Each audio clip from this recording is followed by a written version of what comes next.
This is a review of Alex Steuben and the Steuben Agenda taking place at the Casablanca Condominium Association.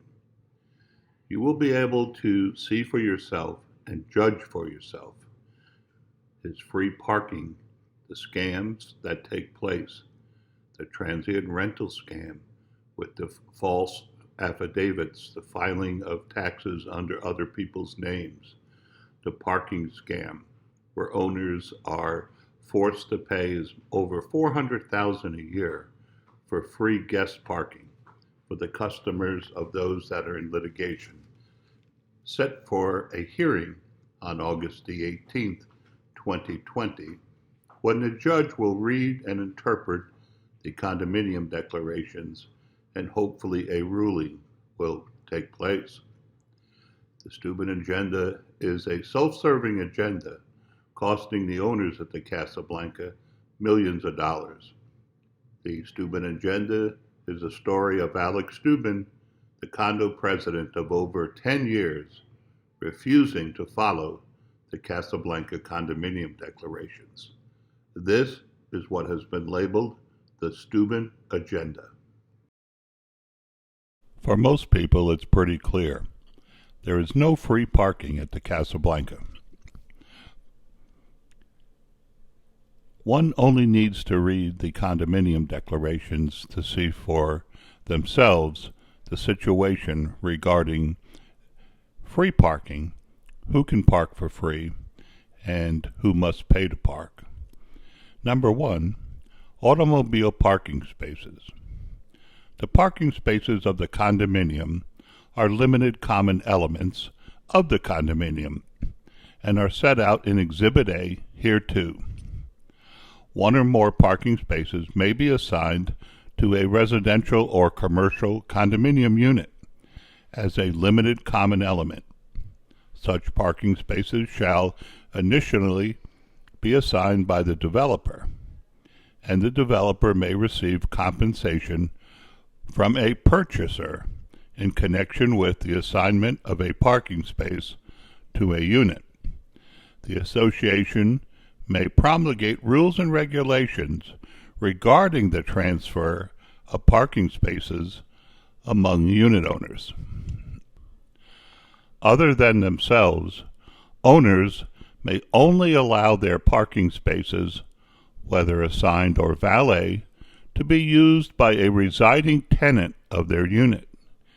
Guests of the owner may valet park for a fee as set forth above, provided, however, that guests of an owner may utilize the parking area only while visiting the owner. And lastly, when you look at Exhibit A that was attached and referenced in number 1 here, you will see that the parking spaces have been assigned by the developer to CU7, the parking spaces in the garage. There are unassigned parking spaces that are part of number 1 that are limited common elements, and these are the parking spaces that unit owners can park for free as long as they comply with the condominium declarations. Now, what does this mean? Well, if you take the time to understand it, take the time to read it, you will see that the parking has been changed a couple of times, but the most important part and key to the litigation is that the owner of CU7, which is the Schecher Group and has been since 1996, basically owns and controls the parking in the garage as limited common elements. Owners have the right to park based upon the condominium declarations in the unassigned parking spaces that are marked and exhibit in the condominium declarations. What has taken place is Alex Steuben, as the board president along with the management company, has basically hijacked the parking that belongs to the owner of CU7, which is the Schecher Group. And this can and most likely will result in millions of dollars of damages because of the actions of Alex Steuben, the management company, with what owners consider to be a scam to offer free parking to the customers of those that are running a business at the Casablanca, the business of running a shadow hotel program. And this is the nuts and bolts of what takes place. You will see in the upcoming video deposition the testimony of Alex Steuben. You will hear his own words explain to you the parking situation, how he sees it, not how it is defined in the condominium declarations. Nightly rentals at the Casablanca. There's only one way. Section 15.18. Due to the inability of the association to monitor transient occupancy within the property, the association shall designate a rental agent which shall operate on site. An owner shall be limited to a minimum of 30-day rentals unless the owner contracts with the designated rental agent, in which case there shall be no restriction on the term of the rental or the number of rentals in a 12-month period. An owner shall have the obligation of informing the designated rental agent of any tenant prior to their occupancy of the unit. The designated rental agent shall be obliged to 1. Approve the tenancy of all tenants, but such approval shall not be unreasonably withheld. 2. Provide all tenants with information regarding rules and regulations of the association. And 3. Issue proper identification to tenants. The designated rental agent shall have the right to charge an application fee to all tenants. Now, Section 15.18 talks about two types of, or two classes of occupancy.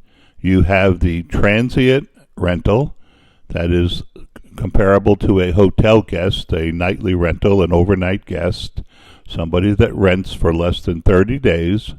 And then you have a residing tenant. You have a tenant that occupies a unit for more than 30 days. And this is clear for everyone to see in 15.18. There are restrictions on transient rentals. Yet Alex Steuben, as the board president, issued letters to secure BTR's business tax receipt or a business license for over 25 units for himself and over 100 in total. So owners could get a BTR, but in reality it was not the owners going out and getting the BTR. It was Alex Steuben and the other defendants in the current litigation securing these BTRs on behalf of the owners so they could basically file taxes using someone else's tax ID for their business. And that is what's happening at the Casablanca today. And this is what you'll discover from the upcoming testimony that you can hear Alex Steuben. Watch and hear Alex in his own words describe what we're talking about right here regarding Section 15.18 and the nightly rental guests that stay at the Casablanca. Section 4.04 of the Casablanca Condominium Declarations is pretty clear. The association shall not permit the commercial use of any portion of the common elements by the association, a unit owner, or a licensee or designee of the association. Commercial use, as used herein, shall include any trade or business, whether or not for profit, without limiting the ability of any other remedy. Any owner of a commercial unit shall be entitled to injunctive relief against a violation thereof. This provision shall not limit the rights of owners of commercial units to utilize the common elements for the purposes for which they are intended, notwithstanding anything contained in this declaration to the contrary. The provisions of this subparagraph cannot be amended without the written consent of all affected owners of commercial units. Now, what does this mean? It's really very simple. It means Alex Steuben, Maria Elena, and the other defendants may not operate a business at the Casablanca. Their business is a shadow hotel business. They are running their own shadow hotel operations at the Casablanca in direct violation of the condominium declarations. And this is what the lawsuit is all about. They want you to believe that Schecher is trying to stop owners from renting their units, and this is simply not true. They want you to believe that Schecher wants to put himself out there as the exclusive rental agent, the only one that can rent units at the Casablanca, and this is simply not true. Anybody can rent units at the Casablanca as long as they are in compliance with the condominium declarations. Now, what does this mean? Well, in the court, coming up hopefully on August the 18th, there's a hearing set, and the judge is going to rule on what the condominium declarations say, and this will be the final judgment upon those who openly and willfully, repeatedly violate the condo docs, and those board members who refuse to enforce the condominium declarations for their own self-serving agendas. And that includes Alex Steuben, Maria Elena, and the management company with Jose Luis.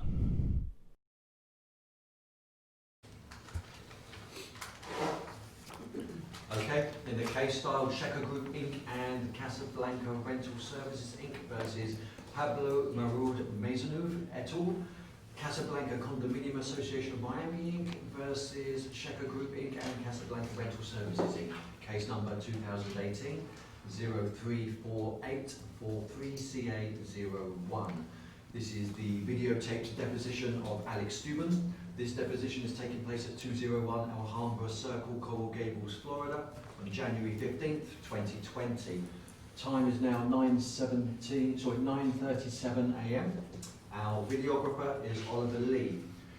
Counsel will state their appearances for the record, after which our court reporter, Elena Robina, will then swear in the witness. Barry Brewer on behalf of the plaintiffs, Schecher Group Inc. and Casablanca Rental Services Inc. Greg Elder on behalf of the same plaintiffs. Omar Bradford on behalf of the same plaintiffs. Jeremy Koss, Koss Law Firm PA, on behalf of Pablo Mayad Maisonneuve, Alex Steuben, Maria Elena Izagari, Vacation Rents Miami Beach Inc., Paloma Evening LLC, Cecilia Zalavi, Fernando Ostalaza, AJS Property Group LLC, South Florida Vacations LLC, and JLCR Florida Properties LLC. Andrew Simon from the law firm Cole, Scott, and Cassane, representing Alex Steuben. Carolina Shear with Eisinger, Brown, Lewis, Frankel, and Chayette, representing Casablanca Condominium of Miami Beach, Casablanca Condominium Association of Miami Beach. Gigi Hammerhand from Marshall Dennehy Warner Coleman and Goggin on behalf of the defendant LNC Royal Management. Eric Israel on behalf of defendant Casablanca Condominium Association Miami Beach. Okay, Mr. Steuben, are you ready? Ready. Can You you, can raise your hand for me, sir. Do you swear to tell the truth, the whole truth, and nothing but the truth to help you God? I do. can you please state your full name for the record? Alexander Dylan Steuben. You said it's a D is your middle name, Yes, not J? Dylan with a D. Okay. And is there, Have you gone by any other legal name other than Alex or Alexander Steuben? No. Okay.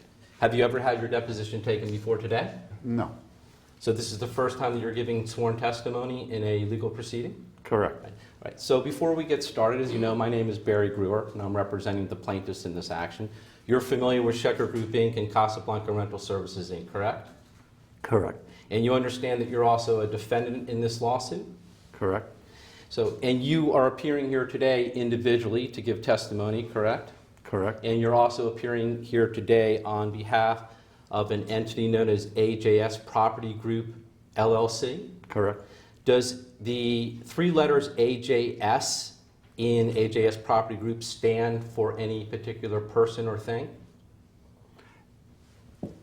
Alex Janet Steuben. And Janet is your wife, is that correct? Correct. Are you going to be appearing tomorrow as the corporate representative of the other defendant and counter plaintiff in this case, Casablanca Condominium Association, Miami Beach, Inc.? Yes, I am. So for purposes of today's deposition, I'm going to be asking you a series of questions that should be limited to you personally and as corporate representative of AJS Property. So I'll refer to AJS Property, and that will be AJS Property Group. If at any time that I ask you a question and you don't understand my question, please ask me to repeat it, and I'll try to ask it to you in a manner that you can understand. Also, sometimes, as you've seen in other depositions, you've attended pretty much all the depositions in this case, correct? Correct. So I will do my best not to try to talk over you, although I will tell you sometimes I tend to do that. And sometimes you may tend to look to answer a question in anticipating what I'm going to ask you. What we'll try to do today between the both of us is let me ask my complete question, and if you cannot deviate from my question when you first answer it, but you can feel free to explain any answer you want to give. I'll try not to talk over you, and if you can, try not to talk over me. We'll do our best. Also, during the course of the examination, if your attorneys make an objection, other than to attorney-client privilege or instruct you not to answer the question, you should respond to my question. And just for the record, for the court reporter's sake, we have a stipulation in this case that if any one counsel for any defendant objects, it's deemed to be an objection on behalf of all the defendants, correct? That's correct. Also, Mr. Steuben, at any time if you need a break, please let me know, and you're free to take breaks as you wish. Okay? Agreed. All right. Also, just another point of clarification, you need to answer questions audibly so the court reporter can take them down. I know that this is being videotaped, so a tendency may be to give a head nod or something like that because you believe that's recorded, but that will not be recorded testimony. So to the best that you can, try to respond verbally to a question. Okay. Now, you had mentioned earlier that AJS stands for Alex Janet Steuben, correct? Correct. Right. I'm going to show you what's been marked as Exhibit 62. I'm going to hand you a copy. Thank you. And while you're looking at that document, Mr. Steuben, I'm going to represent to you that it is a composite exhibit, and it is a set of documents that are pulled off the public records on sunbiz.org. You're familiar with that website, correct? Yes. And what do you understand that sunbiz.org is? What that website, what it does, and what's its purpose? I believe it's a website where if you open up a company, all the information regarding the company is posted on their website for the state and for anybody else that wants to research it. Okay. So in other words, anyone looking at the information on this website can rely on it to be truthful and accurate. Is that correct? Correct. Would you also agree with me that, for example, if somebody had obtained a license from the Florida Department of Business and Professional Regulation and a license was issued and that license was public record, the public, members of the public, can rely on that information as being truthful and correct? Object to the form. I'm not a lawyer, but I guess yes. Okay. And actually, I'm glad you pointed it out. Just so you know, during the course of this entire examination, I will not be looking to elicit an answer from you that will in any way, shape, or form try to test your knowledge on a legal issue or ask that you provide me with a legal opinion. That is not your purpose here today. You're merely a fact witness and a defendant in this lawsuit. Okay, okay. So the first page that we're looking at, which is Exhibit 62, there is the name of the company is AJS Property Group, LLC. Is that correct? Correct. Right. Now, that's a property, is that a company that you own? I am the owner, okay? And that is what my accountant set up. Your accountant formed this corporation? Yes, And now this is a limited liability company. You see where it says LLC? yes. Do you understand what a limited liability company is as opposed to a corporation? No. Did you discuss that at all with your accountant when he opened No. up? Okay. Go ahead, finish your. Again, Mr. Steuben, Right. it's just a tendency, I get it, and Yeah. forgive me when I do it. No. So my question was going to be, at the time when your accountant was forming this corporation for you, did he explain to you what a limited liability corporation was? Objection, accountant-client privilege. Do not disclose any communications that you have with your accountant relating to services, accounting services provided by that accountant on your behalf. Are you suggesting that the formation of a company is providing accounting services? Could be, I don't know. You don't know, so you're, okay.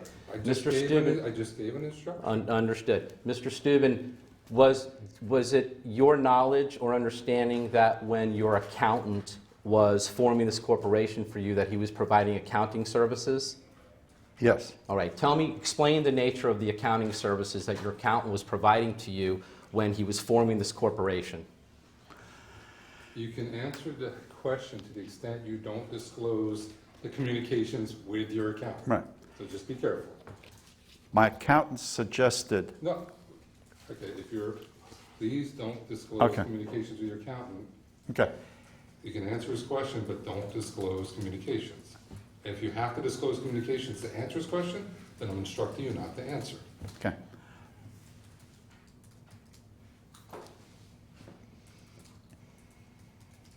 He decided this was best for me to do.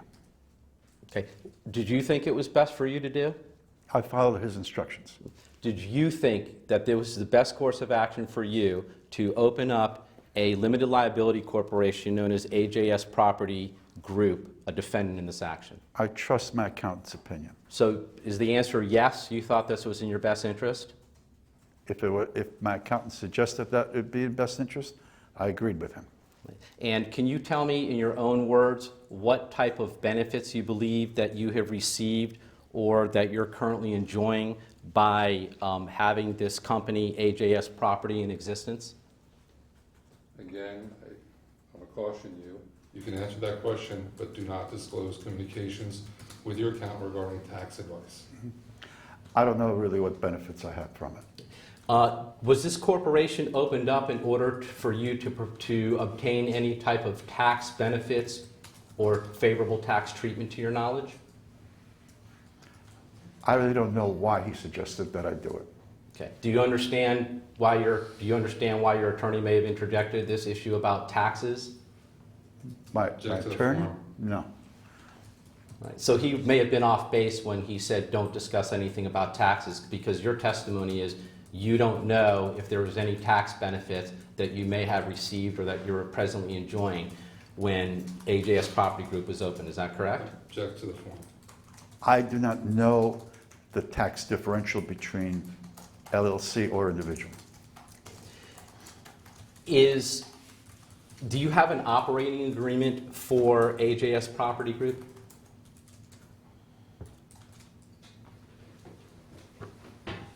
It was formed, I believe, based on this in 2013. I don't know if one was created.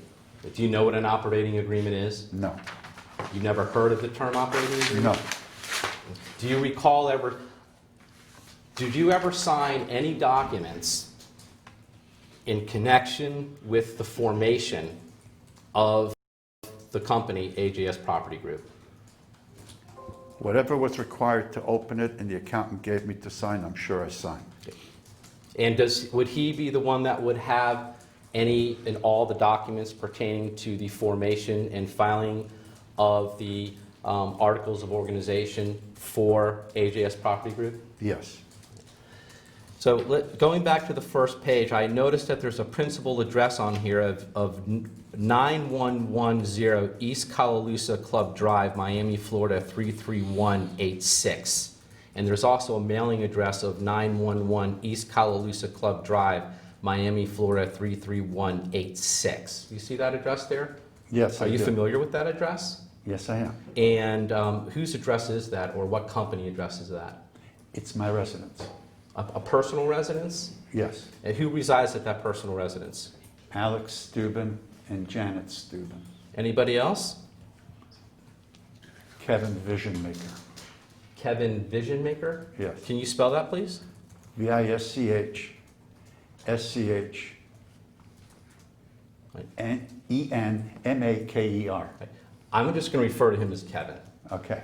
And what relation, if any, is Kevin to either you or Mrs. Steuben?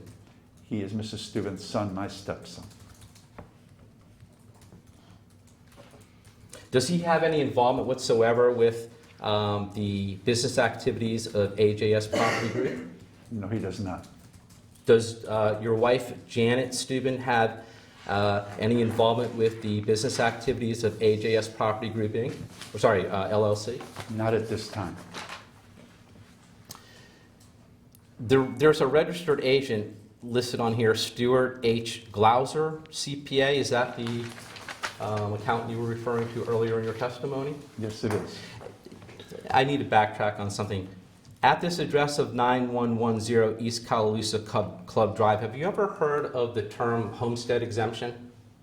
Yes. Can you explain to me what your understanding is of a homestead exemption?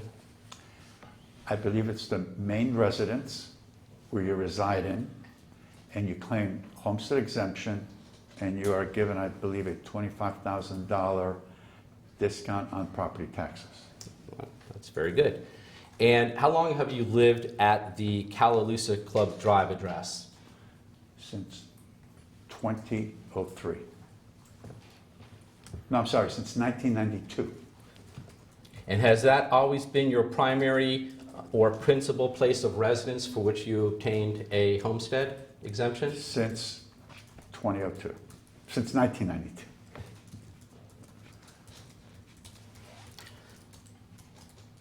And you're familiar, obviously, with the Casablanca Condominium Association of Miami Beach, Inc., correct? Correct. You're also familiar with a building which is called the Casablanca. It's a condominium, correct?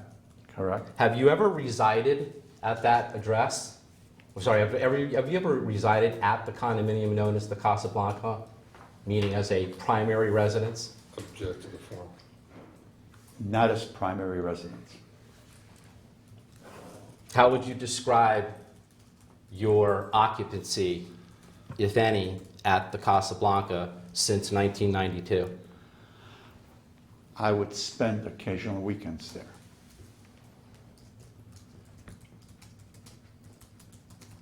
And how many times would you say you would occasionally spend time at the Casablanca on a weekend? Was it every other month? Was it 6 months in advance? Or in between? It depends at what time between 2004 and current. So 2004 is the first time you purchased or acquired a unit at the Casablanca? Correct. Do you recall which unit that you purchased in 2004? 436. Do you still own unit 436? Is it 436 you said? 436. Do you still personally own unit 436? No. What happened to that unit that it was no longer under your personal name? It went under AJS Property Group name. Why did it do that? Why did you transfer unit 436 to AJS Property Group? My account, Okay, I'll give you the same question. If your account is giving you accounting advice, please do not disclose those communications. If you can answer his question without disclosing those communications, please do so. And before you answer, before you answer the question, can you please just tell me whether or not, in connection specifically with the transfer of unit 436 from yourself, I assume you own that unit personally, right, under just your name, Alex Steuben? correct? If you can please tell me whether or not, in connection with that transfer of that unit, did your accountant give you specific accounting advice relative to that transfer? No. Okay, then you can feel free to tell me exactly what it is that you and your accountant discussed relative to the transfer of unit 436 from your personal name into the corporate name of AJS Property.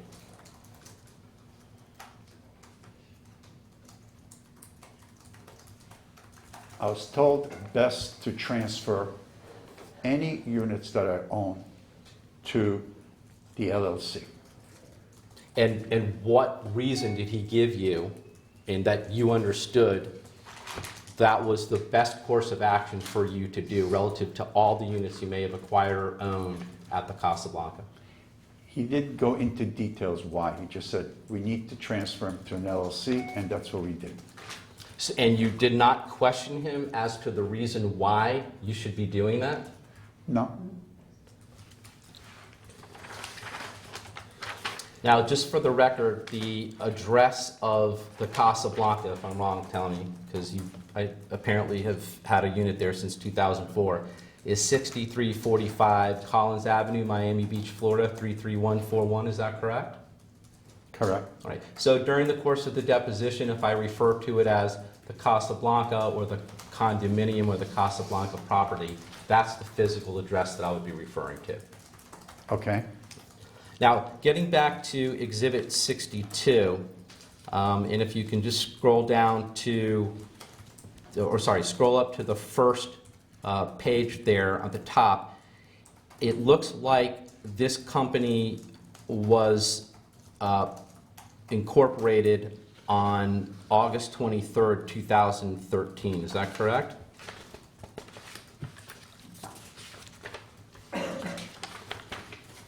In fact, if you August want... 23, 2013. Yes, I'm sorry, Mr. Steuben. That was my fault. I just interrupted you. My apologies. No, it says August 23, they And- filed.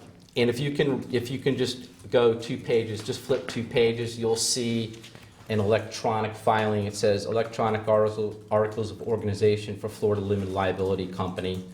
You'll see at the top there, August 23rd, 2013. Have you ever seen or reviewed these articles of organization prior to today's deposition?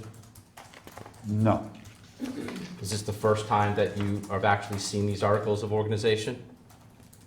To my recollection, this is the first time I am seeing them. Okay. And do you see where it says in Article 3, it states the purpose for which this limited liability company is organized is any and all lawful business? You see that? Yes, I see that. Okay. So you would agree with me then that the reason why AJS Property Group was formed was for the purpose of conducting business. Is that correct? That's what this states. Would you agree with me, though?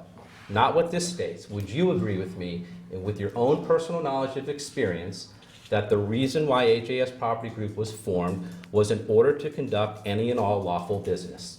Yes, if I choose to conduct any lawful business, I'm allowed to. And turning to Article 5, you can go to the next page. Article 5. Yes.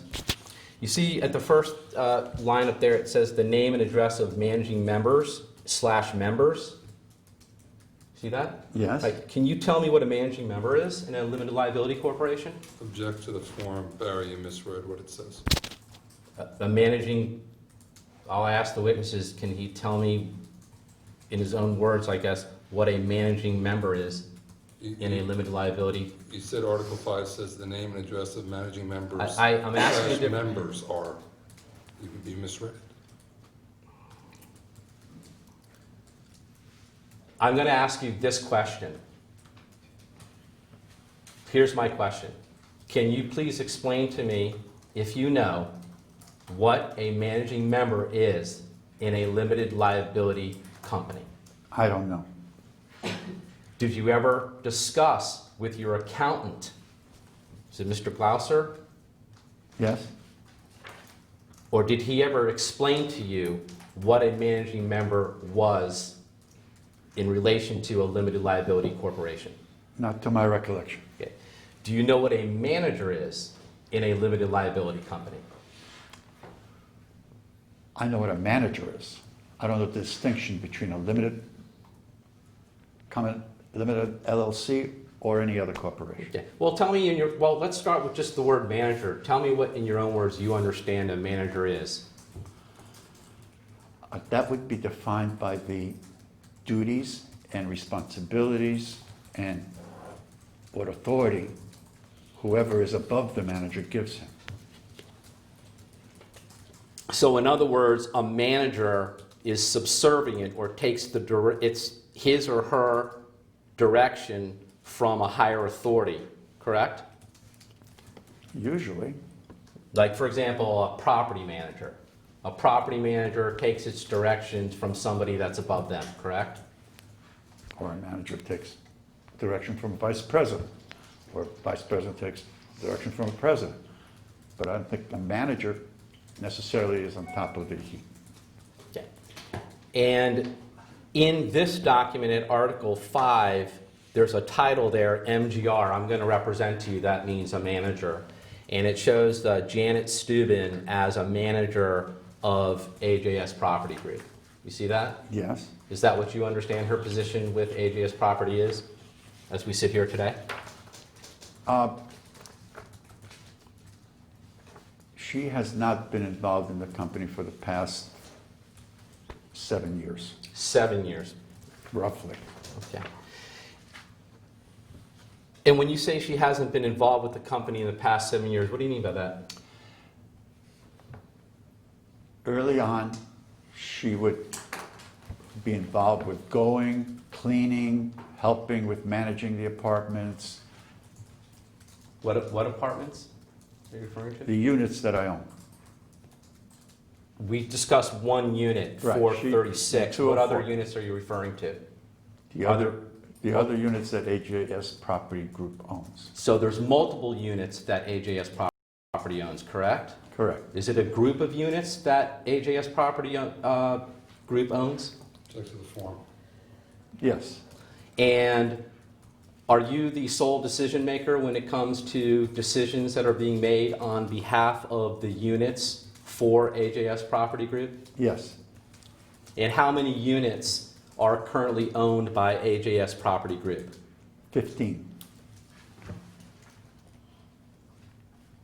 So we're clear, and the record's clear, there's a group of 15 units at the Casablanca that AJS Property Group currently owns. Yes. And so as you were saying, so Mrs. Steuben was originally involved in what you said, I think, cleaning the units. Yes. Was she involved in maintaining the units? Yes. What else was she involved with? That's it. Okay. You weren't residing at the units, right? Was your wife residing at the units at any particular period of time? No. So she would clean the units. I think you said that you would occasionally go to the Casablanca on weekends from 2004, right? Since 2004? Yes. Okay, so her response, so was she cleaning the units prior to the formation of AJS Property Group? Yes. Right. Since AJS Property Group became the owner of the 15 units, which we'll discuss later in the deposition, have you or your wife ever visited or stayed in any one of these units since August 23rd of 2013? Yes. Okay. Do you know which units you've stayed at? For various ones. Right. And is that the cleaning that you're referring to? Your wife would clean those units after your weekend stays at those units since August of 2013? Since 2013, all the cleaning was being done by Casablanca Rental Services. Casablanca Rental Services, one of the plaintiffs in this lawsuit? Yes. And that's a company, correct? Yes. Right. And so you, just so I'm clear, you and or AJS Property hired and retained a professional housekeeping service to clean the 15 units that AJS Property owned since August of 2013 or any time prior to that date? I am not sure what exact date Casablanca Rental Service started cleaning the rooms. It could have been earlier than the 2013. And did Casablanca Rental Services, Inc., to your knowledge, have a physical presence on site at the Casablanca? Yes, they do. Okay, where would their physical presence be located? Like an office or something to that They effect? operate pretty much out of the laundry room in the garage.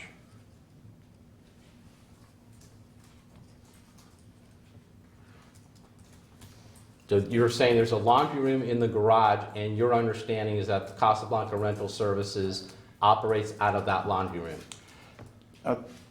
They had, I pretty much dealt with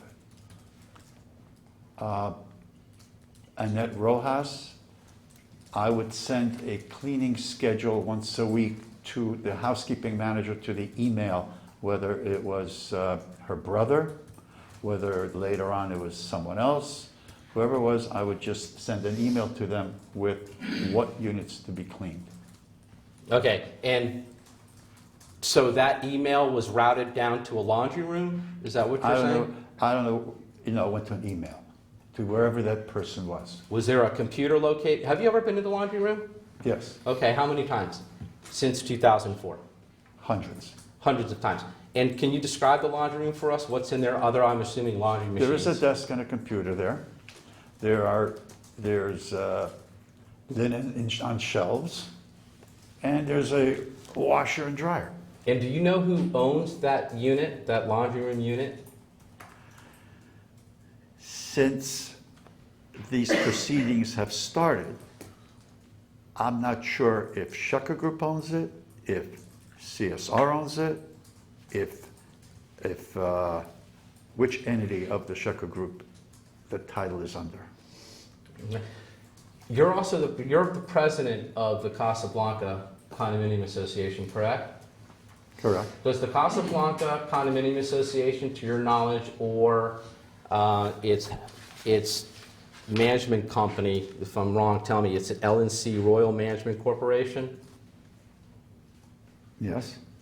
Do either one of those entities maintain a current or active list of who the owners are of either a residential unit or a commercial unit? I'm going to object to the scope of this questioning. He is here in his individual capacity or as corporate representative of AJS.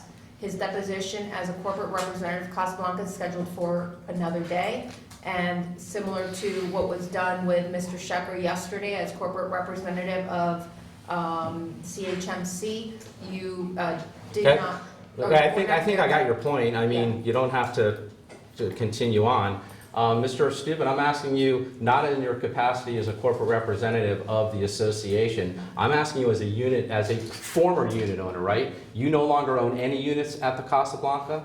Is that correct, or am I the way That's correct. So you no longer have, you're not a unit owner at the Casablanca, correct? As Alex Steuben, I'm not. But you're the president of the condominium association. Yes. I see. And I'm just asking then, as a non-unit owner, someone who does not have any interest in any units at the building, whether or not you personally have any knowledge of who the unit owners are at the Casablanca other than AJS Property Group. No. I know a lot of other owners of individual units as well as commercial units. Right. But with relative to this laundry room, though, you don't know who owns that particular unit. That's what you were trying to communicate. Not to me. exactly.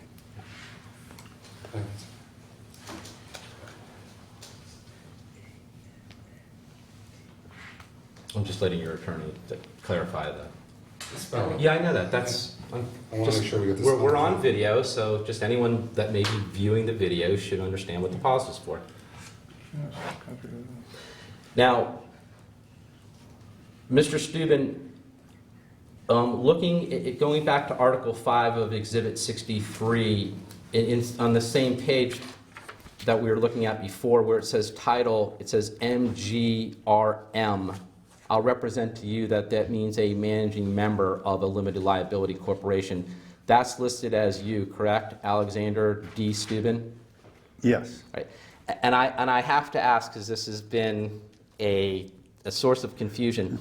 I notice I know you're laughing because it's spelled S-T-E-U-B-A-N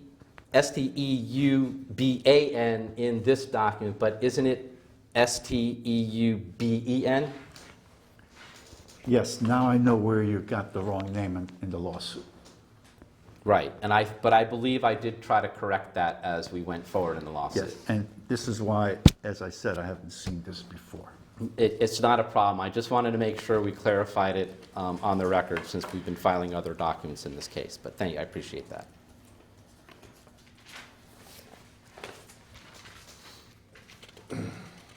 Now, you had stated earlier that your wife Janet is no longer really involved with the corporation. Have you ever heard of, or do you understand what an annual report is that a corporation is required under law to file annually with the Florida Secretary of State? Yes. Okay, can you please explain to me and anyone watching this video what your understanding of an annual report is? All I know about the annual report is that I get an email from the state that annual report is due, and I forward that to the accountant to make sure he does not forget to take care of it. Okay. Do you provide the accountant with any information in the process that you just referred to, any updates to information, so he can make appropriate adjustments? For example, if somebody was no longer a manager of the limited liability company, I would assume that's something you would think is important for your accountant to have, correct? Correct. Right. Did you ever notify or advise your accountant that Janet Steuben was no longer acting as a manager of the limited liability company, AJS Property Group? No, I did not. Okay. Do you know why? I forgot. Okay. So we can get through this document a little quicker. I'll just represent to you that as part of the Exhibit 62, I've attached the annual reports for the corporation for the years 2015, 2016, 2017, 2018, and 2019. And in each one of these annual reports that are filed with the Florida Secretary of State, your wife, Janet Steuben, is listed as a manager. Do you see that? Yes. Right. And if I were to ask you the question, you would just tell me, based on your prior testimony, that you just didn't have an opportunity to tell your accountant to change that information. Correct. But you're still the managing member of AJS Property, correct? Correct. All right. Now tell me about some of your duties and, but actually not some, tell me about all of your areas of responsibility and duties as the manager and managing member of AJS Property Group. And take your time.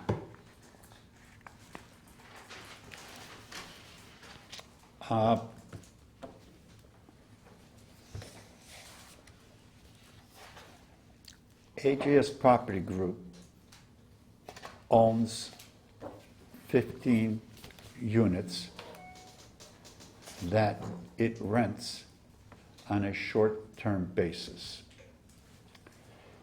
And all aspects of managing the short-term rental apartments that are in the group, I handle. That means from reservations, collection, maintenance, cleaning, and guest relations, I handle. And when you use the term or the word short-term basis, are you referring to a transient occupancy of those units? Let me see specifically. It's called Authorized Miami Beach short-term rental. That's what it is. Okay, can you hold that up for the camera? Since Yeah. Can you pan in on this? That's an authorized short-term rental. All right, where is that? Can you hold that up again? Can you hold that up so that we can get the camera to zoom in on that? I'll got it. Okay. Do you always carry that? It's No, like a because I sticker. wanted to have the right term of what classification the units that the LLC has are. They're Miami Beach short-term rentals. No, wait, don't put that away yet. We're going to mark that as an exhibit. Okay. What I was just trying to understand, it looks like a sticker, almost like an enlarged voting, you would get a voting sticker. It's a sticker, right? Yes, Where'd you get this where'd you get that sticker? from Miami Beach, Where in Miami Beach? It's a very large town and from city. the finance department. Okay, when did you get that particular sticker? When you apply for the licenses, they give you a license, they give you this sticker with it. So you applied for a license at the city of Miami Beach, and they gave you that sticker? Yes, Okay, and when did you apply for the licenses at the city of Miami Beach? every year. When's the first time you applied? When's the first time you applied for the license? When they first required it in 2015.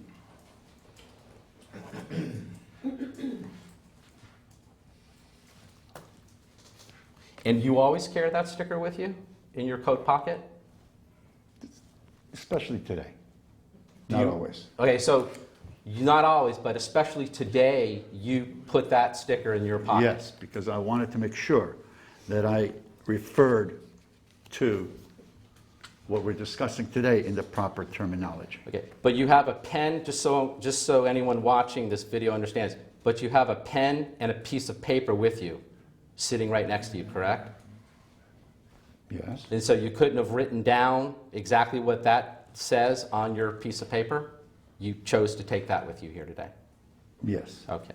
Let's mark this as Exhibit 63.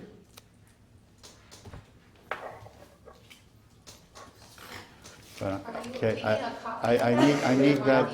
I Okay. need that. Mark, No, I need that. I can't wait, leave it with you. But you say you go every year to apply for, I'm not No. going to keep it, but I'm just saying, Right. you have more than one of these documents, these stickers, right? One for each authorized unit. Oh, so every unit gets a, Yes. so it's not just one, it's No. multiple. For each authorized unit, you need that. I see. All right. I'm going to mark the back of this as exhibit. Here's what we're going to do. We'll mark it as Exhibit 63. I'll have Mr. Koss make a copy during a break, and then I'm going to hand, because this is your personal Right. property, I'm going to hand this back to you, just so we have a record of it, that this is Exhibit 63. So you actually have 15 of these stickers, Exhibit 63, somewhere in your possession. Is that correct? Correct.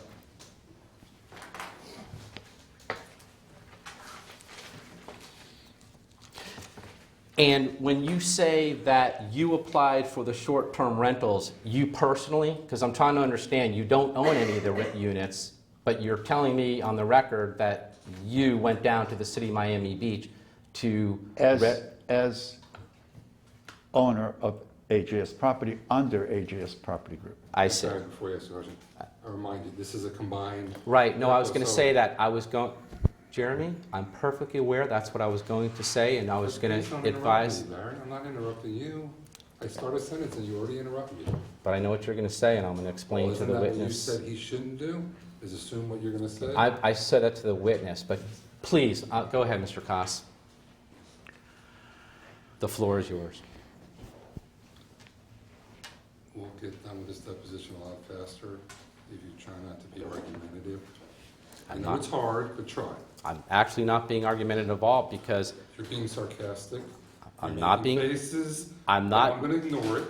I'm not gonna being, finish my I'm not doing any of sentence. those things. Well, you're already doing it again. You're not letting me talk- answer. You're not letting me speak again. The record will reflect that. The video will reflect that. The court reporter transcript will reflect that. This is a combined deposition. If you want a specific answer as to him individually, please ask it. If you want a specific answer as to AGS, please ask it. Otherwise, when he answers, It's going to be as to both. And what I was trying to tell you before you went on this diatribe, which I was agreeing with you, I was going to explain in a calm, collected manner without you personally attacking me to Mr. Steuben that I'm going to tell him if he wants to answer something in specifically for AJS property, he can make that designation. If he's going to answer for himself personally, we'll consider that to be for both AJS property, which is something I did not do at the beginning of the deposition. So you and I are in complete agreement on that.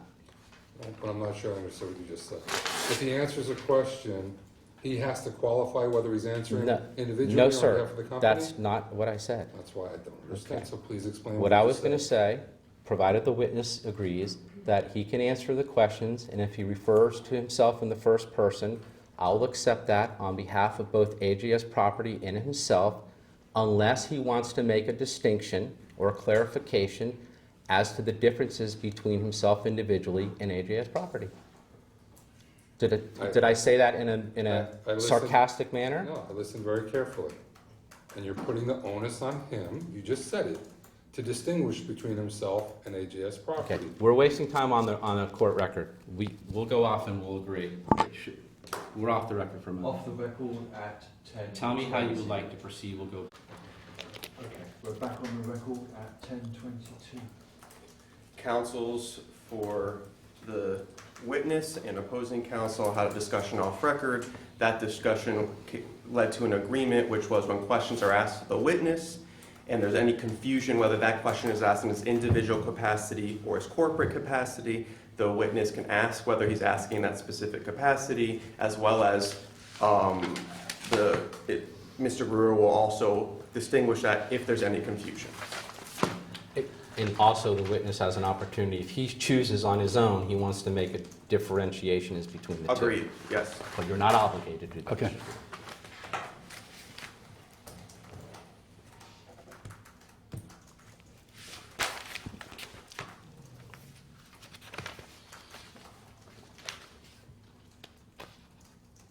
Okay. We'll wrap up with Exhibit 62. So just to wrap up that area of the testimony, Mr. Steuben, it would be fair to say that at this point, relative to the annual reports, would it be your understanding that Janet Steuben should not be listed as a manager in the annual reports?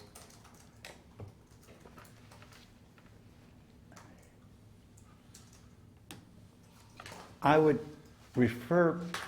I'd rather not answer that because in case something happened to me, I would rather she stay on in case she needed to jump in as a wife.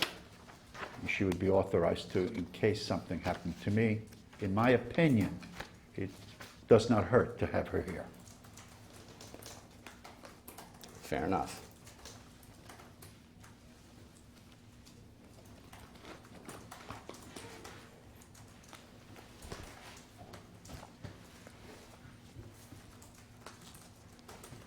I'm going to take a 2-minute break. Off the record? We're off the record. Off the record at 10:24. Okay, we're back on the record at 10:32. Mr. Steuben, we took a short break. If you could, for me, can you tell me in your own words what you understand a short-term rental to be and how you obtain that knowledge?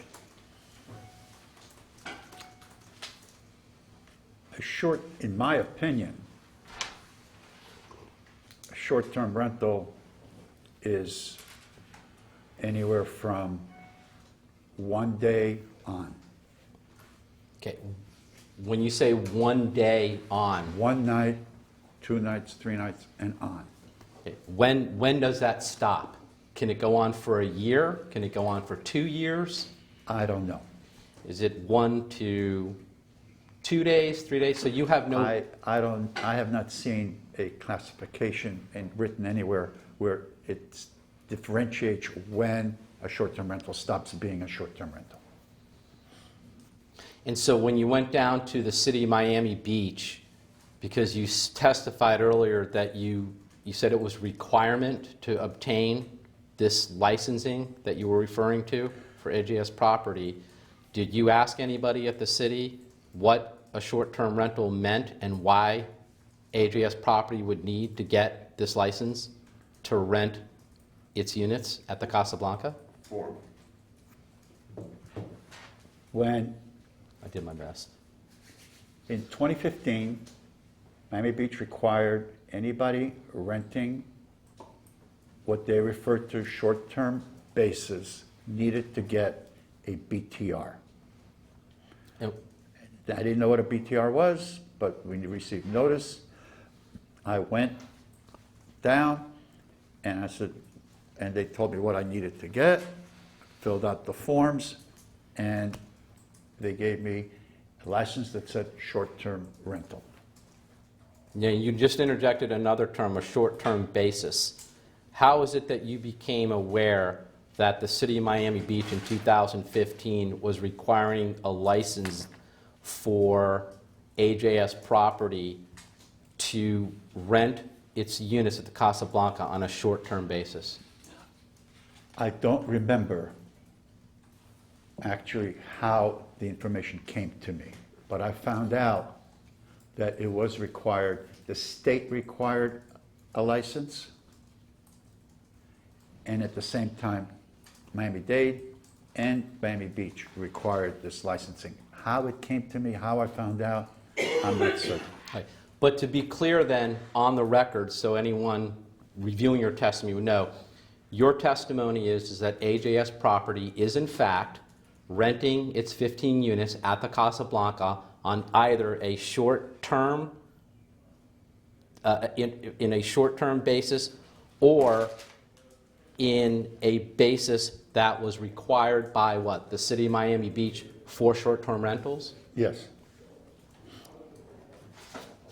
Now, you mentioned another license that was required by the state of Florida, correct? Correct. Do you know what type of license you were referring to? It's a vacation rental license. And that's a license that AJS Property Group currently has and obtained from the state of Florida, correct? Correct. I'm going to hand you, again, a public record document, which we're going to mark as Exhibit 64. I have a copy for you, Mr. Koss. Thank you. Let me hand him the original. There you go. Thank you.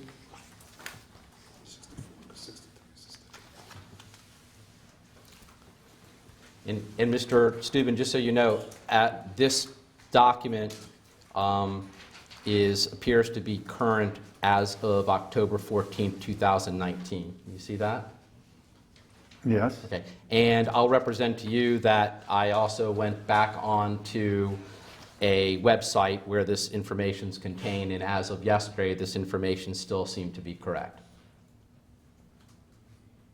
Do you have any reason to disagree with me? Vacation rental condo, AJS Property Group. It seems to be correct. All right. Now, have you seen this information before relative to AJS Property Group? The information, I mean, that's represented in this document? I received a actual license from Tallahassee. I don't receive this. I haven't seen it in this format. You're saying there's a separate licensing document that you received, Certificate, yes. but you yourself have never seen this information that... I've seen the information, AJS Property Group, vacation rental condo, I think CND, that's the license number, and it's current. All right. Okay. I'm going to represent to you that all this information was pulled off of the Florida Business and Professional Regulation. You're familiar with that website, correct? Florida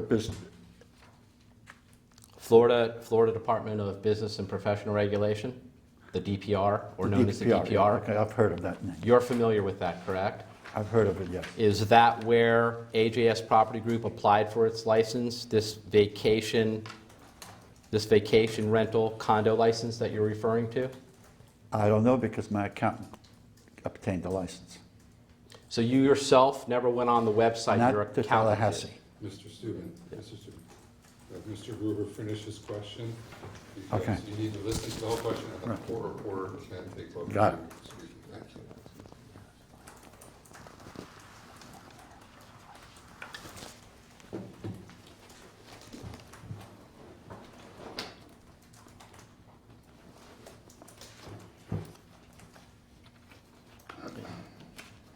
Mr. Steuben, just before we had that interjection, just so I'm clear, you're telling me that relative to obtaining the license that we're referring to, you yourself did not actually apply for the license, you relied upon your accountant to do so, correct? Correct. And your accountant received those specific directions and authorizations from you, is that correct? Correct. And would it also be true that your accountant would not undertake or endeavor to obtain a license unless he knew the type of license or understood the type of license that you and or AJS Property were seeking to obtain relative to a vacation rental? Is that correct? Correct. Right. Now, going through this particular document, can you explain to me what you understand that a vacation rental license allows AJS Property to do by the state of Florida?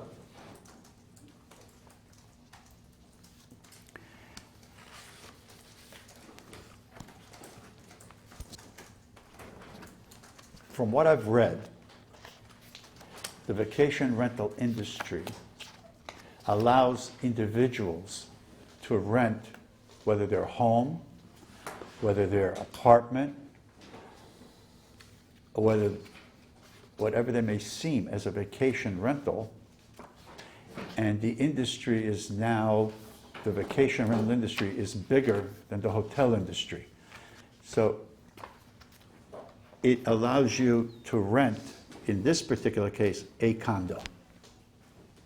And Casablanca is what AJS Property Group owns, are condos. So it gives me the right to rent a condo. So it gives you just one condo?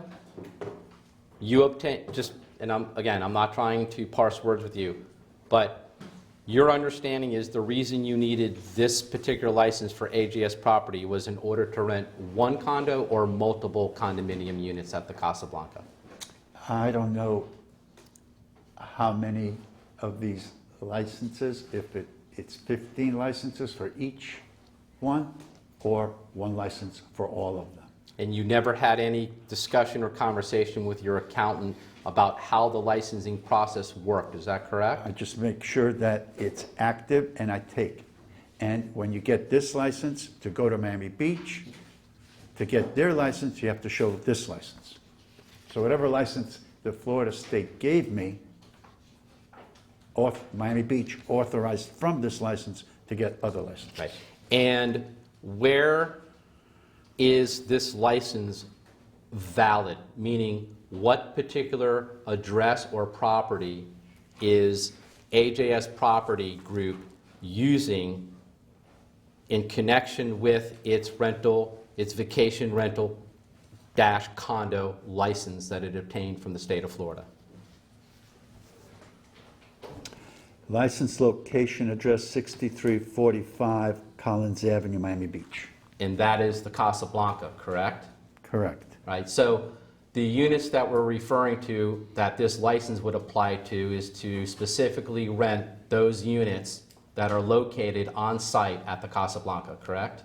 That's the license address that this license refers to. Do you have any dispute that that license information where it says license location address is inaccurate? It looks accurate to me. Does AJS Property engage in any short-term rentals of any units it owns at any location other than the Casablanca? No. Does AJS Property rent or is it involved in any rentals of other units it does not own at the Casablanca?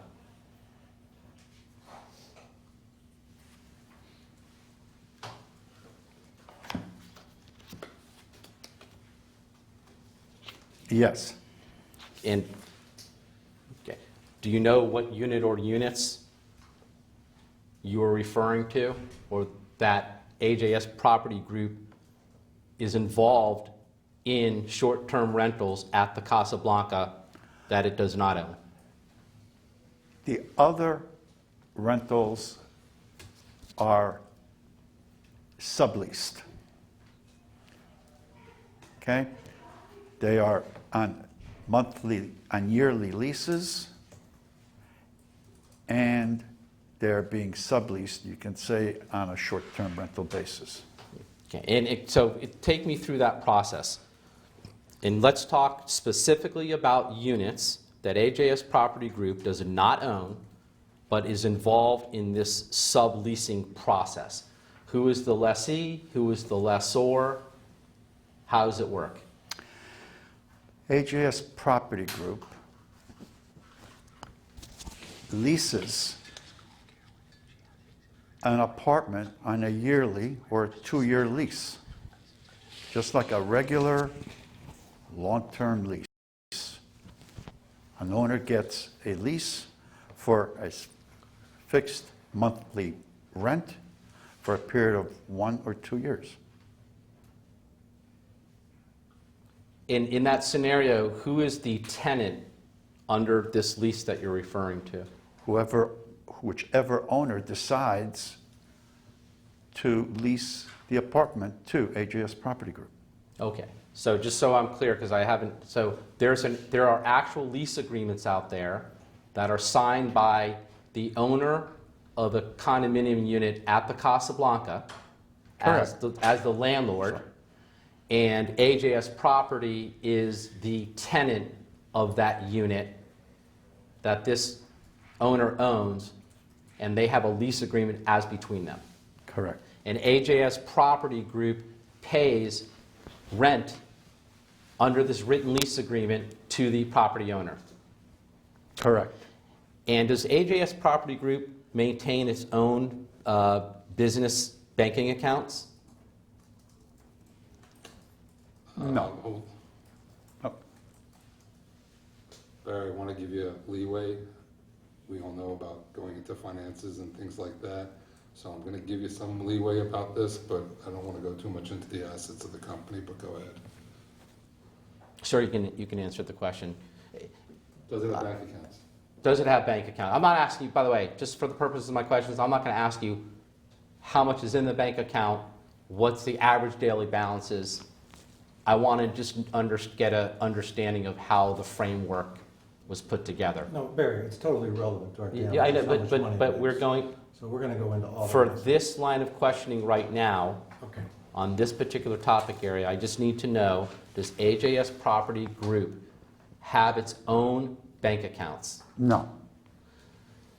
Has it ever had its own bank accounts? No. Why has AJS Property Group never had its own bank accounts? The accountant never recommended it. Okay, so am I understand that if I need information relative to how AJS Property Group was set up, formed, and is operating, I need to go to your accountant to get this information? You sitting here today as the corporate representative of AJS Property have no knowledge how this was done. AJS Property Group, Print Gurus, which is another entity that I have income coming from. I'm sorry, what, I didn't get the name. Print Gurus, which I get income from in my consulting printing industry, all goes into my own personal account. One account. No separate accounts for AJS Property Group.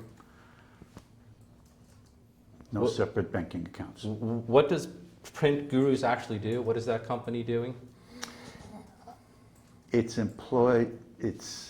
provides printing, knowledge, sales management, sales for a company called Rex 3 Inc. And what company is Rex 3 Inc.? It's one of the top 5 largest commercial printers in South Florida that I've been involved with for 42 years. Now, is Print Gurus, that's a company that you own personally? That's an LLC that I own. All right. And just to clarify, you own that 100%, correct? Correct. The same as you own AJS Property Group 100%? Correct. You receive K1 schedules from AJS Property Group and Print Gurus LLC from your accountant? I don't believe I get K1s from Rex3 Inc. for what they pay. But Rex3 Inc. is not a company you own. No. So I'm referring specifically to AJS Property Group and Print Gurus LLC, two companies that you own 100%. With relative to those companies, do you receive a K1 schedule that's issued by those companies that identifies your percentage ownership and income that you would derive from those two entities? I don't believe so. I don't believe I received K1s. And do you know or understand why you don't receive K1s from either of those two entities? No.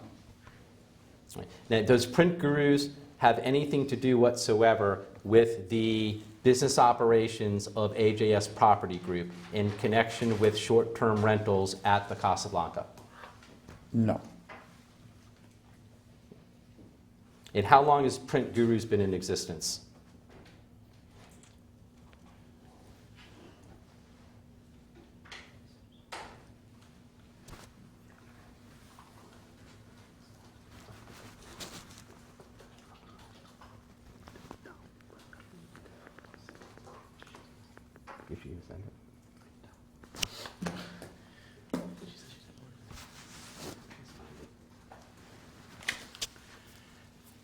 I'm not certain when I went off payroll from Rex3 to Print Gurus. May have been 5 years ago.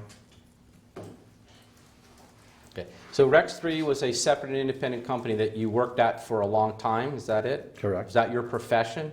Yes. And how would you describe your profession and relationship between yourself and Rex3 Inc.? My relationship with Rex3 Inc. was when we started, there were 12 employees. We grew it to over 200. We're up to $25 million per year. And I've been the sales manager there for the past 40 years, at which point, for my own financial benefit, my accountant suggested that I go off payroll and go as a Mr. consultant. Steuben, please refrain from disclosing any communications you had with your accountant relating to tax advice.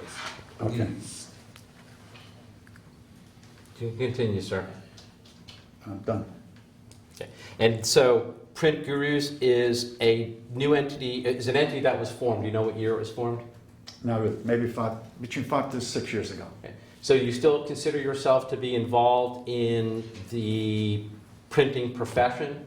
Yes, Right. And what other profession would you say that you're involved in? that's it. That's it. And do you, and the sources of your income right now are from Print Gurus Yes, and AJS Property? yes. Those are any other companies that you derive any sources of income? No, Right. So when AJS Property Group is transacting business by, collecting rents and paying on leases, all those monies flow through your own personal bank account? yes. And do you keep financial records and details of the transactions that you are undertaking in your personal bank accounts between AJS Property and Print Gurus? And what I mean by that is, do you keep a general ledger or QuickBooks? How do you keep up with the paperwork on the two companies that you're operating?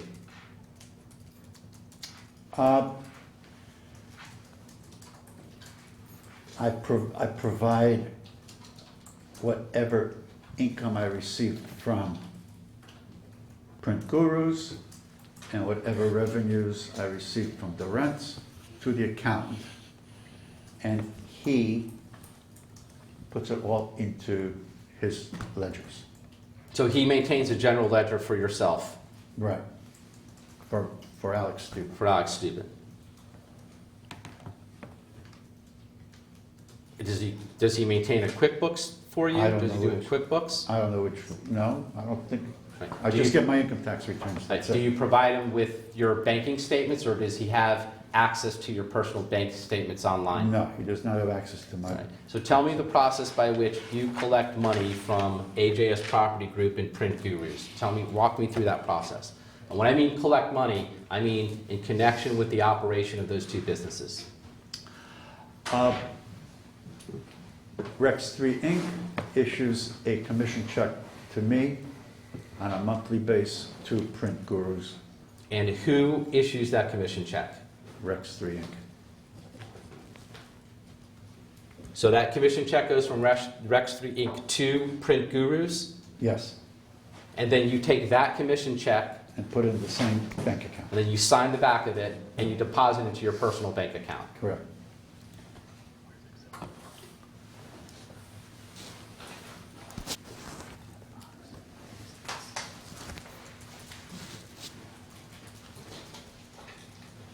And is that the same, and tell me how the process works relative to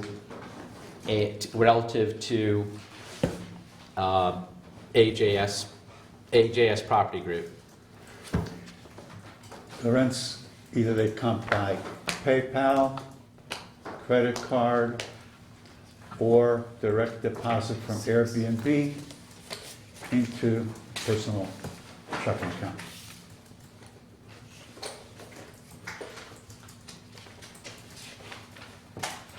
So, wait, walk me through the process. AJS Property Group has a PayPal account?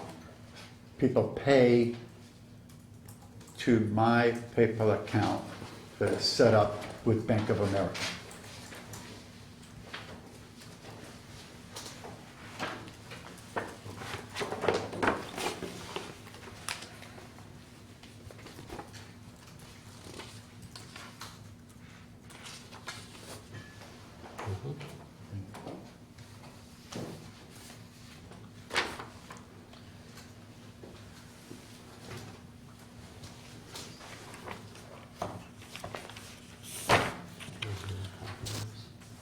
Mr. Steuben, just so we don't get, I want to make sure we stay. Well, just if I may make a correction, I believe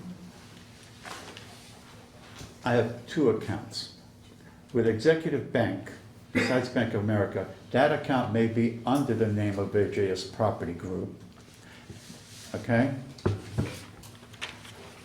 The Bank of America accounts are under Alex Steuben. And there may be a separate account in Bank of America under Print Gurus. But then I transfer the money, I pay all the bills from Bank of America general account, so I transfer the money in between them. Okay, so just so I'm clear, so the Print Gurus income and the AJS property income is all commingled within your personal bank account. Correct. And then from those two entities, you then pay out whatever expenses are required for AJS Property Group and for Print Gurus, And correct? personal expenses. And then personal expenses. Right. Now, you had mentioned earlier about the licensing, and you said that you received a license for AJS Property Group, and before I mark this document, I just want to make sure that this document comports with your understanding of what the license you were referring to. From the, again, that's from the state of Florida, Florida Department of Business and Professional Regulation. Yes. So that's a fair and accurate depiction of what the license would look like? Yes, but this number 13 is incorrect, Okay, what's incorrect about that? because there's 15, and I believe there may be another license. There's two licenses, one for 13, and then there's another license that has the other two. I see. So you're indicating that on that license, it is denoting the total number of units that AJS Property Group That's would it. be renting, Right, and it should be 15. right. Is that exhibit 63? Number of units. I'm marking it as Exhibit 65. Oh, All right, what's on the back of it? It's a two-sided copy, so we're just going to have to get one clean copy. So the back has to do with the front. I will make it for the record. This particular document that I had Mr. Steuben identify actually comes out of Exhibit 15, which has already been marked into evidence as a deposition exhibit. If everyone just wants to agree that this document is part of the composite Exhibit 15, I won't need to remark it. If you represent to me, I can only speak for myself, that it is, that's good enough for me. Yes, and I'm representing to everybody that is part of Exhibit 15. Is everyone in agreement? Agreement.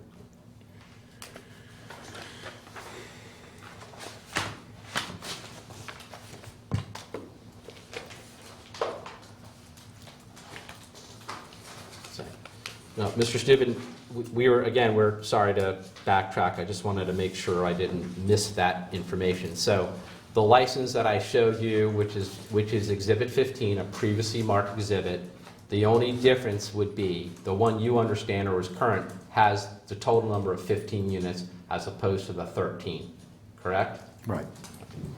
Right. Now, let's get back onto the topic again of AJS Property Group.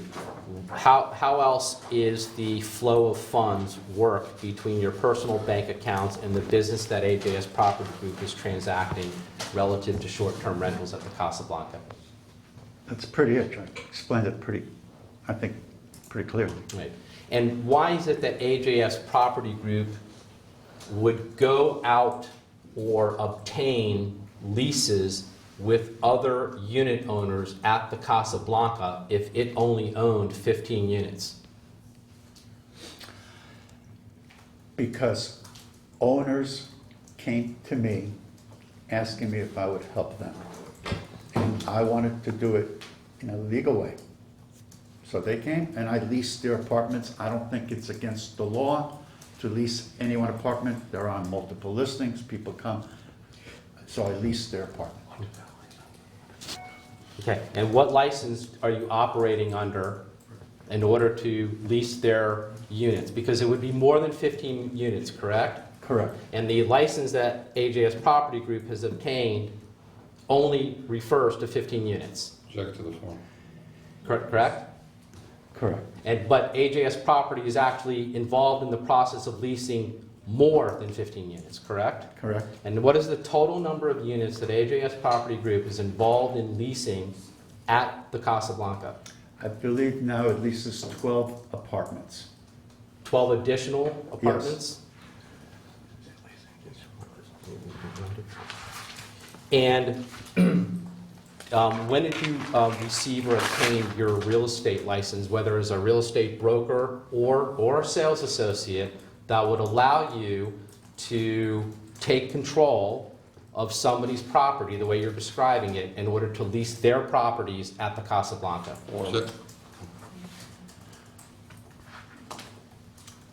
I did not know that you need a real estate license to lease an apartment. So you think, just so I'm clear, you believe or you don't know whether or not you or AJS Property would need to have a real estate license in order to rent somebody else's unit that either you or AJS Property does not own, correct? Correct. And you never discussed that with your accountant, correct? He knows that I lease apartments. I appreciate that. Does he know that you're leasing apartments for individuals, other unit owners at the Casablanca, without a real estate license, whether as a sales associate or a broker? That's all I was trying to get at. Yes. And did he provide you any advice? Not accounting advice, but did he tell you, in his professional opinion, not as an accountant, but in his professional opinion, in any capacity other than providing you accounting services, that that was a authorized thing that you could be doing? He never stated it was an unauthorized thing to do. And the leasing of the other 12 units that you were referring to, are these apartments at the Casablanca being leased for rental periods of less than 30 days or 30 days or greater? They are yearly leases. They're leased for a year, period. Well, that's leasing them to AJS Property Group, Correct. correct? And so you received the lease, and then when did you apply, when did you present the application for the lease agreement to the designated rental agent at the Casablanca for approval? I do not believe that is a requirement. And where are you getting that knowledge from? That it's not a requirement that you, as the tenant of a unit that you do not own at the Casablanca, does not require either the unit owner or you to submit an application for approval by the designated rental agent at the Casablanca. To my understanding, long-term leases do not need any approvals from the association or anyone else. And where did you get that understanding?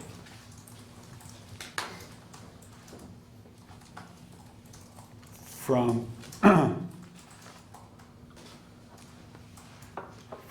from the documents that are in the declaration. No approvals for leases are necessary. Yeah. Are you a tenant? Is AJS Property a tenant as well as an owner at the Casablanca? I am, AJS Property Group is a tenant of the units that it leases. So we're clear on that, right? Right. Now, AJS Property as a tenant, to your knowledge, does AJS Property Group or a owner have to submit an application for AJS Property Group as a tenant at the Casablanca? Check to the form. No. And that's the same understanding that you have based on the condominium declarations. Are you referring to section 1518 of the declaration, which we'll have No. you review later? 1518, I believe, refers to short-term rentals, not long-term leases. Okay, and then since you brought that up, and if you want to refer to the declaration, I'll hand it to you. You just used the word short-term rentals, and you did not. Is there a distinction in your mind under the declaration what a Well, short-term rental is? Alex, let don't him know. finish the question. Okay. Sorry. And Mr. Steuben, if I need to slow down, let me know. I'm trying to get through the deposition a lot faster, so sometimes I tend to speak a little quicker. If you need me to slow down, let me know. Okay. You just interjected the word again, short-term rental, correct? Okay. Under the declaration. Yes. Yes. Under the declaration, what is your understanding or definition of a short-term rental as it applies to the declaration at the Casablanca? I believe anything under 30 days is a short-term rental. So like a nightly rental or a daily rental, to your knowledge, that goes just on a daily or nightly rental, is a short-term rental, correct? Correct. Right. So you have an understanding of that at the under the condominium declaration documents. And having answered that question, does it help you also have an understanding of what short-term rentals means vis-a-vis the city of Miami Beach? They didn't specify exactly what the short-term rental Miami Beach means. Right. But you did have to go down and fill out a very rigorous application, did you not? Check to the form. With the city of Miami Beach. I didn't clarify that. In order to get this short-term rental approval from the city of Miami Beach. Whatever they needed, I provided. So the answer is yes, you did need to go down and fill out an application Yes, relative to all the 15 units that AJS Property Group owned. yes, Right. Did you need to do the same thing for AJS Property Group relative to the other 12 units that yes, are being rented? yes. Okay. And does AJS Property Group, relative to the other 12 units, does it rent those units on a short-term basis as you described under the declaration, meaning for less than 30-day rental periods? Yes, All of them, right?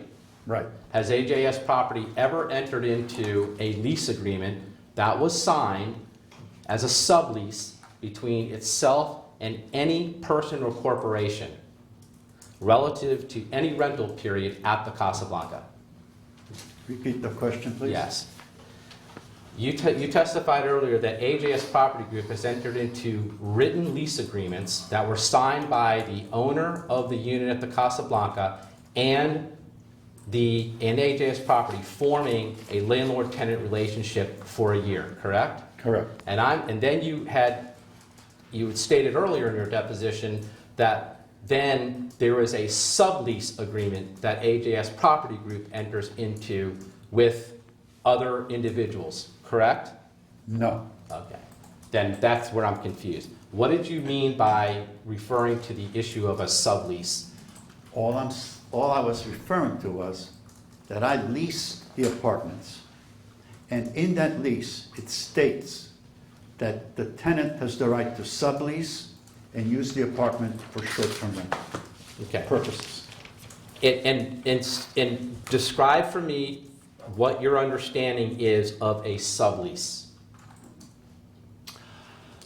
That means that the tenant does not have to be the sole occupant of the unit and can offer the unit to other people to occupy it.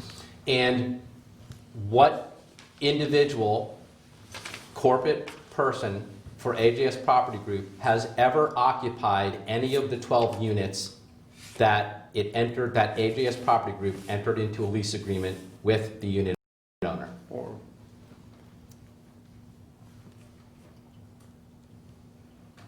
No. But, okay, I'm a little confused, so maybe you can help me. I'm just trying to understand. AJS Property Group went out and entered into actual one-year lease agreements with 12 other unit owners, and no person from AJS Property Group, like an officer, a director, or a shareholder, or a member, ever occupied at any time any one of those 12 units. Is that your testimony? Yes, correct. And the sublease that you're referring to means There's- that... Go ahead. No. By all means, you, sir, please.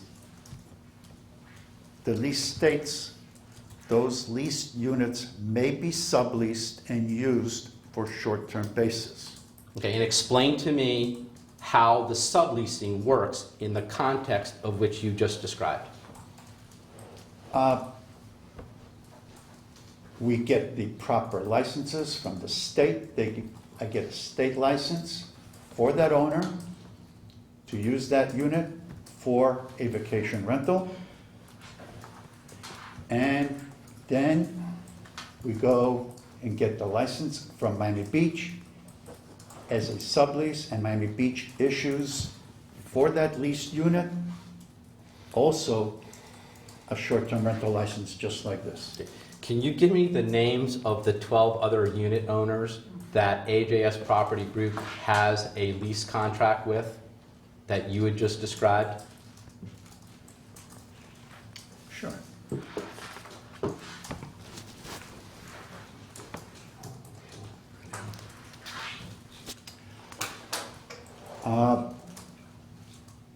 Don't write on the exhibit. It looks like you're about to write on the exhibit. Yeah. Thank you. Mr. Steuben, I have a bigger, would you like a larger piece of paper which I Yeah. can share with you?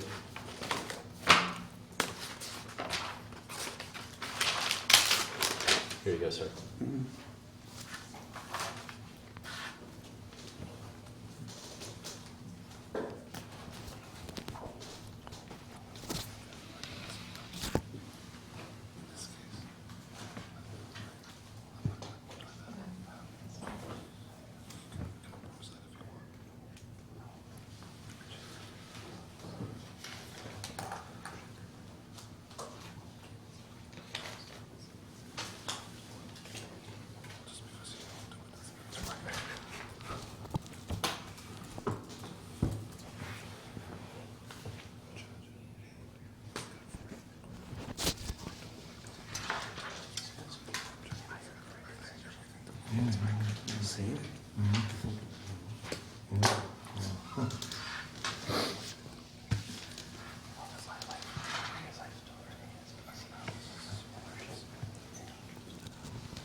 These are the numbers and the names. The other ones are corporations and names that I don't have on hand of what the names on the leases are. Thank you, sir. Do you mind, I'm going to go ahead and read these into the record. If I mispronounce a name, please tell me so. So, for the record, Mr. Steuben wrote down the following units. 1033, which is owned by Roy Garcia. 502, which is owned by Garcia Zamor. 1037, owned by Arthur Peterson. 435, owned by Toledo. Then there are 2 units for which he does not recall the names. Not putting words in your mouth, you just don't have it available. It's Right. 907 and 742. 836, which is Gigi Bush. That name sounds familiar. How do I know that name? Gigi Bush. Oh, she's sitting. Gigi, the person that has shown up to the other depositions, that's sitting in the room right now, correct? Correct. How do you know Gigi? I was curious about that. She's been coming to the board meetings that I've attended to, starting with 2004, Has she ever sat on the board? since she was elected last year. So the first time she was elected as a board member was last year, 2019? Correct. But prior to that, she was coming to every board meeting since 2004, to your recollection or knowledge? To many meetings. To many meetings. So would you say you're friendly with Gigi Bush? Yes? All right, okay. Well, let's go. We're going to get back to that in a moment. Let's get back to the other units. 402, which is Ileana is it Torre Bayou, Bayou? Yes. Is that the Judge that was a Liliana witness in this case as well? Yes. I believe that the defendants called her as a witness, correct? Correct. I see. And then 533 is Jose Luis Lopez. That name sounds familiar too. Why do I know that? Is that the owner of L&C Property Management? Yes. So AJS Property Group entered into a lease agreement for a unit that the property manager at the Casablanca owns. So then AJS Property Group can go out and then rent that unit on a short-term basis. Yes. Object to the form. And the other units are 534, 929, and 914, correct? Yes, and 601. And Yeah. For let's, that one. Well, no, he wrote on that. Don't write on that if you want him to write on okay, it. thank you. Yes, sir, Mr. Steuben, please, Yeah, want to be thorough. as well as I do. Any other units? I'll tell you what, No. we're going to make this easy. I'm going to mark this as Exhibit 65, so it's clear on the record, and at any time during the deposition that you think of another name that you either want to add in here or another unit, please feel free to do so. I'll hand it back to you, okay? Okay. Thank you. Now, Gigi Bush, you've known since 2014. Is that when you first met her, when you came to the Casablanca? 2004.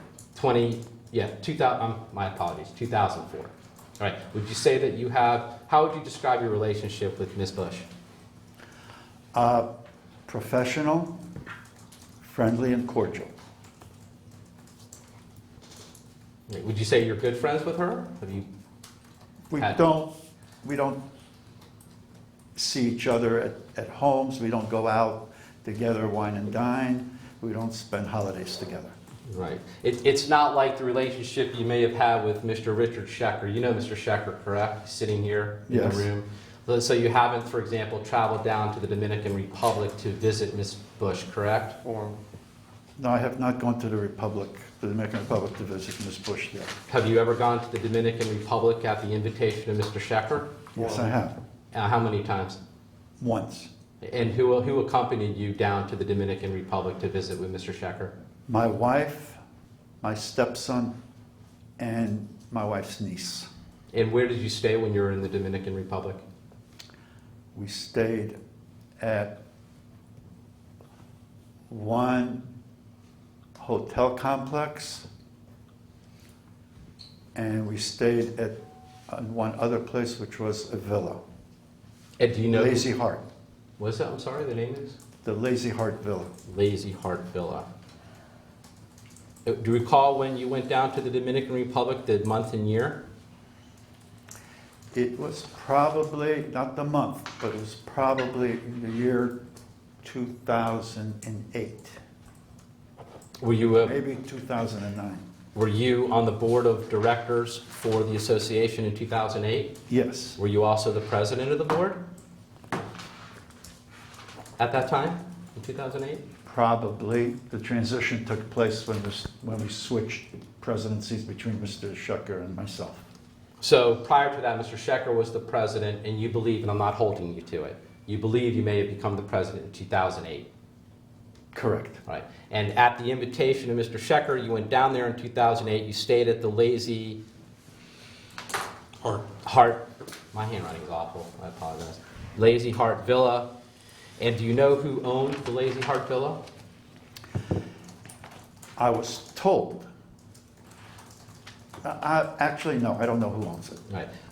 Were you comped for your stay there? You know what the word comped means, right? You don't have to pay for the lodging while you were down there? Yes, I was comped.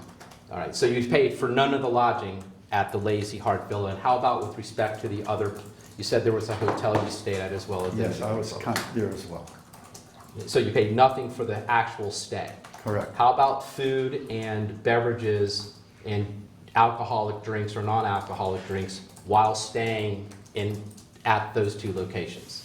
They were comped. Right, so you paid nothing for that? The hotel's all inclusive, and the villa was Mr. Schecher's guest. Let's see. And did you pay for the flights down there? Yes, That came out of a personal expense, correct? yes, Did that come out of your personal bank account? yes.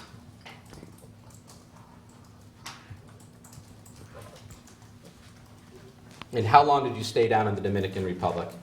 7 days. Why did you accept Mr. Schecher's invitation to go down to the Dominican Republic in 2008?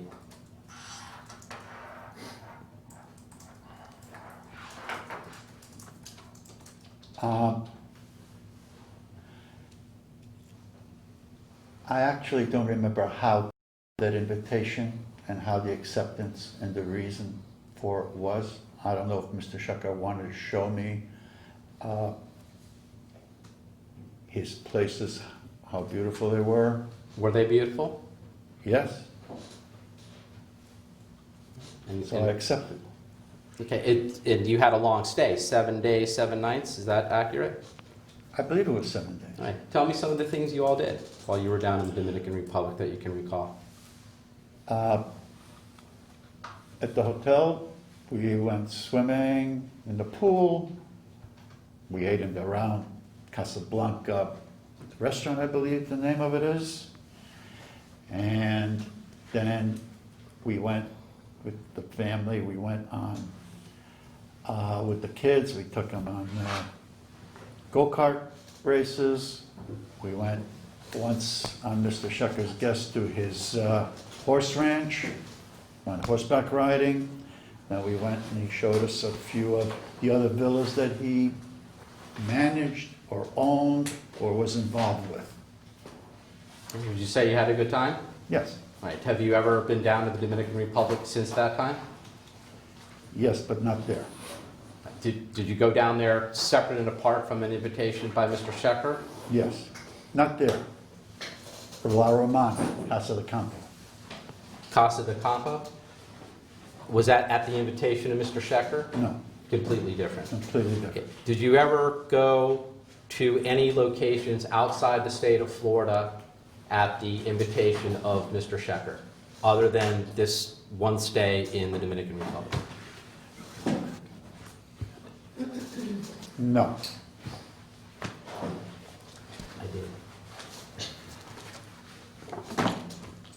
How would you describe your relationship with Mr. Schecher between 2008 and 2017? We had very infrequent communication. Okay? Most of my communication with his companies were through the general managers he had. And those two managers were, With to your knowledge? It started with David Hess, then it went to Richard Evans, then it went to Annette Rojas, and now Silverio. The relationship I would classify as very good, cordial and respectful.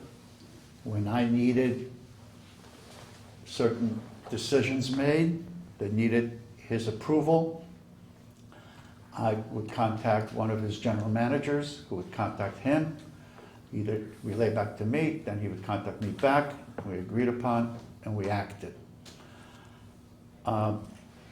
When he needed, if he had any questions or any concerns about anything, I would also respect his wishes and act accordingly. Do you own a piano? I don't know why this is coming in my mind. Do you own a piano? I used to own a piano. Do you know where the piano is located today? Yes, Where? in the lobby. It's not my piano. Whose piano was it? The piano, the lobby situation has always needed to be renovated. I would always confer at that time with Annette Rojas and ask Annette if in fact there was a piano available, a grand piano. I was at a hotel lobby, they had a grand piano. I said, wouldn't it be nice to have some kind of decoration in the lobby that had nothing? I said, would you like to split the cost of the piano? And she acquiesced. And how much? Okay? The piano was $5,000, and she was supposed to pay for half, and we were supposed to pay for half. I'm sorry, when you say we, who you're The referring to? association. And she never paid. The piano that you're describing, it has wheels, right? Does it have wheels?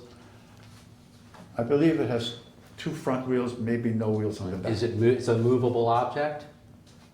Yes. Is it located within the, where's it Within the located? limited common element. No, in relation to the lobby, if you had to describe the lobby, is it in the middle, is it off It's to the in the side? middle. But it's movable, correct? Yes. Right. Do you consider that to be a material alteration to the lobby, No, the piano? Why not? because it's decoration. So if the piano was being used for a business purpose, then it would be a material alteration to the condominium? Are you asking me as Alex Steuben? Alex I Steuben. mean, Purely as Alex. Of course, I'm only asking you as Alex Steuben. One of the claims. Alex Steuben doesn't know about material alterations. Fair enough. Fair enough. All right, so the association wound up purchasing this piano and it put it right in the center of the lobby. Does that interrupt the The flow? association, with conjunction of Casablanca Rental Services, mutually agreed, decided to do that. Okay. And there was a writing to this effect. Verbal agreements? Do you believe verbal agreements are binding on both parties? Yes. And they can never be broken? Well, I don't know about it. I'm not a I'm lawyer. asking you as a lawyer. I don't know. Many verbal agreements, many written agreements are broken. And who owns the lobby to your knowledge or understanding? What company, person, entity to your knowledge owns the lobby, which I think you understand is Unit CU7? Well, CU7, from my understanding, CU7 is the little room inside the window, not the lobby. So, just to understand, there's a room that's located inside a window? I think so, yeah. Okay, I've never, and again, I don't know. I've never seen, but tell me how that works. You go through the window to get to the room? Is that how it works? I have to go through the window pane? If I'm Yeah, somebody you can coming climb, into the yeah, you lobby- can climb over. Yeah, you can climb up the window to get in there. Okay. And that, to your knowledge, is CU7? From looking at the drawings that I've recently seen, that is CU7. So then, who owns the lobby? I don't think anybody owns the lobby. You said it's a limited common element, correct? I don't know if the limited common element is owned by one person. Does the association own the lobby as a unit owner? To your knowledge, as an individual, not a corporate representative of any entity, to your personal knowledge? My personal knowledge, if I wasn't president, if I didn't read a ton of documents, people own, as far as I understand it, you can own a commercial unit.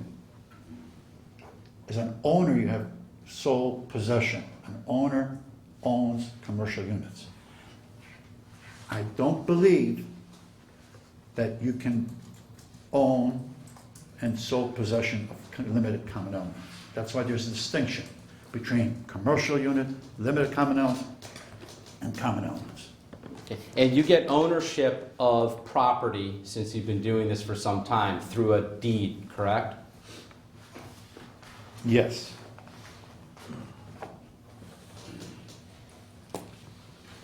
So if I showed you a special condominium warranty deed that was recorded in the public records that indicates that the Schecher Group, Inc., the plaintiff in this lawsuit, owns Unit CU7, would you dispute whether or not Schecher Group, Inc. owns Unit CU7? No. So why don't we just do that now, just so we're clear. Okay. I'm going to show you what's been marked as Defendants Exhibit 6. Do you want this back? No, we're not done with that.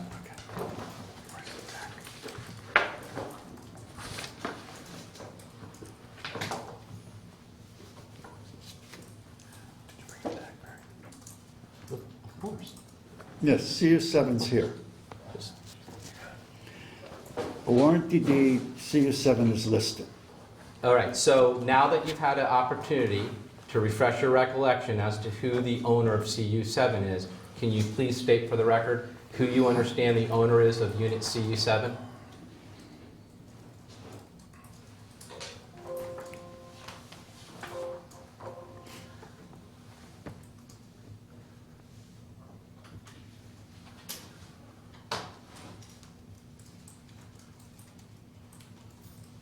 The Schecher Group. Okay. And do you dispute that the hotel lobby, the front entrance area, when you walk into the condominium, is Unit CU7?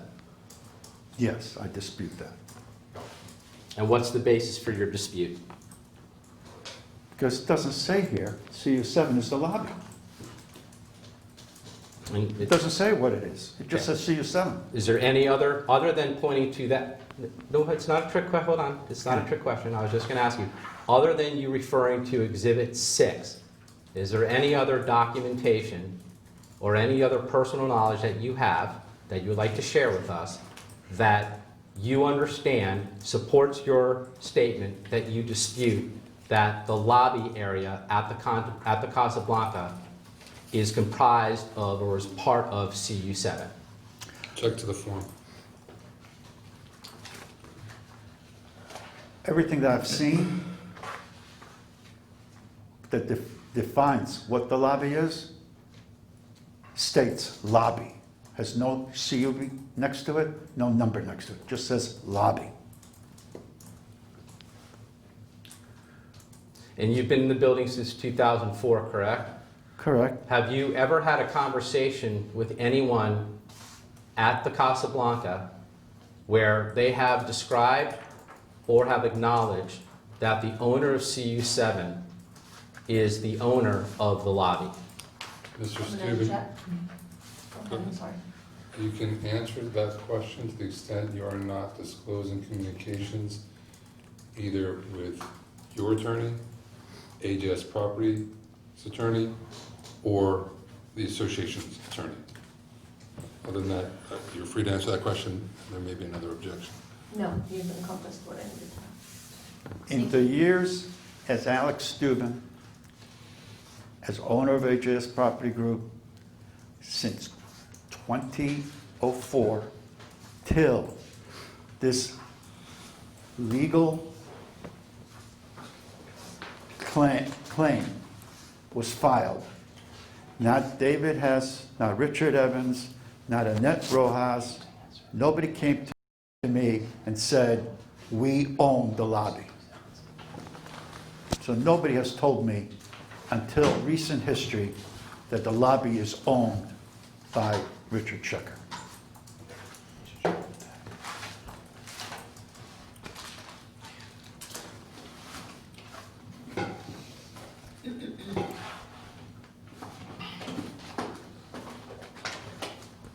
Did Mr. Schecher ever advise you that he was the owner of CU7 at any time between 2004 up to the date that you're sitting for your deposition here today? I think that communication asserting that started in 2016. Do you recall the particular month? No. And when did that conversation, what was the reason or occasion that conversation would have come up, to your knowledge? And I'll tell you, Mr. Steuben, to be fair to you, because I appreciate your time here today, if you need to answer that question in your capacity as a corporate representative of the Condominium Association, please tell me and you can confer with your counsel, because I don't want to mix the depositions together. I want Yes, to be fair to you. in that respect, I think it's better to wait for a later time, Fair enough. because those conversations happen with respect to my position. Thank you, Mr. Gruber. And I believe that there was, in the answering the question that you asked, Barry, was when Mr. Schecher stated that he was the owner of CU7, that's the question that you were asking? Front desk. Mm-hmm. No, No, that wasn't. No, he did not say front desk, I just, leave it. okay, fine. We're moving on.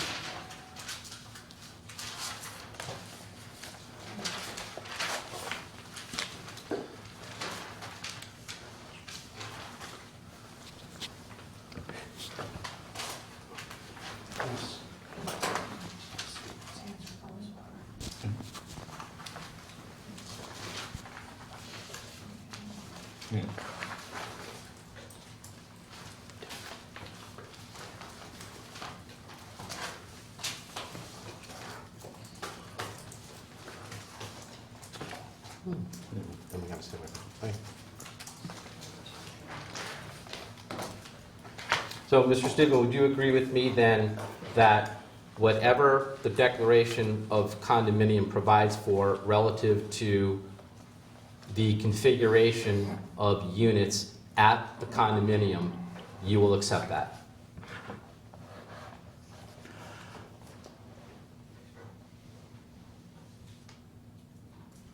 I'd have to see what I'm looking at before I would accept anything. I understand that. I appreciate that. So what we'll do is I'm just going to hand you a copy. You've seen the Second Amendment complaint that's been filed in this action, correct? By the plaintiffs? Yes. All right. Why don't I hand you the Second Amendment complaint, and if you can refer to paragraph 5 for me, and please take your time, tell me when you're ready to answer questions, and I'll proceed. Mr. Gruber, what are you having him look at? The Second Amendment complaint. The whole thing? Well, I wouldn't do it any other way. It's the whole, So yes. you're asking him to review the second? No, I'm handing him, to be fair, I'm just going to hand him the document. He can review whatever he wants. I was just referring him right now to paragraph 5 of the Second Amendment complaint. Got it. And to your point, yes, I included the exhibits.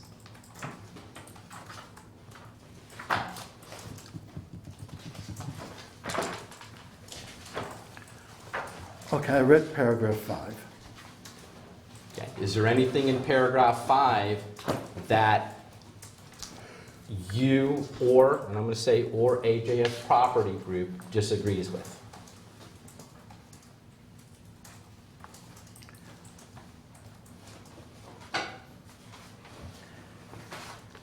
I think, as Alex Steuben, AJS Property Group, I cannot comment on this at this time.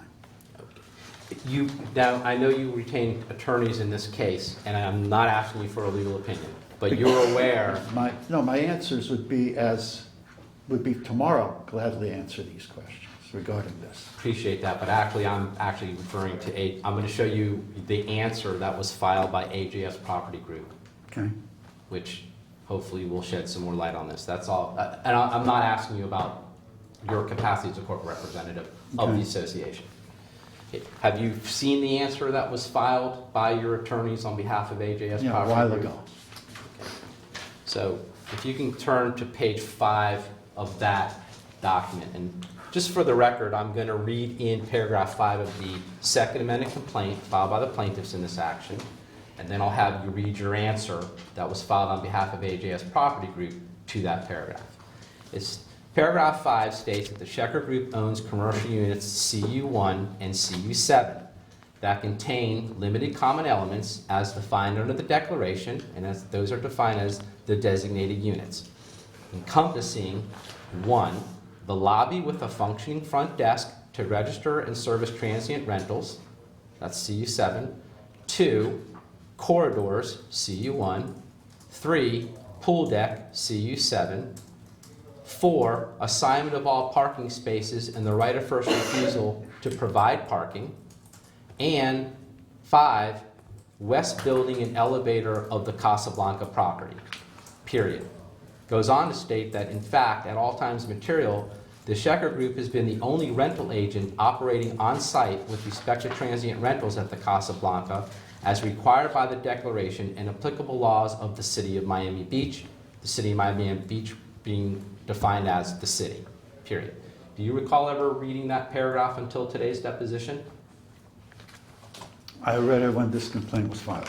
Okay. Now, if you can turn to paragraph 5 of the answer that was filed on behalf of the AJS Property Group, can you read that into the record, please? Admitted that the declaration of condominiums for the Casablanca speaks for itself, denied in all other respects. Right. So when I asked you earlier if you're going to accept whatever the declaration says is CU7, would you agree with me then that that would be consistent with the answer you just read? My answer is correct. I'm not agreeing that paragraph 5 is correct. Okay. And then to be fair to you individually, and I'll hand you your answer so in fairness, you can also read your answer to paragraph 5 to the same the same paragraph of the second amended complaint I just read to you. You can kindly read that into the record. Without knowledge, therefore denied, and demand strict proof thereof, admit only to the existence of the declaration and the law of the City of Miami Beach, which present the best evidence of its contents, otherwise denied. Right. So to be fair to the plaintiffs then, we should be able to distinguish between the answer you just gave me when you said you don't know who owns the lobby. That seems to be consistent with your paragraph 5 of your individual answer, Right. versus paragraph 5 that was answered on behalf of AJS Property Group, correct? Object to the form. I believe that both deny the facts in paragraph 5, So in the my word, interpretation. so the word admitted means nothing to you? Admitted to the declaration of the condominium of the Casablanca. The declaration of the Casablanca, admit that there is a declaration of the Casablanca. Does not admit that this CU1, CU1 and CU7 are commercial units. Okay? A lobby with a functioning front desk? I don't know. I dispute that. To register and service transient rentals? You said registration doesn't exist in the document. None of the corridors, these are not commercial units. I dispute that. So you would agree with me, you made an interesting point. So you agree with me that the word registration is No, nowhere I'm saying, I noticed it here. You mentioned it. Hold on, one at a time, okay? Okay. Can you read back Mr. Steuben's, because I don't want to be accused of being argumentative, and I just want to make sure I heard it correctly. If I'm wrong, I will admit it. Can you please read back Mr. Steuben's prior answer?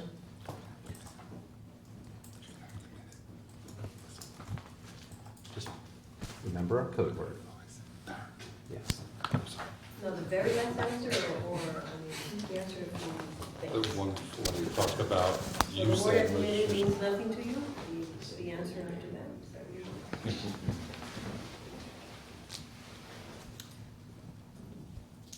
Admitted to the declaration of the, well, the question was, so the word admitted means nothing to you? And you want the answer to that? I want the answer, please. I admitted to the declaration of the condominium of the Casablanca. The declaration of the Casablanca admit that there is a declaration of the Casablanca, does not admit that this CU1, yes, CU1, CU7 are commercial units. Okay, lobby with functioning front desk. I don't know, I dispute that. To register and service transient rentals, the registration does not exist in the document. The corridor, these are not commercial units, I dispute that. Okay, so just to be fair to me now, even though you're the witness and I'm just the lawyer trying to do my job, I interpreted your answer correctly, right? When you were talking about registration, you were referring to the fact that registration has nothing to do with the declaration or does not appear in the declaration. Is that correct? No. Okay. Tell me what you meant by your answer. I meant by your answer, you entered registering here, and yet in court, you said registering doesn't exist in the deck. You referred that, not me. Actually, I'm not the... I want one of you. Mr. I'm Steuben, sorry. to be fair, you got to be a little fair to me now. I'm not Okay. the one testifying. Okay. So please, I'm trying to understand that I hinge on every word. I'm a curious guy. I don't have a unit at the condominium. Does the word registration appear in the declaration to your knowledge? No. Okay, thank you. Could we time out to change the video? Sure. We'll take a break. Off the record. Off the record. 11:48. Mr. Steuben, you've been terrific. Okay, we're back on the record at 12:14. Hey, Mr. Steuben, we had a break. I appreciate your patience. What I'm going to have you do at this moment is I'm going to hand you what I've marked as Exhibit 66, and I'm going to represent to you, just so there's no misunderstanding as to where this document came from.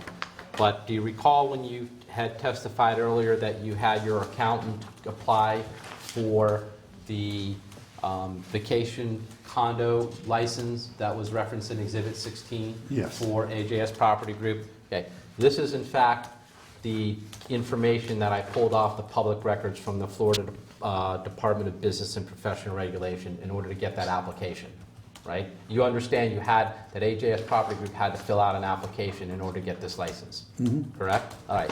So the first page of Exhibit 66 I'll represent to you is it provides you the links that you can go to and to get to the license, the applicable license that you want to get from the Florida Department of Business and Professional Regulation. We'll call it the DPR, okay? So would you agree with me that if you're applying for a license through the DPR, you're looking to conduct or operate a business? Not necessarily. Okay, then do you know why you would go to a State Department entity called Department of Business and Professional Regulation to apply and get an application? You may want to do something that may not qualify as a business. So if you were not looking to qualify as a business, then why would you need a business license? You're looking for a license to do something. Not all tasks that you go and do need licenses. But whatever the BPPR provided for us to get short-term rental for this is to get this license. Right. And what was your intention in obtaining this license for AJS Property Group? To rent the units that AJS Property Group owns. And you don't consider, and how would you describe what you just told me in terms of renting the units that AJS Property Group owns? Would you describe that as a business or a hobby? Or how would you describe it? As a task of renting out the units I own. Okay, so it's just, so when you spoke to your accountant, you told your accountant that the only thing you're looking to do is perform a task, correct? Yeah, to rent units. To rent units. All right, you never discussed with it, but you went to an accountant of all people to perform a task. Well, I go to the accountant to do my income taxes. Okay. Do you use your accountant primarily for business purposes? Is that why you have an accountant? To do my taxes primarily. Right. But your taxes, the taxes that you're referring to are your personal income taxes? Yes, And the personal income taxes would include the income that you derived, as we discussed earlier, from AJS Property Group and... from the rents. Yeah, rent And the other versus end. expenses. And the other entity. Right. Gurus. Yes, all in one income tax return. All right. And you're describing that as a task. Yeah, one of the things I do with the properties that I own. All right. So remember we were talking about all the types of things that you do for AJS Property Group as the manager and managing member of the entity? And you listed a number of those Right. things. So you're describing those merely as tasks? Those are tasks that I All right. perform. So take me through all the tasks that you perform for AJS Property Group as you describe them. I make sure that the apartments that I own and lease are maintained properly. And why would you do that? I think anybody that owns any property wants to make sure that they're maintained properly, and even if it's your home. Whatever property you own, you want to maintain it properly. Right. So I make sure they're maintained properly. I make sure that if anybody's interested in renting them, based on the licenses that I've obtained, that I'm able to rent them and allowed to rent them, that I communicate all communications with them, receive the payment for them, and make sure that they get what they paid for. Okay, so let's just break that down.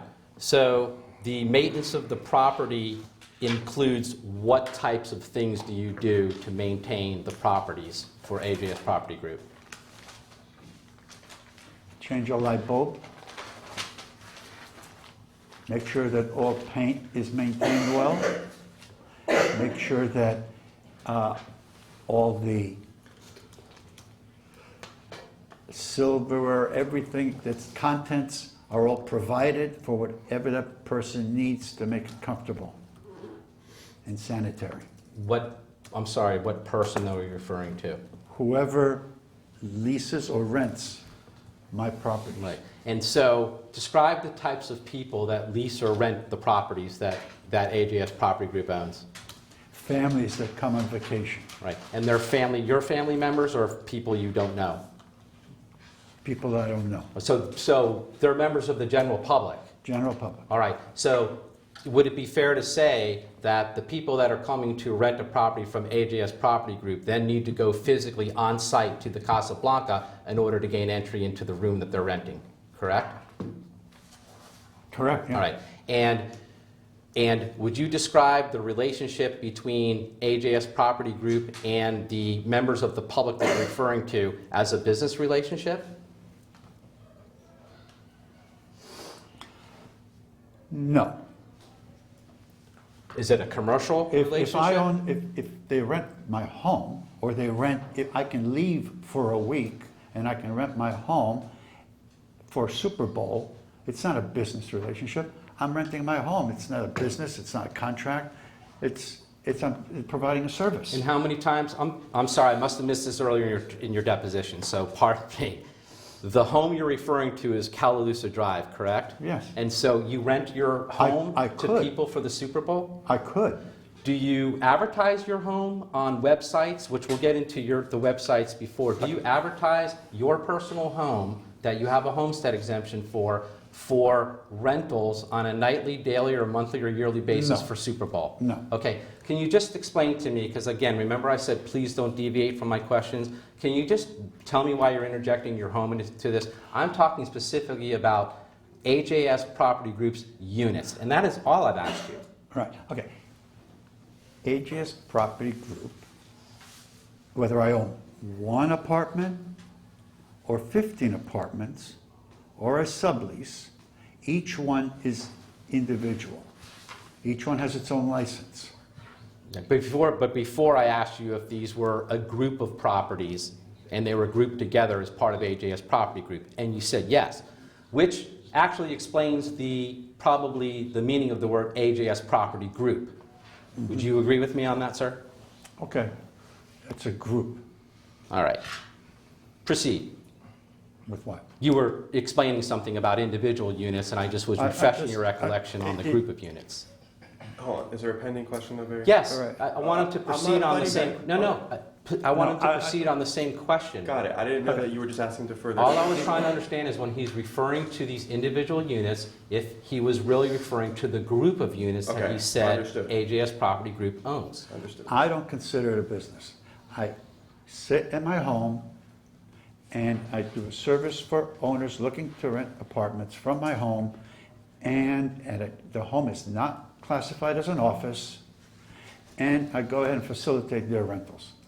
That's all I do. You want to classify it as a business? Go right ahead. I do not. Well, you're the one paying, AJS Property Group and yourself are the ones paying the sales tax for the rentals of the units, right? Okay, Is yes, that correct? yes. Okay. Do you pay a sales tax if you're not operating a business? I pay a sales tax when I buy something at Walmart. Is that conducted that a business? It's not a business. Right, it's a great, perfect example. So when you walk into Walmart, do you consider yourself to be a patron of that entity?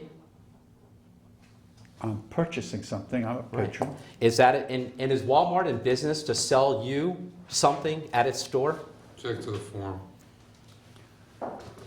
They're in business to sell the things, yes. So Walmart is in the business of sell. I'm just using your example, so it's not, these are not trick questions. Let's go with your example, I like it. So when you walk into the Walmart and you're purchasing something, would you refer to that as a business or commercial transaction? Check to the form.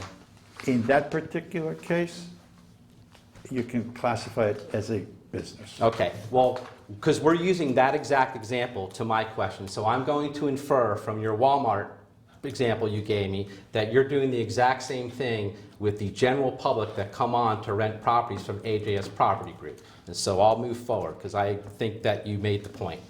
So let's go and take a look at the Exhibit 66. Now, the first page of this document, okay, and I will represent to you, this comes off the website. Whoever wants to go on to the Department of Professional Regulation can see the same thing.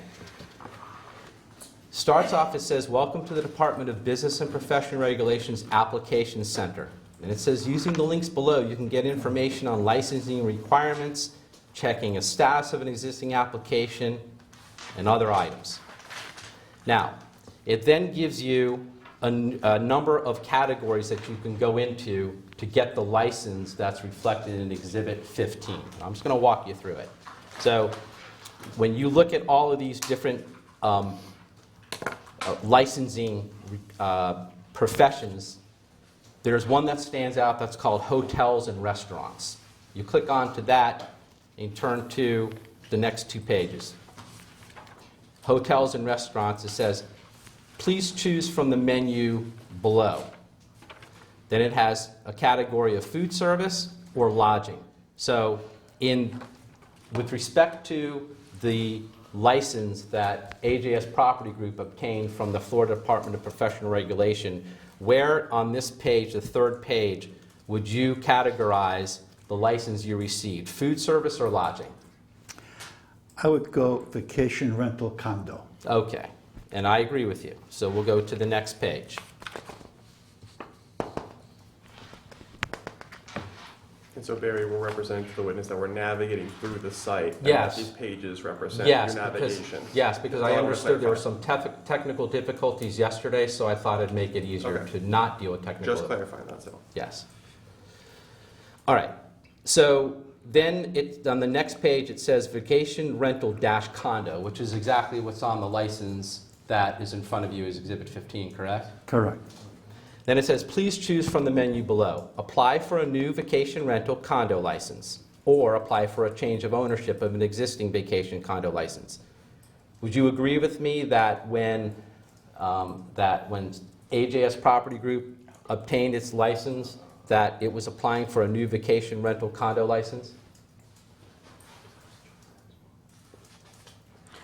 Mr. Steuben, I don't remember if you testified that you did this for the account, but I don't want you to guess. Yeah. So if you're guessing and you're.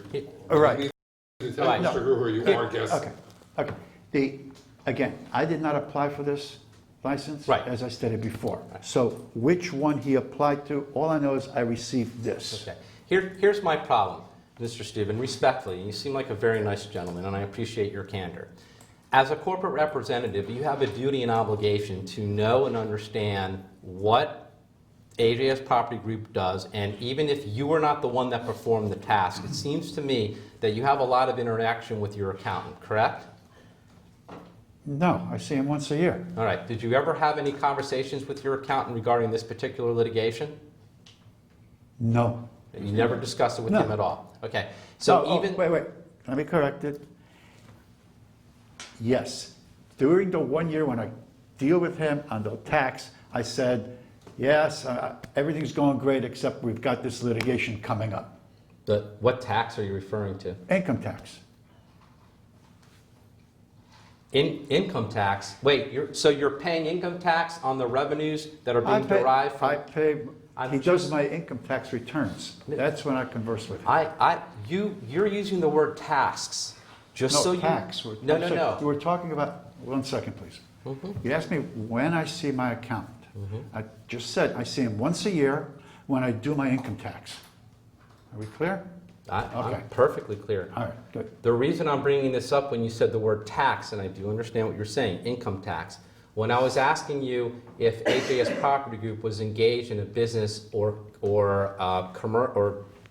is a commercial entity, you said, no, I view it as performing tasks. Just in my general knowledge and understanding, and I'm not an accountant, and I'm bad at math, I have never paid a tax for performing a task, T-A-S-K.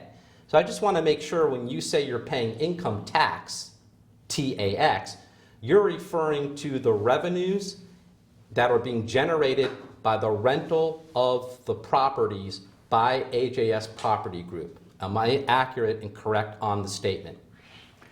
I am paying income tax on the profits that I make or lose based on my income tax returns. Which includes income derived from AJS Property Group, correct? Correct. The monies that are deposited into your personal bank account that are then sent to your accountant in order to keep the books and records of the company and also to pay your taxes, correct? He doesn't keep the records and books of my company. He gets the information I give him as to the receipt of income and my expenses and creates the income tax return. Where are the books and records kept for AJS Property Group? The corporate books and records, including the financial information. I guess he prepares them once I give him the incomes and expenses. What you mentioned earlier that you have was it an office at your home? I have a desk. A desk. Where's the desk located? In a spare bedroom. Okay. So everything you do relative to AJS Property Group renting properties is done at your desk.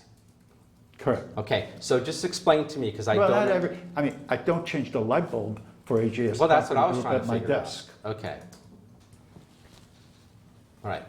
Do you physically change the light bulbs yourself for each of the 15 units that AJS Property Group And the owns? ones I rent as well. That AJS Property Group is renting through these leases? Yes. Okay. So you personally do... I personally. All right, do so you all- come... Yeah, I come almost every day, every other day, and maintain all the maintenance and all the rooms. Right. So you come onto the property at the Casablanca as the owner and a member and manager of a company, AJS Property Group, to perform these maintenance services for that company, which is renting properties to the public, correct? I perform the maintenance for the units that I own and manage. Okay, so I was correct in my statement. Well, you said a lot. I just said what I do. All You're right. interpreting what I do into something else and more. All right. Well, who does the painting for the units at the Casablanca? The AJS Property Group either owns and rents on a short-term or transient basis to the members of the general public, or other people's units that it has leases with. I'd say 90% of it, I do. And then what? And then you said there are other functions that are performed as well, general maintenance functions. If I have a plumbing problem, I'm not as good at plumbing, so I usually hire a plumber. I would do the same. Okay. All right. And in all the maintenance and things that you're doing for AJS Property Group, at the end of the day, as you explained, there are profits that would be derived from these rentals of these units at the Casablanca, correct? I hope so. All right. Now, when, again, going back to Exhibit 66, so I would represent to you that there was an application that needed to be filled out by AJS Property Group that included applying for a new vacation rental condo license. From the beginning, when the licenses were required, at that point, when the application went in, it would be considered a Right. new application. And from the day that AJS Property Group obtained the license, that as is in Exhibit 15, and also reflected in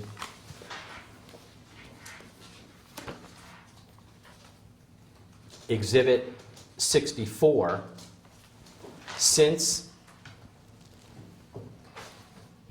the date that this license was obtained on July 8th, 2015, has any other company other than AJS Property Group owned that license? No.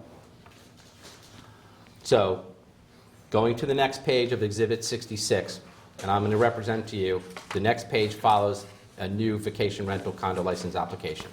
So if you can turn to the next page. Okay. I'm going to read some of the information on here. You tell me when you believe that this information does not apply to AJS Property Group, and keeping in mind that this is what the licensing requirements apply to for the condo license. It says, apply for a new vacation rental condo license. Florida law requires owners of new public lodging establishments and new owners of existing establishments to obtain a license from the division before commencing operation. The application process described below is for new vacation rental condo licenses only. Is there anything that I just read to you that you disagree with relative to AJS Property Group at the time it was applying for a license in 2015?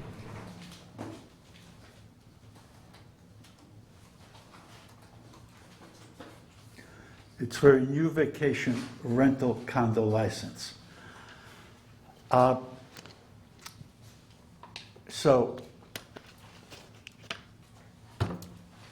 I do not understand that, because I don't know if it's a new vacation rental for the new license, or this units have never been rented on vacation basis before. Well, I'll ask you probably the most obvious question then. Prior to the time that this license was issued in July of 2015, was AJS Property Group engaging in the exact same activities and renting of units at the Casablanca to members of the general public that it's doing today? Yes. Okay. But before 2015, it wasn't required to have a license. With the Florida Department of State? Correct. How do you know this? Because that is when Miami Beach, because I guess maybe it required it, maybe it didn't, but it wasn't brought to my attention that we needed a Florida state license for short-term rentals until Miami Beach brought it to our attention that Miami Beach wanted short-term rentals. Okay. At that point, they referred us, for you to get a Miami Beach short-term rental, you need to go to the state first. So you don't know, so just to be fair to me and anyone that is viewing this videotape, you actually have no personal knowledge whether or not AJS Property Group was violating Florida state law prior to the time that it applied for and received a license in July of 2015 relative to renting these condominium units to members of the general public, correct? Correct. Maybe I was in violation of Florida state, but not in violation of Miami Beach. Fair enough. So let's continue. Going to the same page, it talks about the application requirements. It says eligibility. States as follows: if your operation does not meet the following definition, please return to the previous page to select the correct one. You see that? Yes. And then it says, here's the eligibility. It describes a vacation rental as follows. A vacation rental is any unit or group of units in a condominium, cooperative, or any individually or collectively owned single-family, two-family, three-family, or four-family house or dwelling unit that is also a transient public lodging establishment, but that is not a timeshare project. And then it refers to Section 509.242 Florida statute. So you see that definition there? Yes. It then goes on to state that transient establishment means any public lodging establishment that is rented or leased to guests by an operator whose intention is that such guests' occupancy will be temporary. Then it refers to Chapter 509.103 Florida statutes. Do you see that? Yes. It then goes on to state that for record-keeping purposes, the, in quotes, condo license includes establishments comprised all or mostly of condominiums or cooperatives. You see that language? Yes. All right. Now, these are the state requirements that AJS Property Group was agreeing that it fell under in terms of its eligibility to get the license. So would you agree with me that the license that AJS Property Group applied for was related to a vacation rental that was comprised of a unit or group of units in a condominium? Yes. And would you agree with me that it is also a transient public lodging establishment that is not a timeshare? Hold on, Barry. Yes. I'm telling him to answer the question, but I just want you to clarify too, that you're asking him based on his reading of this document as a lay witness, not coming to a legal conclusion of whether one thing qualifies as another. It's not a legal conclusion because he's not a lawyer, and but we all know that everybody who applies for the license doesn't have to use. Mr. Steuben has already testified he didn't even use a lawyer. Okay. Okay. However, he is the corporate representative of AJS Property Group. He instructed somebody, according to him, to do this, so therefore he's bound by these terms. That's all I'm saying. Okay, that's what the clarification I was Okay. asking. I don't agree with that statement, but is there a question pending? I'm Yes. sure. All right, then I'll Do you have any reason, relative to what I read to you, relative to vacation rentals, do you have any reason to dispute what the eligibility requirements are in order for AJS Property Group to have obtained the license that is described in Exhibit 15 and Exhibit 64? Yes or no? I think the units that I received this license are in compliance with these requirements.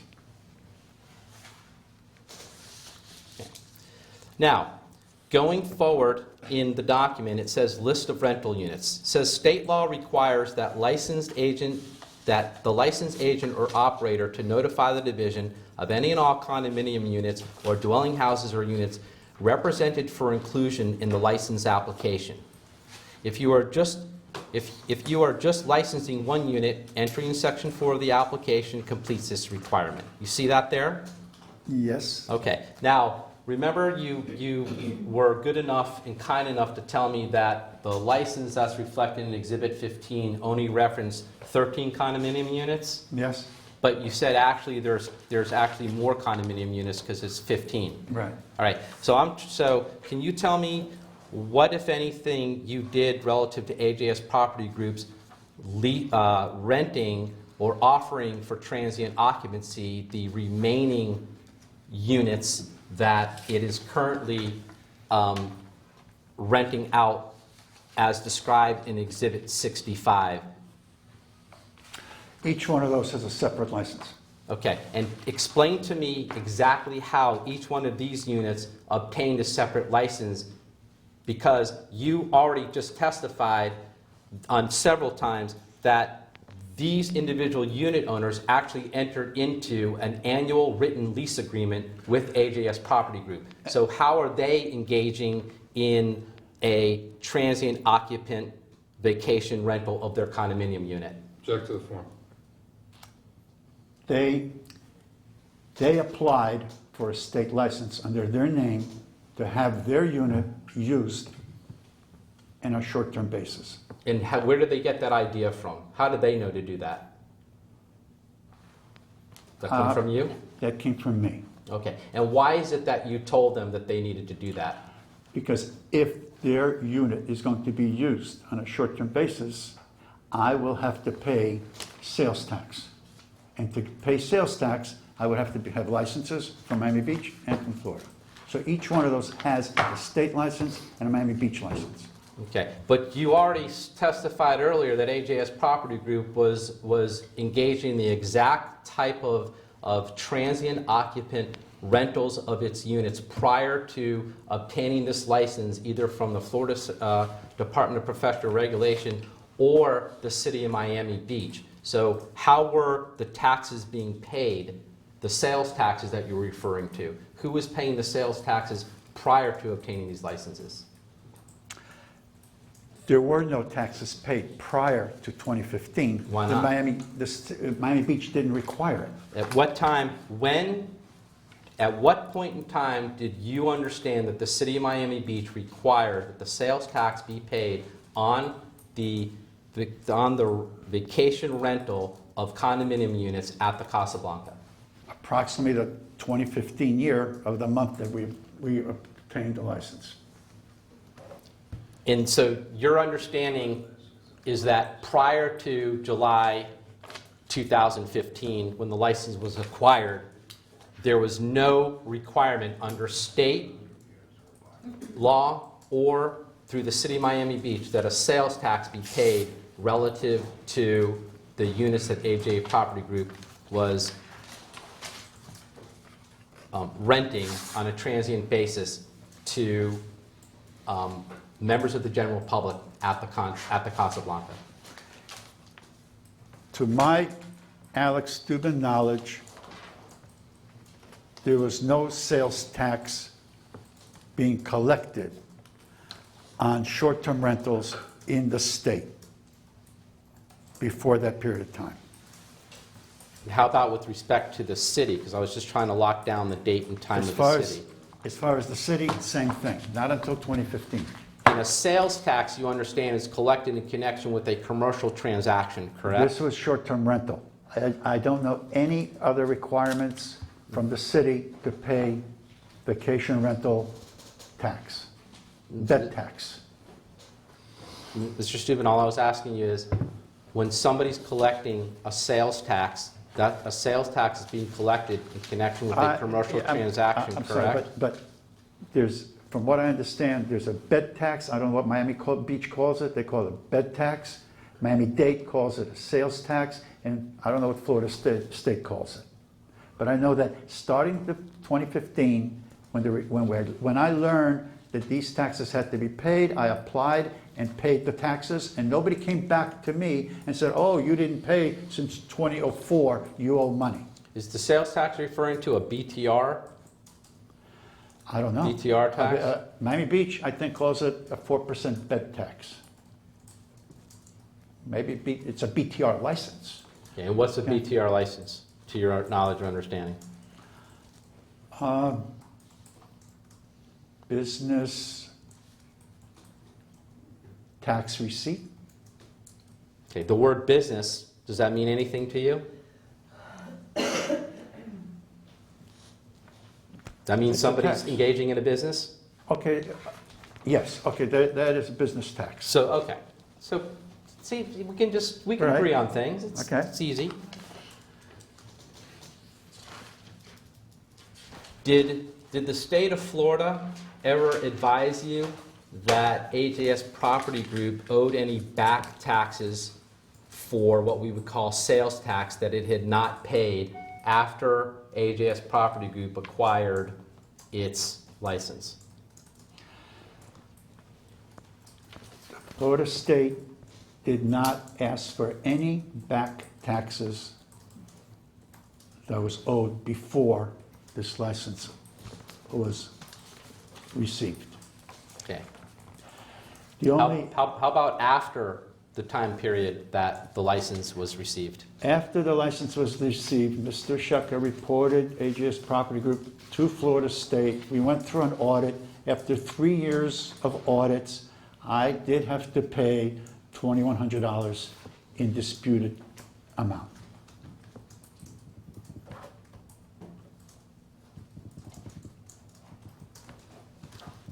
Now, I want to go back to what you were talking about as to why you personally would have advised these other owners that are reflected in Exhibit 65 that they needed to go out and get their own sales, their own licenses, because it just, again, I'm just confused, and I'm trying to piece this together. AJS Property Group had already taken possession of those premises pursuant to a written lease agreement.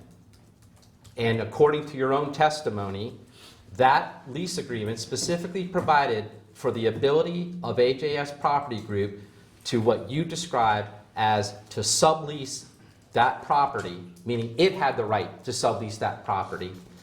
And I think you also said, or to allow those properties to be rented on a transient basis to individuals, patrons, coming on to the premises at the Casablanca. So why would you have to advise them to get their own license when it seems to me, if I'm wrong, AGS Property Group should have been paying those sales taxes? Okay. Object to the form. Adjourn. Why? Because we want it to be as legal as possible and have all the licenses required and pay all the taxes for the state and for the Miami-Dade and Miami Beach as required, as opposed to PDI that's renting, that has no licenses for individual owners, that is doing the same thing, drawing up contracts, bringing them in and sublease and renting them on a transient basis, not as a hotel, not as anything. That's a new rental agency opened up that's doing the same thing, but don't have the licenses and don't pay the taxes like I'm doing with AGS Property Group. Okay. You just interjected the word, you want to make sure everything was legal. And again, I'm just getting confused one more time.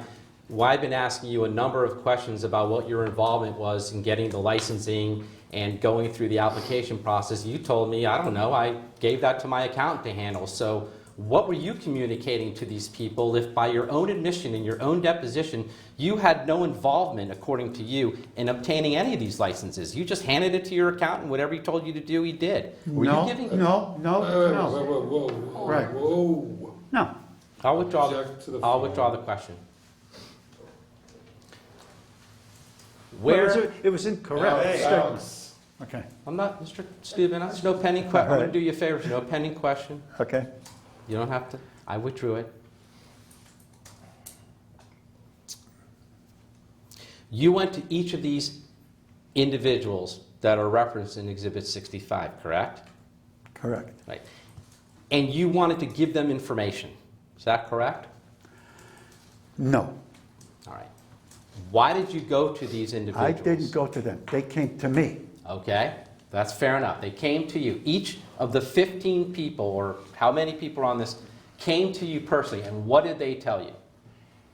Would you be interested in renting my unit? And you said yes. I said I only do it on a yearly lease basis where I offer you a lease per month, and that's it. But you will have to get licenses that will allow your unit to be rented on a short-term basis for me to be able to rent it on a transient base with the license for Florida, Miami Beach, and Miami-Dade.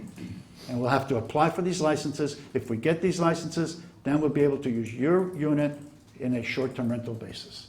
Okay. But AJS Property Group already had the license, and according to what you're telling me, AJS Property was clearly in control of all these units pursuant to the lease agreement that you entered into with these other individuals reflected in Exhibit 65. No, AJS Property Group has a license for its owned units. If a unit owner wishes to rent his unit to me, I needed to be able to rent it on a short-term basis, and they allowed me to, they had to go get their own licenses. They already gave you the property for an annual basis pursuant to the lease agreement, sir. Okay. I'm just not understanding Well, why. I'm sorry you're not understanding. Were you concerned about you having to pay their own sales tax for the additional units that AJS Property Group was going to lease out for these people? I wasn't concerned for anything. I'll gladly pay the sales tax or bed tax or whatever that property is required to be rented. Well, who pays with respect to the units that AJS Property Group is renting on a short-term or transient basis that is referenced in Exhibit 65? Who pays the sales tax with respect to each one of those properties? AJS Property Group. Why? Didn't you just get done telling me that these individual unit owners had to get their own license in order to be able to lease out these properties or rent these properties on their own on a transient basis? Why would AJS Property, excuse me, I'm in the middle of a question. Why would AJS Property Group be paying the sales tax for these individuals? Barry, Objection to form. Barry. Very argumentative. Join. I could have sworn I heard the word why in what I just said, which to me is a Don't argue question. with my objection. You're being very argumentative. I'm going to maintain my objection. That's okay. Anything else? Barry. I don't need the facial Gotcha. expressions, Barry. Gotcha. Likewise, Jeannie. All right.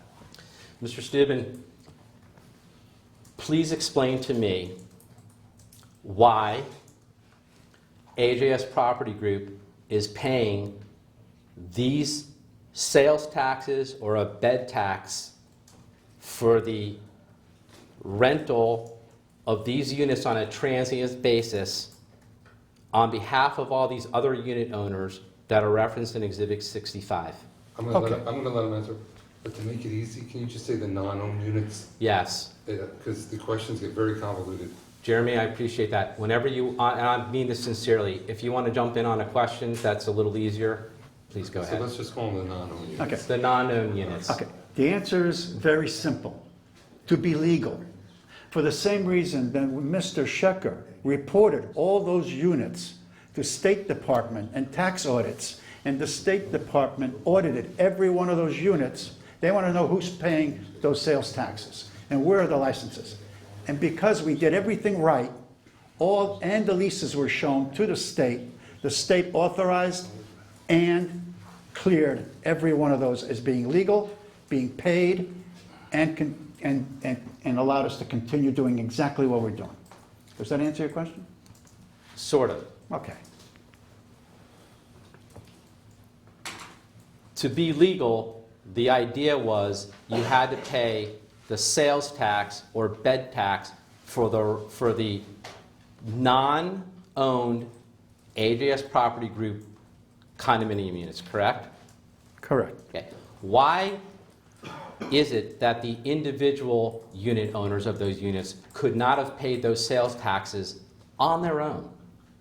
Oh, because they gave me the permission to rent their unit on a short-term basis, and for me to pay the taxes on their behalf. So then why would you need to have a lease agreement with these individuals if really your true intention? Because the state required it. I was in the middle of my question. Sorry. Is it because, Mr. Steuben, that AJS Property Group does not have a hotel license that would allow AJS Property Group to just rent those properties on a transient basis without entering into any form of lease agreement for a year, the way you described AJS Property Group entering into a lease agreement with these non-unit owners reflected in Exhibit 65? No. You don't need a hotel license to do short-term rentals. That's obvious. That's why the state created a vacation rental license. Okay? This is not a hotel that we need licenses to rent in Casablanca.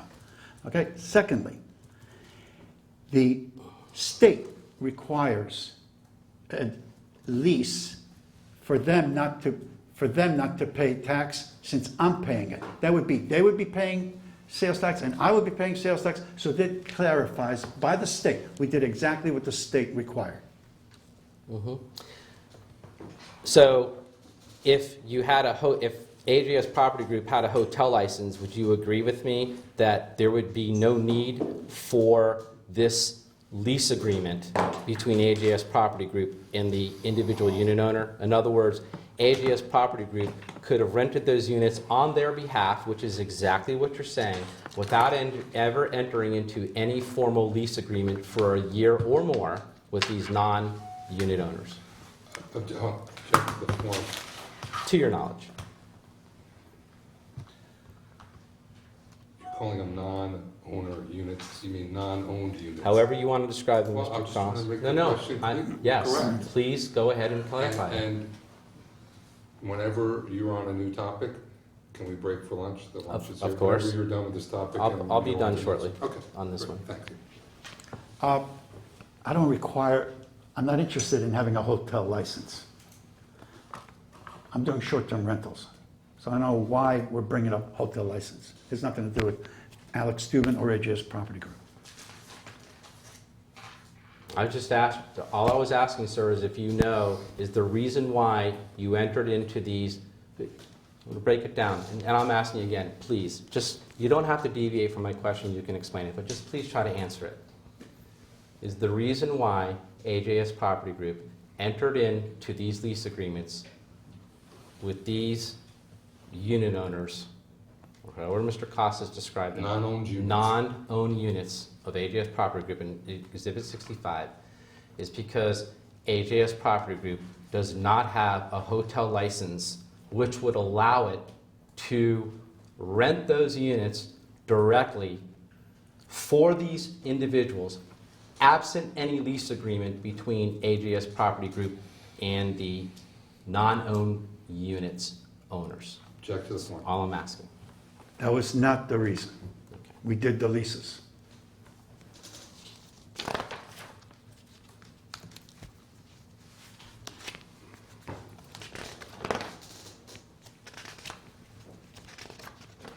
Okay, if you can now turn to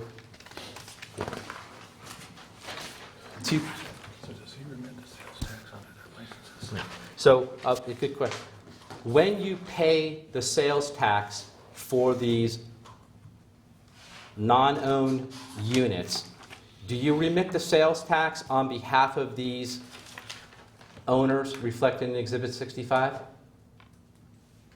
Directly to their license number. Right. So the money never flows to them and then they pay the Correct. sales tax. AGS Property Group, from your personal bank account, pays their sales taxes. Sales tax, bed tax, whatever tax is due to the three entities. From your personal bank account. Correct. Now, if you can go to the next two pages. Page 22, 106, which One of six, page 1 of 6. Okay. Thank you. Now we're at the application itself. And it says at the top, congratulations on your decision to consider a new business venture. As you explore this opportunity, the Department of Business and Professional Regulation, Division of Hotels and Restaurants, is ready to assist you through the licensing and regulatory process. Have you ever contacted the DPR in order to obtain any advice or assistance from that department or division relative to the testimony you just gave as to how you or AJS Property Group is renting the non-owned units for these other unit owners reflected in Exhibit 65? No. Okay. Do you see where it says congratulations on your decision to consider a new business venture? You see that At the top. at the top? Yes. All right. Can you please tell me at what point in time you decided to enter into this business venture for which you obtained the license? I decided to go in, to get the license in 2015. But when did you go into the business venture itself? Because you did testify earlier that you were renting these rooms and units out before the license. When I bought my first unit in 2004, the owner was renting on vacationrentals.com, and he said, just pick up my listing, and you can rent it whenever you want when you're not using it. So in 2004 is when you decided to go into this business venture?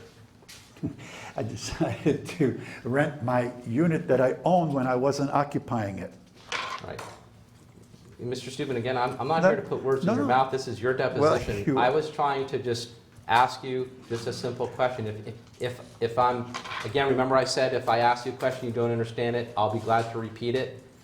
I'm taking your answer that you decided to go into this business venture in 2004. I just wanted to make sure the record's clear. That's when you did decide to go into this. No, I decided to rent my unit when it wasn't used. I didn't consider it a business then. It was an extra income stream to help offset the expenses. And so at what point in time did you decide that you were going to go into this business venture? That's the question I asked you. Asked and answered. I don't think I ever made that decision to transition, to make a decision. Oh, bells off. Now I'm going to call it a business.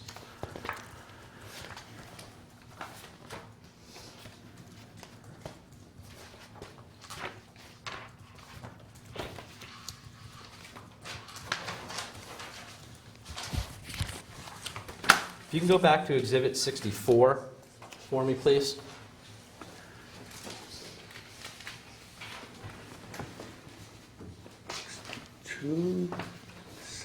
Yeah, that's Which number? 64. Yes, sir. If you can go to the second page for me. It gives a detail of the license. And again, this is something that people rely on when they go on to the website. So I'm representing you. I pulled it from the website for the DPR. Where it says licensee information, it has AJS Property Group LLC is the primary name, and then it has under it Casablanca, a DBA name. Do you see that? Right. Is that a yes? Sorry, you have to. I see it. Okay. I don't know what it means. So you have no understanding what the two words Casablanca means in parentheses DBA name? No. Do you know what DBA stands for? I think it's doing business as. Right. You are correct about that. Have you ever seen this detailed information that you're looking at now before today's deposition? No. Right. So the main address you have, again, listed as 911 East Calusa Drive. We know that's your personal residence. And there's a license number, correct? All this information is true and correct right now, correct? Yes. Right. Now, you see where in the middle it says license location?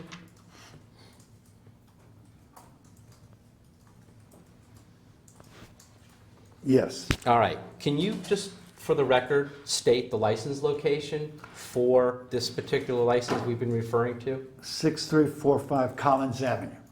Miami Beach, Florida 33141? Yes. That's the Casablanca, correct? Casablanca Condominium, yes. Why are you putting your license location at the Casablanca if you told me before you just kind of operate out of your house and you don't do anything, you just talk to people? And I'm just curious, why is the license location specifically at that address? Object to the form. Maybe, just maybe, because they want to know, since you're asking for a vacation rental, the specific location of the vacation rental, where that will be. Not where the mailing address and where you're going to be contacted or receive the information, which is the mail address, the other address. So they want to make sure that they know that the license that's being utilized by AJS Property Group is being utilized at the physical location on site at 6345 Collins Avenue in Miami Beach, known as the Casablanca, correct? Object to the form. Correct? Yeah, I would think they would want to know what location the license is for. So the answer would be yes. Right. Right, we'll take a break. if you want. Off the record at 1:07. Okay, back on the record at 1:57. Okay, Mr. Steuben, we had a lunch break. We're back on the record now. Relative to the leases that AJS Property Group entered into with the other non-unit owners on Exhibit 65, are those leases commercial leases or residential leases? Residential leases. And does AJS Property Group expense out those leases as a cost of doing business for purposes of filing tax returns or your tax returns? If anything that I spend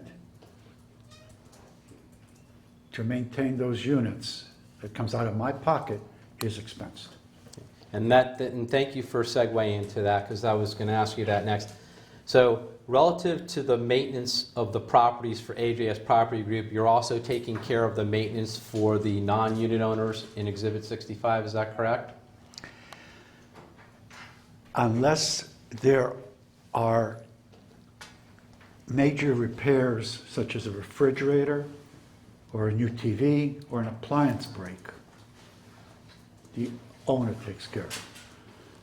Wear and tear, I take care of. And do you have a key for each one of these units? Yes, So you're free to come and go as you please relative to these non-unit owner units? yes. Is there any other maintenance items or issues that you did not already state on the record that you take care of both for the properties owned by AJ Property Group or the non-unit owners? Anything that I cannot physically do myself, I hire people to do. Bring in like contractors or subcontractors or vendors? Vendor, right. Air conditioning repair or a refrigerator repair. So it sounds like you're acting as like a property manager for all these units that AJS Property Group is renting out on a transient basis. Object to the form. I really don't know the definition of a property manager. I would Well, consider myself a property manager. Well, how would you describe exactly what AJS Property Group is doing if it's taking care of all these maintenance items? Is that specified in the lease agreement? I call myself a maintenance man. A What lot of time. Is it specified in the lease agreements that you're referring to that these non-unit owners are responsible or not responsible for the maintenance items that you've testified to during your deposition? Yes, And do you have copies of all these leases? yes. And where are they kept and maintained? In Weston.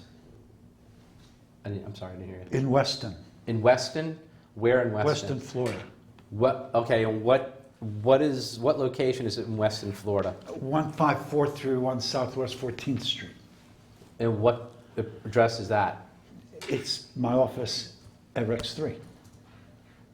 So you have an office at Rex 3. Is that where AJS Property Group's corporate books and records are kept and maintained? No, I just have the leases there and some other files. For AJS Property Group? Yes. Why would you have the leases there in Weston, Florida? Like here Because in Fort that's where I Lauderdale? spend most of my day. Right. And that's out in Fort Lauderdale, Fort Correct. Lauderdale? And you still maintain an office at that location for the other company, right?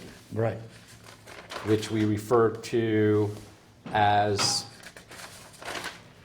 Print Gurus, LLC? Yes. And what other books and records for AJS Property Group are kept and maintained there? At that office location? The licenses. The licenses.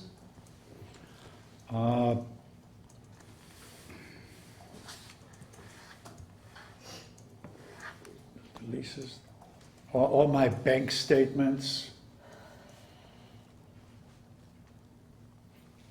And are there, now remember earlier in your deposition, and I just wanted to clarify, you thought that AJS Property Group may have a bank account or some PayPal account in its own name, and I think you were referring to as a Bank of Okay. America?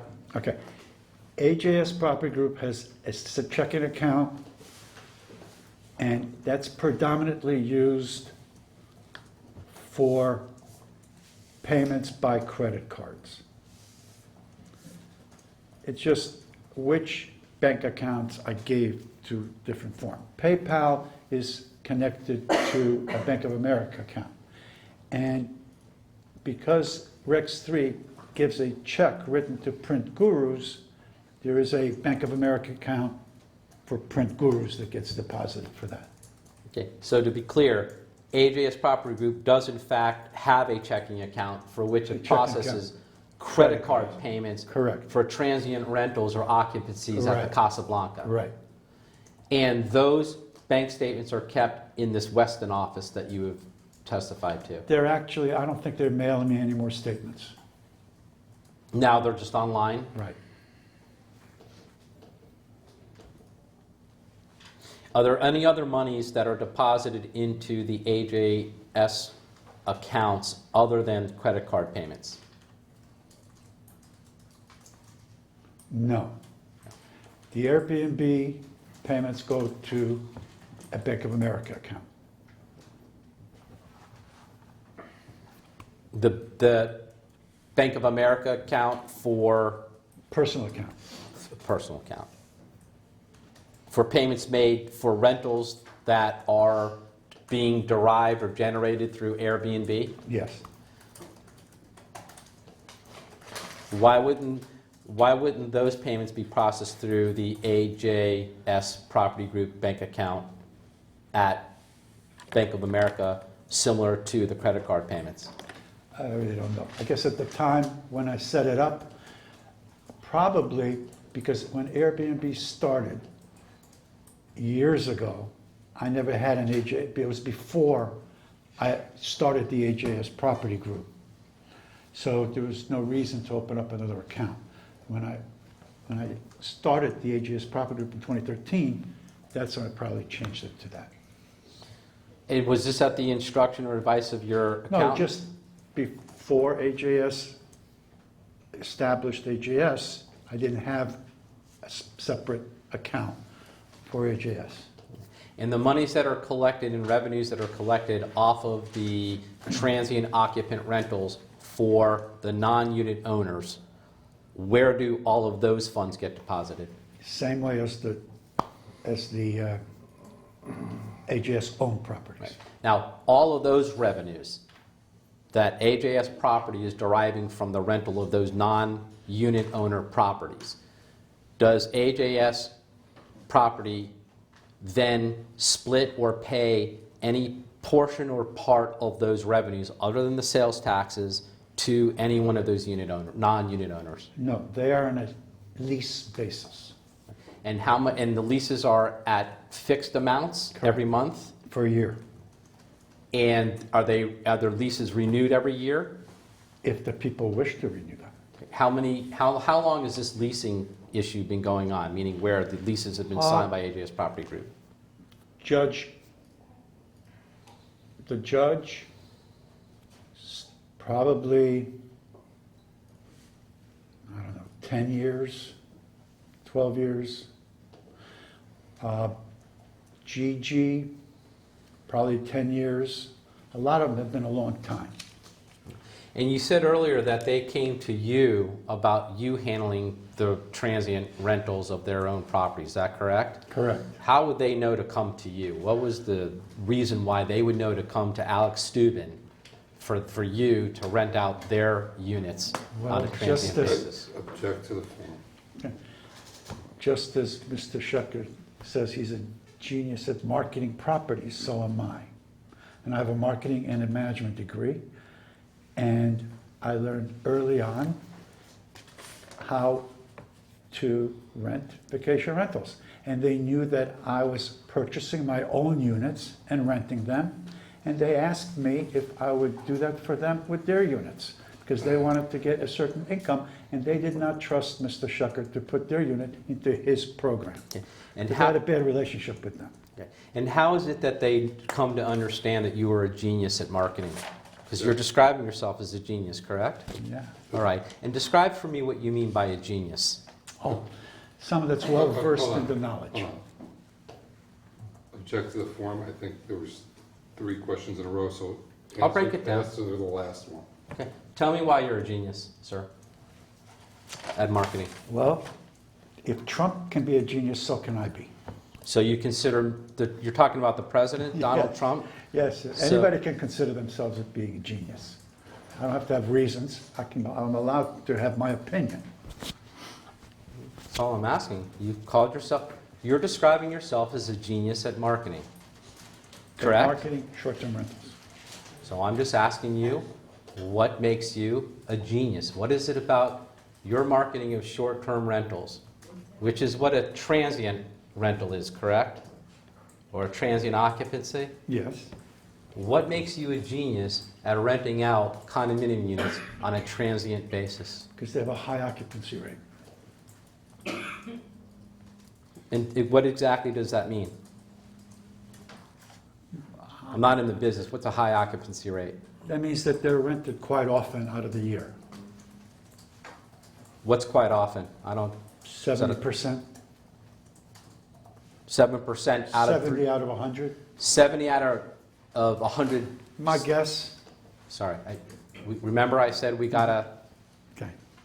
So you're saying 70% during an annual period in the number of days, 365 days, they're rented out. No, I'm saying that would make it a high. I don't have a figure of what the actual percentage is, but I would consider 70% to be a high occupancy rate. But where's the 70% coming from? Is it based on a number of days it's being rented? I'm not in the business, so explain it to me, because you're a genius at the marketing of it. It's my opinion. I'm not asking your opinion on a 70%. I'm asking you to explain to me what the 70% is tied to. A number of days that it's rented, the number of times in a year it's rented. Okay, I'm going to answer it again. I'm really trying to understand what you mean. I'm going to answer the question again.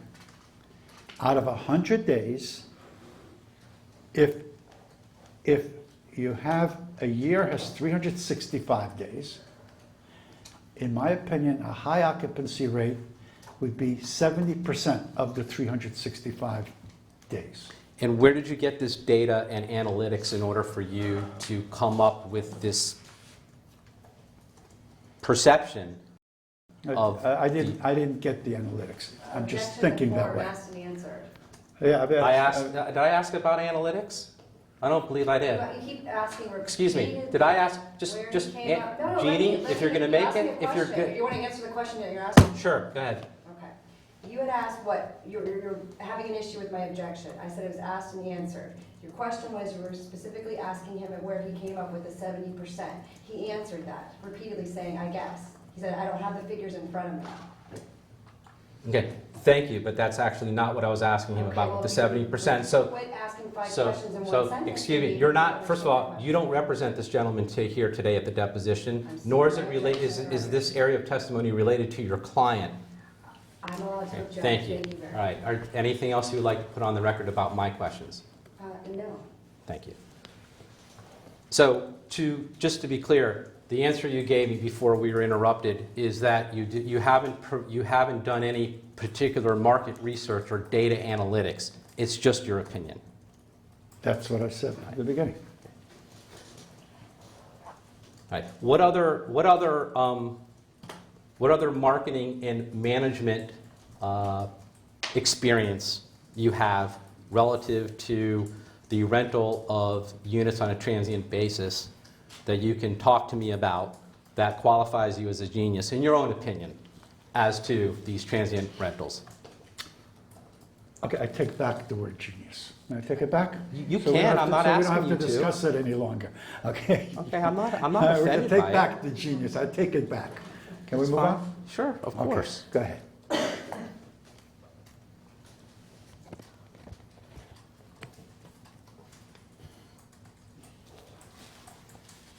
Okay. No, so we were trying to understand now, I was asking you, do you know where these non-unit owners then obtained their knowledge or information about your qualifications to rent their units, as you described it, for them through this lease program that you have described earlier in your testimony? Object to the form. Meaning the leases between AJS Property Group and the They individual really unit don't owners. care about what I do and how I rent them, as long as they get their monthly check that is promised to them. And that they have been getting for 10 years and below. And if they weren't happy with the lease arrangement and what they were being paid, they would go elsewhere. And in the leases that you described, does it specifically state that you're going to pay the sales tax for each of these individual unit owners or non-unit owners as? No.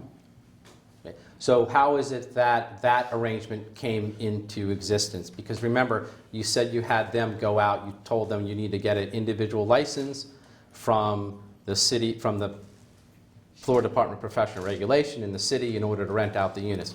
How did it come about that you and AJS Property Group agreed to pay their sales tax? Well, presently, in the short-term rental business, you have to have a license number, and if you have a license number on Airbnb tied to a specific property, they pay the sales tax for you, except for the state and for the Miami-Dade.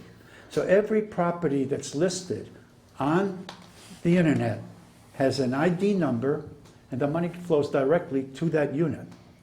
And that's why you have to have licenses for every advertised property so that you can pay the tax.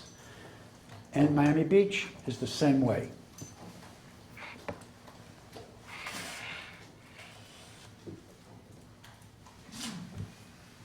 So, That's a taxable matter.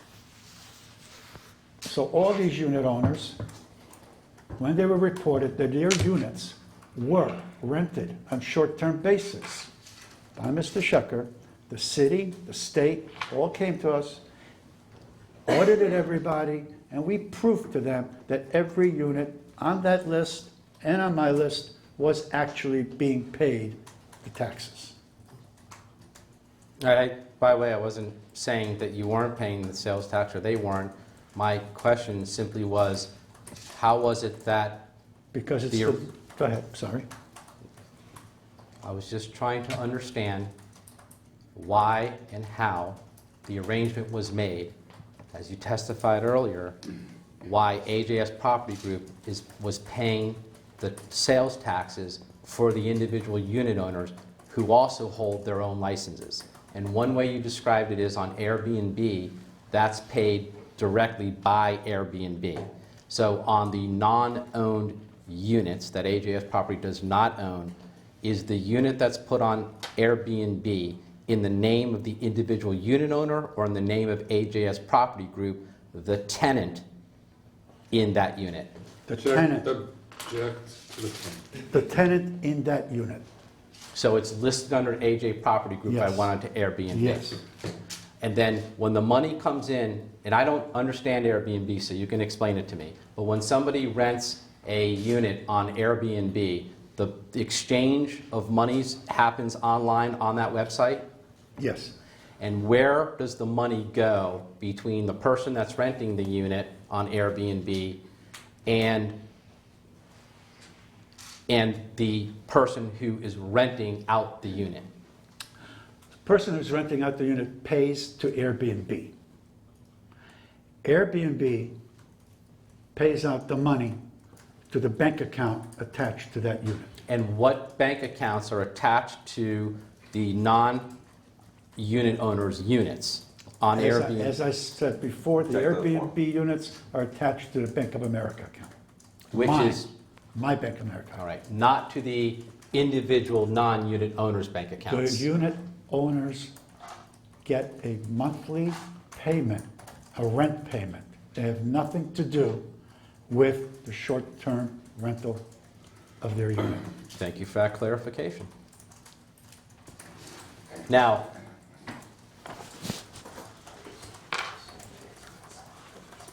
Oh, yeah, absolutely.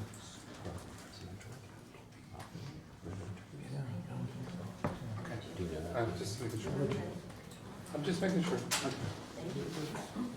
Go ahead, sorry, Barry. It's okay.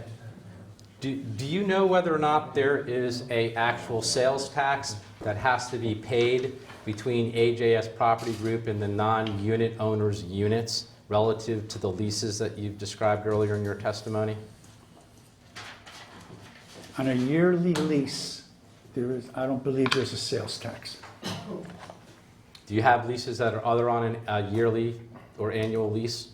Sorry? Do you have a 2-year leases or anything No. of that nature? Yearly lease.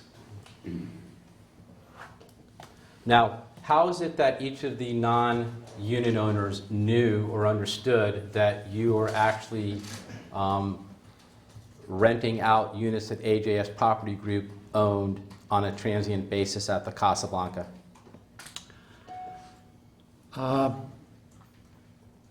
As the expression goes, the word spreads quickly around the Casablanca. Who does what? Did you spread that word? No, I don't seek to get people, but when people come to me, and when people have been left alone with empty rooms, and they're trying to get some income to pay their maintenance, they're seeking help. And they come to me or to another rental agent as needed. Okay. And is AJS Property Group the designated rental agent operating on site at the Casablanca? No. Who is the designated rental agent operating on site at the Casablanca? The designated rental agent presently is Casablanca Rental Services, but they're out of business. So I guess there isn't one anymore. So prior to your understanding of Casablanca Rental Services going out of business as you described it, you are stating that Casablanca Rental Services was in fact the designated rental agent operating on site at the Casablanca. Starting the year, we started the agreement with Annette Rojas to do the 4 functions as a designated rental agent per the agreement with her. There's an agreement like the lease agreements you've entered into with the unit owners? There's an agreement for a designated rental agent to take the reservations from the owners, put them into the system, give them the identifications, give them whatever. I, as the owner, I, as AJS Property Group, go and register with, I guess, the designated rental agent, send the reservations into reservations@ciboto.com. And this is a written agreement that you're referring to? The written agreement signed by the owners? That's the written agreement, from what I understand, as Alex Steuben, AJS Property Group, was reached between the association and the Casablanca Rental Services. So Alex, wait, this agreement was entered into between Casablanca Rental Services and you, Alex? No. Go ahead. No. Explain. AJS Property Group was told to send the reservations to reservations@ciboto.com. And who told AJS Property Group to do that? The management company, the association. And who was on the board of the association at the time that that happened? Mr. Schecher, Alex Steuben, and Luis Merlote. Okay. And you're saying they were told to do what? I'm not understanding. The owners of units were told to send all the information pertaining to their short-term rentals to reservations@ciboto.com. Can you just spell that .com for the court reporter, please? Reservations@ciboto. And that's the agreement you're referring to? That's the agreement you're referring. I'm asking you about the agreement, this agreement. I want to understand where the agreement is. You wanted to know who signed it. Who was? Alex, let him finish asking. Yeah, I mean, I'm just trying to. Let's start over, Mr. Steuben, so we can reset the clock and you understand what I'm trying to understand. Okay. Okay? Again, try to just stay within my questions.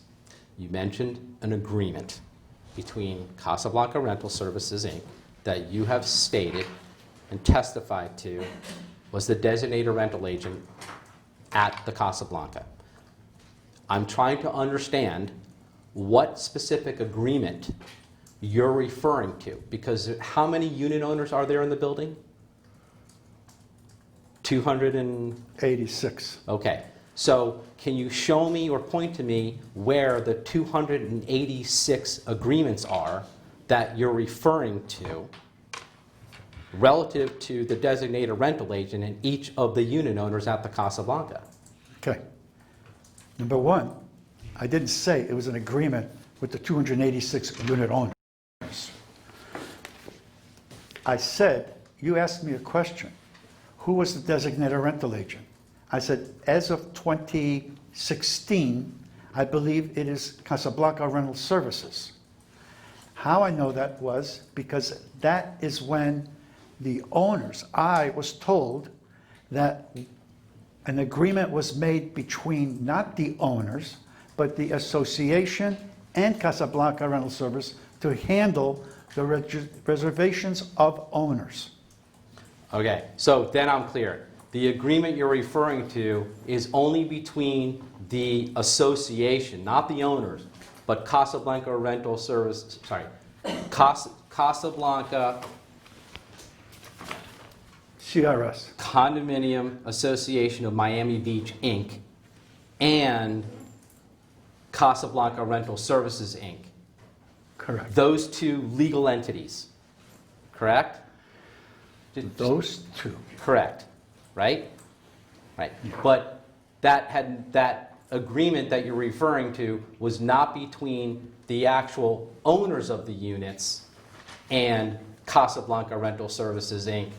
as the designated rental agent in 2016, correct? Correct.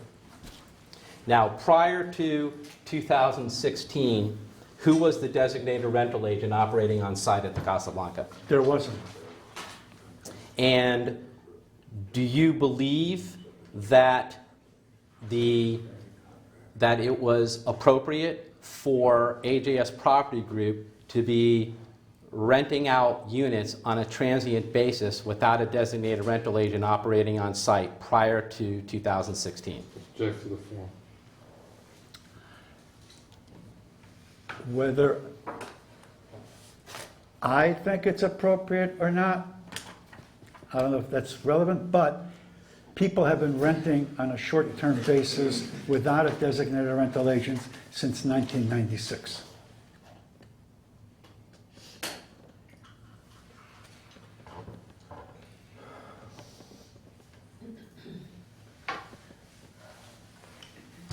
Did you get the, I'm just to the court reporter, did you get the last question I asked yet? It's all on there. Anything coming out? It's not mine. Here we go. Hit the little red button if it's flashing. Want to make sure I ask the question I just asked again, make sure I get the answer. I'm going to ask the question again, Mr. Steuben. My question to you is, and do you believe that it was appropriate for AJS Property Group to be renting out units on a transient basis without a designated rental agent operating on site prior to 2016? My question is limited to AJS Property Group, and I would please ask you respectfully not to tell me about any other unit owners and what they were doing. I'm talking about AJS Property Group. Once you can answer that and you feel you need to interject anything else, please feel free to do so. Check to the form. AJS Property Group rented on a transient base, just like 200 other owners since 1996. And do you believe, again, if you can just answer my question, and I'd ask, remember I said please don't deviate from my question. I asked if you believe that it was appropriate for AJS Property Group to do that. Check the form. And I answered, as previously I said, yes, I do believe it's appropriate, just like everyone else rented. Okay. You're familiar with the condominium declaration, is that correct? Yes. All right. And would you say that you're very familiar with the condominium declaration? Check the Pretty familiar. I don't know how varied can be a wide range. All right. I just want to know what your understanding is. Again, I'm not Okay. adding anything to, or do you feel comfortable with the terms of the declaration? Check to the form. I think I'm pretty comfortable. Do you think the declaration is ambiguous? I find certain areas confusing. I wouldn't say the entire declaration is ambiguous. Certain areas I have hard time understanding from A to B. Not all of it. Some. Fair enough. I'm going to hand you what's already been previously marked as Defendants Exhibit 3. And I will represent to you that this is the same exhibit we've been using in the other depositions, and it's comprised, which we call the declaration, it's comprised of the declaration of condominium establishing the Casablanca, a condominium, and also attached to that document is Exhibit A, Exhibit B,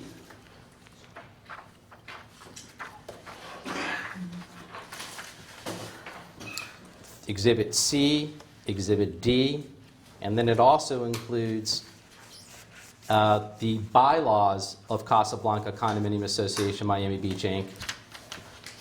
And it also includes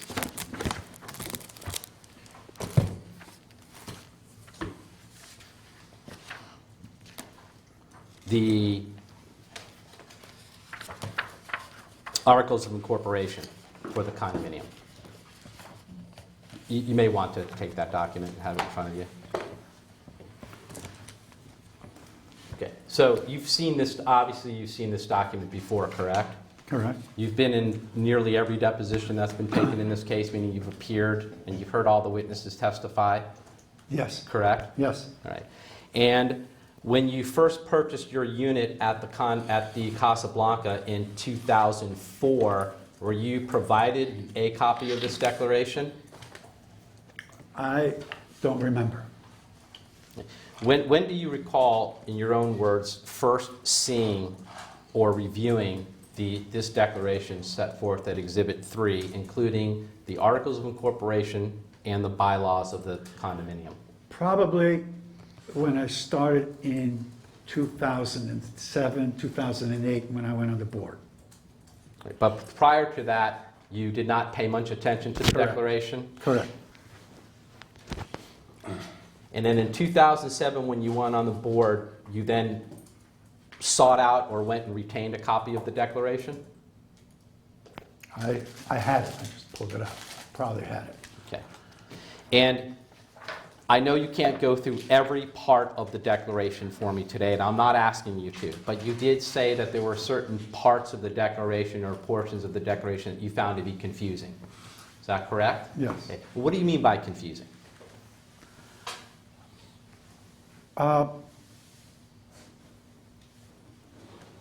Between the deck, the amendments, I have sometimes hard time understanding.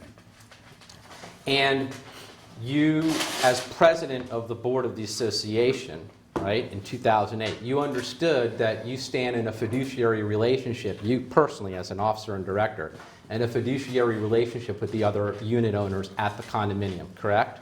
Check the form. I have fiduciary duty to, well, I'm not testifying. I'm Alex Steuben. I understand that.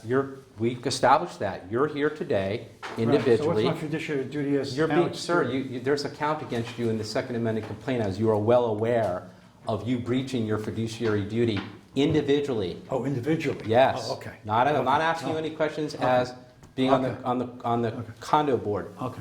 But part of my questions is going to be that you are the president of the association. Okay. And when you run for a board seat, as you know, you have a fiduciary duty and obligation to all the members of the condominium, correct? Correct. Does that include the Schecher Group, the owner of a number of commercial units at the condominium?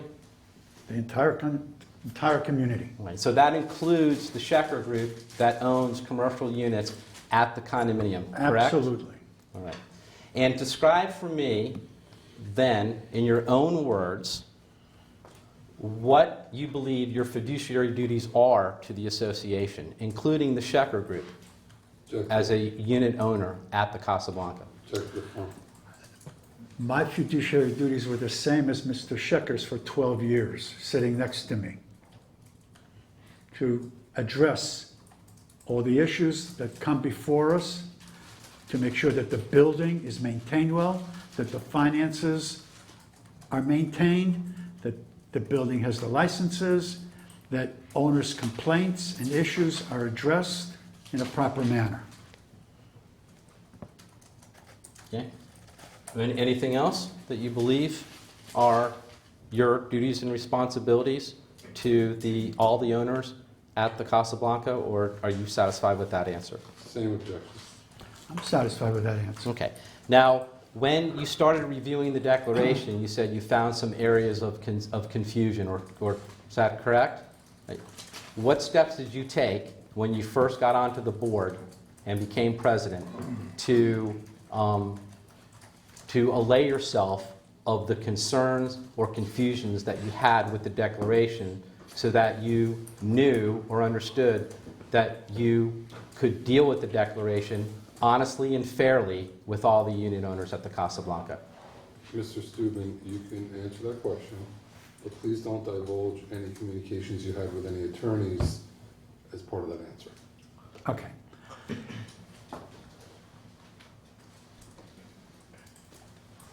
In reality, there were no issues for 10, 11 years in the building. We never had to go to a lawyer once in 12 years.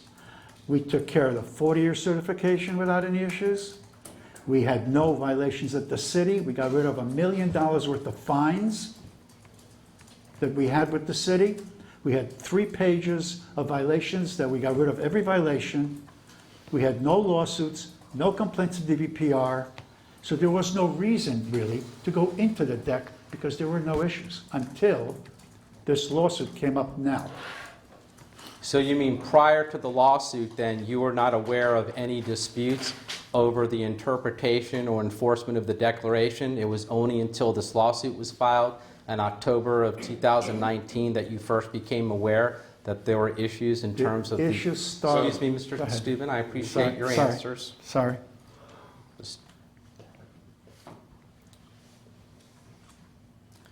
Prior to the filing of this lawsuit in October 2019, were you aware? 18, thank you.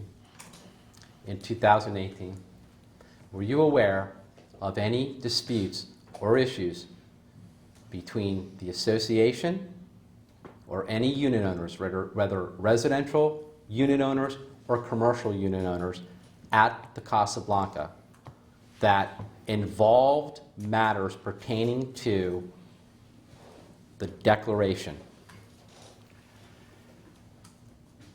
Not until the end of 2016. And what event or what occurred that put you on notice of these disputes? The first event was an email that I received that gave me a notion that we're starting a new sort of atmosphere in the building. Was when I received an email from Mr. Schecher that somebody hired one of his employees and he was not going to have it, and he wanted to stop immediately. And that all people coming in to clean had to have licenses, had to have this. That started a chain of requests pertaining to the declaration and disputes between commercial unit owner and owners. So, all right. So it was, this dispute initially was brought to your attention in 2016 regarding the cleaning of rooms at the Casablanca? Yes. Would you call those housekeeping services? Yes. Right? So the housekeeping services were related to rooms that were being rented out on a transient occupant basis at the Casablanca? I believe so. All right. So the dispute was dealing with those types of activities. It was, sorry. Nope, go ahead. I think It was a Proceed. dispute about hiring one person to work for someone else that previously was employed by Mr. Schecher. Do you know who that individual was? It was a cleaning supervisor. I forget her name. And that cleaning supervisor was working for which entity? She worked for Mr. Schecher, and then she was hired by somebody else, and Mr. Schecher did not want her in the building. All right. So Mr. Schecher, as you know, is not a unit owner at the Casablanca. So, but this person was working for Mr. Schecher, and Mr. Schecher raised a concern that this employee of his, personal employee, was trying to be hired away by somebody else at the Casablanca? Yes.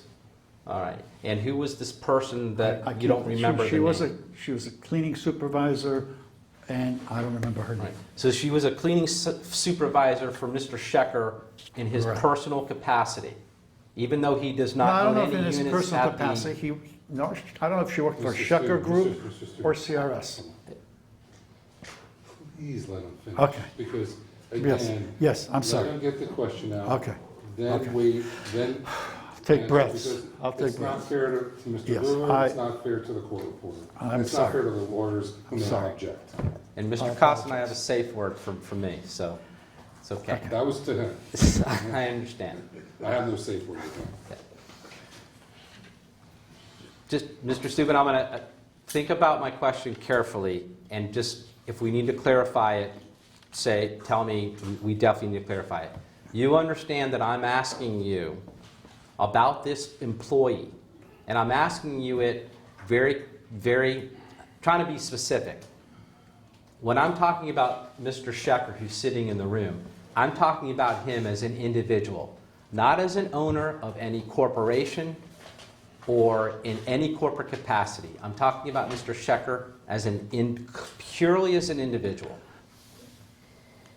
So, in relation to the questions that you're responding to about an employee of Mr. Schecher being taken away or somebody else trying to employ this housekeeping person, were you trying to communicate to me that it was a personal employee of Mr. Schecher as opposed to any company he may own?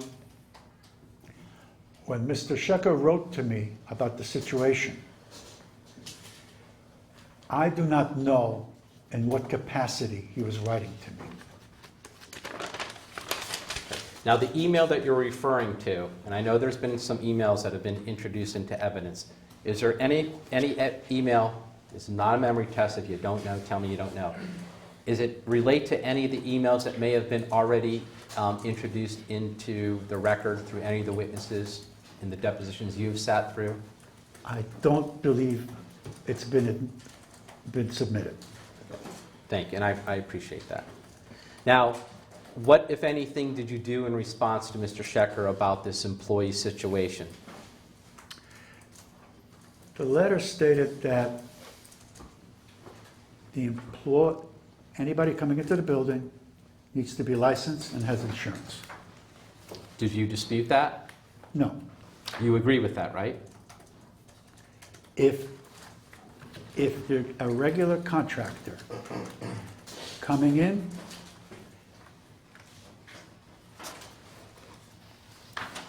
a contractor in the bylaws, I believe, that's coming in to do renovations or improvements like that, they need to have a license and insurance. Okay? Whether the declaration states that a cleaning person needs license and insurance to clean the apartment, I can't state that that is in fact listed as a specific type of job that needs that. I know that the declaration states that if I'm going to do plumbing or electrical, then I have to have an approved licensed commercial person do it. But other than that, anybody doing renovations needs license and insurance. Whether a cleaning person needs it, I'm not certain. If that's classification, that's classified there. But to be cooperative and not to get into a legal battle, I did in fact inquire if that person had insurance and was licensed, and she provided insurance and a license. So, let's break this down. The person that we're referring to, this cleaning person, was really a cleaning company, correct? I don't know if she had a company or if she was a company. I just asked if she had a license and was insured. And she provided it to the management company, not to me. Now, is this the same? I'm trying to link this back to the dispute that arose with the individual that was already working in housekeeping. Sorry. That is that same person. And so you understood that the person that Mr. Schecher was complaining about, this cleaning person or cleaning company, was trying to hire away an individual that may have been working for Mr. Schecher in a house cleaning capacity. Is that what the nature of the dispute was? That was not a dispute. It was his objection to what was going on. Right. And to your knowledge, how was that dispute ultimately resolved? It was Mr. Schecher asked that she have insurance and a license. The lady, I assume, provided the insurance and the license proof of the insurance and the license. And what happened after that? Nothing. No further communications from Mr. Schecher? It No. was resolved at that point? That issue was. Is that person or cleaning service still performing services, cleaning services? I have not seen that particular person. Oh, I thought she I'm was going to have finished. to take a break Okay. to calm this thing down if you keep interrupting. Okay, I won't It's really a interrupt. problem. Okay. Please, let him answer the question, let him But- finish. And I understand you're anticipating my question. I get it. So it's okay. All right, I get it. Is the person or housekeeping company that was at the center of Mr. Schecher's objection still coming onto the property today to perform housekeeping services at the Casablanca for units that are being rented out on a transient basis? I have not seen that person in years. Now, is there any other incident that you can think of other than this one incident that we've just described, and I appreciate you thinking about that and giving me the answers, where you knew or understood that there was a dispute or issue with either the enforcement or interpretation of the declaration as it related between the association, the Schecher group, or any other unit owner at the Casablanca? I can't think of anything now. Okay. And so while we're on the topic of the declaration, and I want to get to one particular area since we were talking about the designated rental agent. If you can turn to page 27 of the declaration and look at section 15.18, which I know you have heard a lot of testimony about. And I'm asking you, again, your personal knowledge and you as corporate representative of AJS Property Group only as to the series of questions I'm going to ask you regarding 15.18. Okay? Okay. Do you want time to look at that section? As you said, I've read it many times. All right. Is there anything in this section of the document that you find to be either confusing or ambiguous? No. Do you agree with the first sentence of the declaration that due to the inability of the association to monitor transient occupancy within the property, the association shall designate a rental agent which shall operate on site? What is the question? Is there anything about that sentence that you find to be confusing or ambiguous? Well,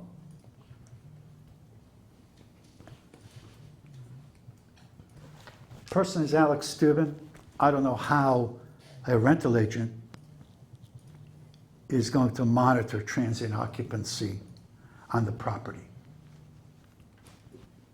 Okay. Right. But let's talk about the question I asked you. Is there anything in that wording of that sentence that you find to be confusing? Not your belief as to whether or not it's true or not true. Is there anything about the plain language of that sentence that you find to be confusing or ambiguous? Well, okay. As a lawyer stated, he even found he was I'm gonna- confused by what operate means. I'm sorry, did I... you're talking about a lawyer in the room, or I'm No, no. sorry? Uh, You're bringing a lawyer into this. I'm asking No. you, sir. Okay, Just please, just again, you're deviating from my okay, question. I read this, okay, I read the sentence. You asked me what I think about it, I'm trying to explain to you that. All right, but I don't want to know what a lawyer said, because Okay. you're not a lawyer, and I don't Okay, want to... okay, so I don't know what operate on site means. All right.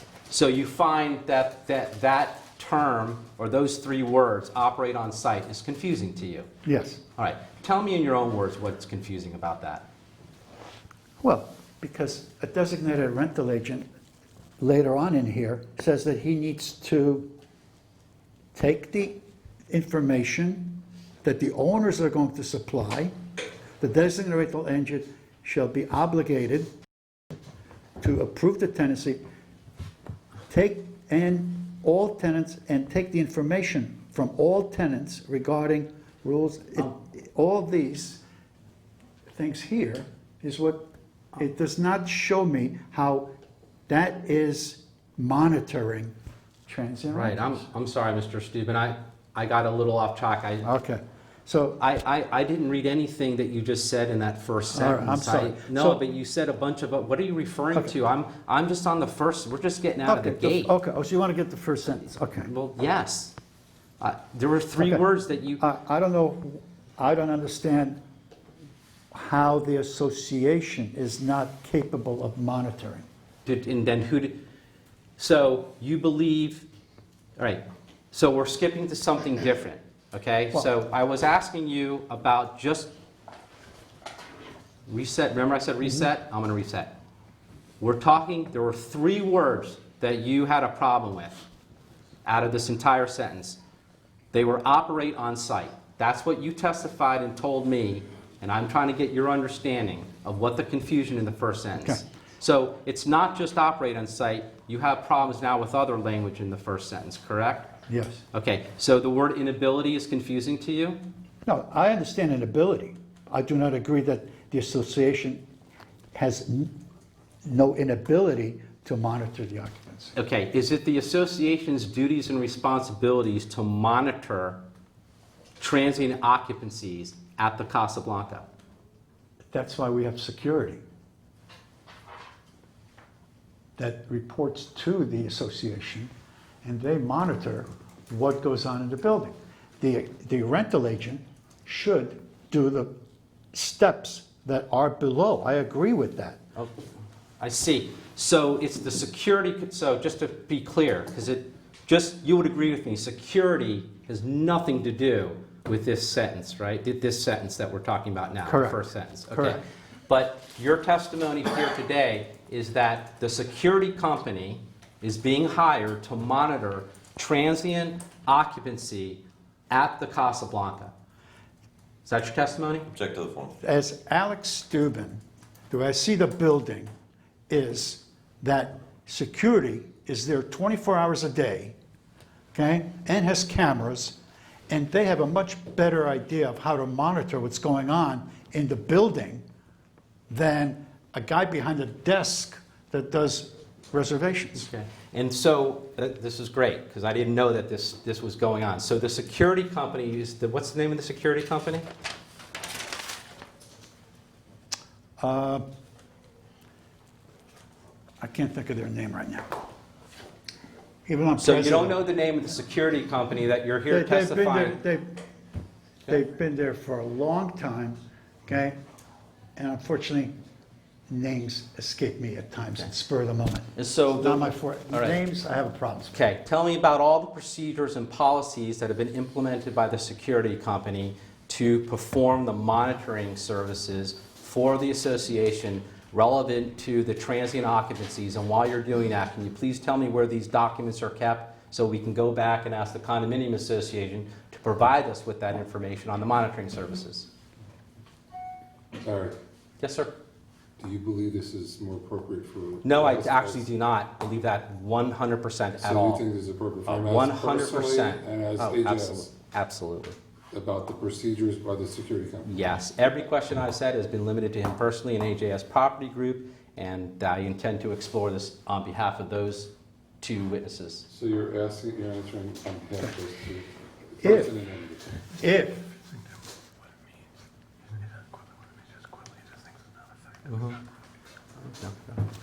I got it. I believe what the way the system should be working is that the association shall appoint a designated rental agent. The designated rental agent is supposed to get all the information regarding the owner's rentals. So all the owners that rent on a short-term basis supply that information to that rental agent. The rental agent enters their identification, their date of check-in, their date of checkout, where they're staying. Okay? So we have a record of where these people are, how long they're going to be there for, and gives them ID, which we put on a bracelet on them, or we hang a name tag on them, whatever is agreed on. Okay? At that point, that desk operator, that rental agent is done with that person. They go into the building, go around everywhere, and the rental agent isn't following him. He's not monitoring. He's not by the pool. He's not anywhere. At that point, the security takes over and makes sure that everybody is wearing their bracelet. If they're not wearing their bracelet, they check who they are, where they're going. Okay? If the system was operated properly, that's how it should work.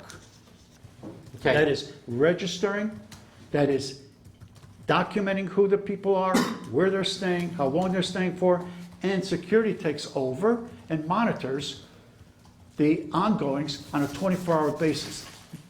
And the rental agent, it leaves at 5 o'clock in the afternoon, the manager. Anything else? No. Okay, so what you've just described to me is what you think is the issue of whether or not there's an inability of the association to monitor. What I asked you and what you told me before is you found the first sentence, their language in there, to be confusing. I still have not heard one word from you answering my question. What is confusing about operating on site, or operate or shall operate on site? Because that's where we started. I think what you're doing right now is you're going in a completely different direction, and I understand why you think you need to do that. But I'm not asking you those questions. Okay. That's for another time down the session. Okay. Okay? So please, and if you want to consult with Mr. Koss off the record, I have no problem with that. But what I want my answer to is what just in the first sentence of this declaration at 15.18 you find confusing, that confuses you in the wording, or you find it to be ambiguous, you don't understand it. Not whether or not you agree that that monitoring can or cannot be performed by the association. Do you understand what I'm saying? Now I understand. Okay. So with that in mind, can you please answer the question? Yes, I understand it. Object. I have no problem with what it says. Alex, No, he Go on. finished. Take a break. Go ahead. Take a break. He finished. We're off the record, Just take a break. 2:56. We're back on the record at 3:09. Mr. Steuben, thank you for taking the break with your attorney. Obviously, I'm not going to ask you what you two discussed, but I just want to see, do you want me to start from the top with the first sentence, or? No, okay. First sentence, I don't find that ambiguous. The second sentence reads, an owner shall be limited to a minimum of 30-day rentals unless the owner contracts with the designated rental agent, in which case there should be no restriction on the term of a rental or the number of rentals in a 12-month period. On that second sentence that I just read to you directly from the declaration, is there anything that you find to be confusing or ambiguous?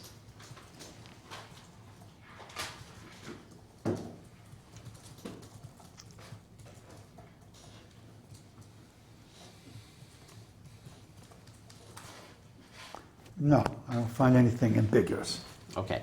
And remember you were telling me about there was a contract or some type of agreement you were referring to earlier between Casablanca Rental Services and the association?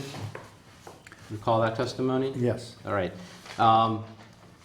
In this second sentence, this sentence specifically states that an owner shall be limited to a minimum of 30-day rentals unless the owner contracts with the designated rental agent. Do you understand what the word, in your own words, and not a legal term, what it means to contract with the designated rental agent? Yes. Okay, and tell me what you believe that means, or understand that means. That means that the owners should do a contractual agreement. With the designated rental With a agent. verbal, with a written, right.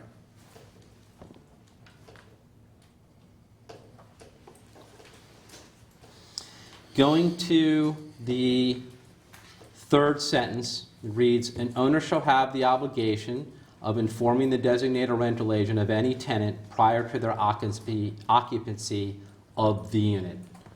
Any word or words in that sentence you find confusing or ambiguous? No, clear. Going to the next sentence, the designated rental agent shall be obligated to, 1, approve the tenancy of all tenants, but such approval shall not be unreasonably withheld. 2, provide all tenants with information regarding rules and regulations of the association. And 3, issue proper identification to tenants. Anything that you find to be confusing or ambiguous relative to the wording of that sentence? No. Then the final sentence in 15.18, the designated rental agent shall have the right to charge an application fee to all tenants. Anything that you find to be confusing or ambiguous about that statement? No. Right. Now, going back to my original question when I asked you whether or not you thought it was appropriate for AJS Property Group to be renting units on a transient basis at the Casablanca without contracting with the designated rental agent, having gone through this particular paragraph of the declaration, do you believe that it was appropriate for AJS Property to be doing that without contracting with the designated rental agent? Object to the form. Yes. Explain.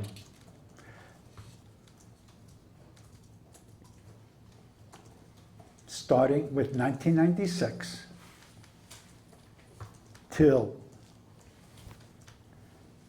the agreement between the association and the Casablanca Rental Services, there was no 1518 was not applied at all by me, by Mr. Schecher, by 10 other presidents and Okay. boards. In So it was customary not to Okay. follow this All right. 1518. In 1996, where were you and what were you doing at the Casablanca that you know that in 1996 unit owners were not contracting with a designated rental agent for the purpose of renting their units on a transient basis? I was not at the Casablanca. I came to the Casablanca in 2004 when I started to rent without contracting with a designated rental agent. And I was told by David Hess, who approved my sale, that I can rent as I have been, as the previous owner was renting 436. Never mentioned that there was a designated rental agent or anything. So in my opinion, it was okay for me not to be under contract because there were no contracts and nobody else that I know of that was renting there had contracts with a designated rental agent, and I wasn't told that I needed a contract. So just so I understand your testimony, you got this information that was told to you by an individual named David Hess, who provided testimony earlier in this case. Yes. Is there any, other than Mr. Hess telling you that, is there any other information or personal knowledge that you have In 1996. No, I'm sorry, correct it. In 2004, when I first bought my unit, not 96. All right, so we can 2004. eliminate. Just eliminate 96 and change it to 2004. All right, so we're going to eliminate the years, just so I'm clear. We're going to eliminate 1996, 1997, 1998, 1999, 2000, 2001, 2002, 2003, up to 2004. So Okay. all those years prior to 2004, you have no personal knowledge or information to support the statement that you made that, one, unit owners were not contracting with a designated rental agent operating on site at the Casablanca for the purpose of renting their residential units on a transient basis. Correct? No. In 2004, when I bought, I was told that people from the beginning were renting their units. But you Nobody don't know that ever for a mentioned, fact, don't, correct? now let me finish. Sorry. Nobody ever mentioned of needing contracts, approval, or anything regarding rental of units.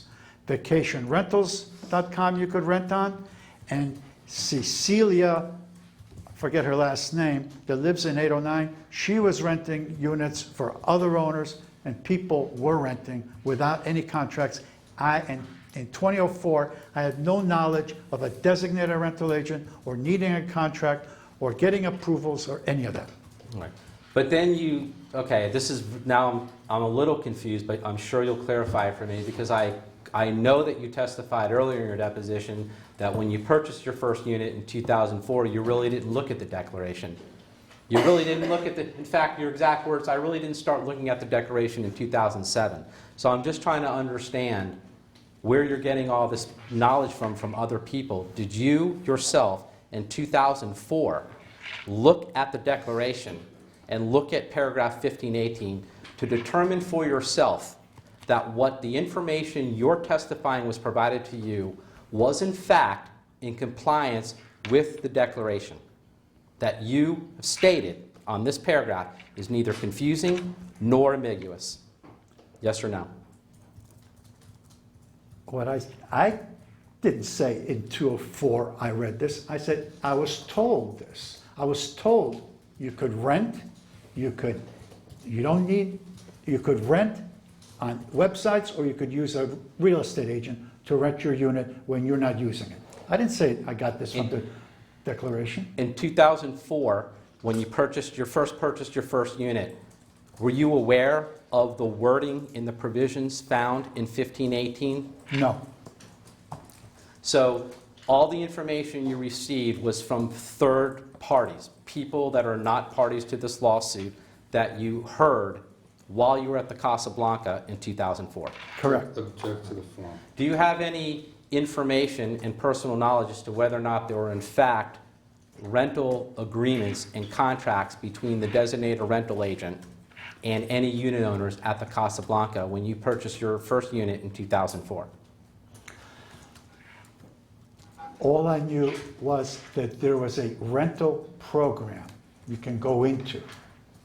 And what to your knowledge was the rental program? 50-50. You get 50% of the rental amount if you give it to them. And were you or AJS Property Group at any time ever in that rental program that you just described?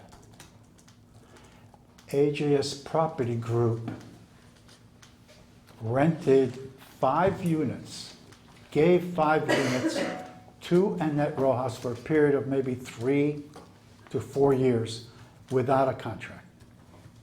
To put into this rental program that you're describing? So it was a monthly fixed amount that they had for 3, 4, 5 years that they were doing short-term rentals with. Were you aware of anybody else that was also in this rental program that these 5 units owned by AJS Property were put into service with Casablanca Rental Services? Do I know the particular owners? Yes. No, I don't know any particular owners. So you were unaware of any other owners other than yourself that had placed units into this rental program through Casablanca Rental Services? I knew there were owners there. I didn't know them personally. Were you aware? You know what? I understand what you're saying. I'll rephrase my question. Were you aware that other unit owners, not who they were, but that other unit owners at the Casablanca in 2004 were putting their units into a rental program that was being operated by Casablanca Rental Services in 2004? Yes. Right. And how about in 2005? I believe they were renting up until last year. In the rental program that you just described, that Casablanca, That the Casablanca Rental Rental Services had. Services. And at what period of time did AJS Property Group pull its units out of the rental program? I believe it was 2018.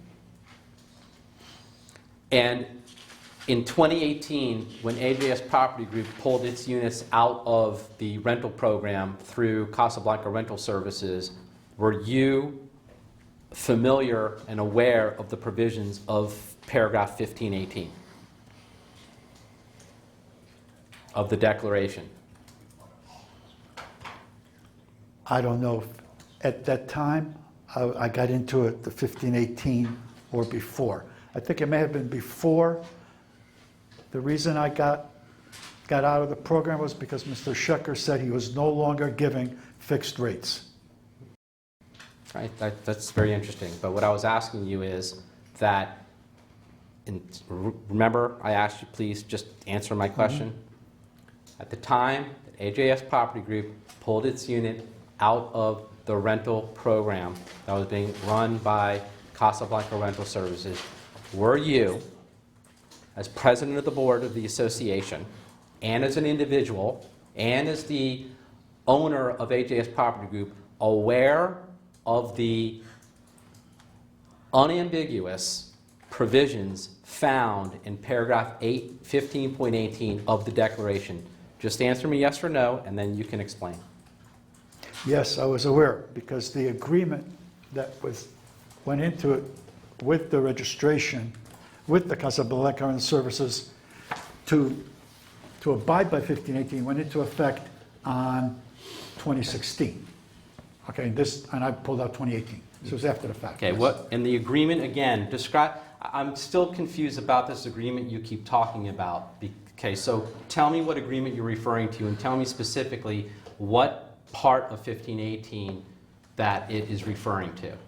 You have it in your, you have it in an exhibit, the agreement between the Casablanca Rental Services and the association regarding registering.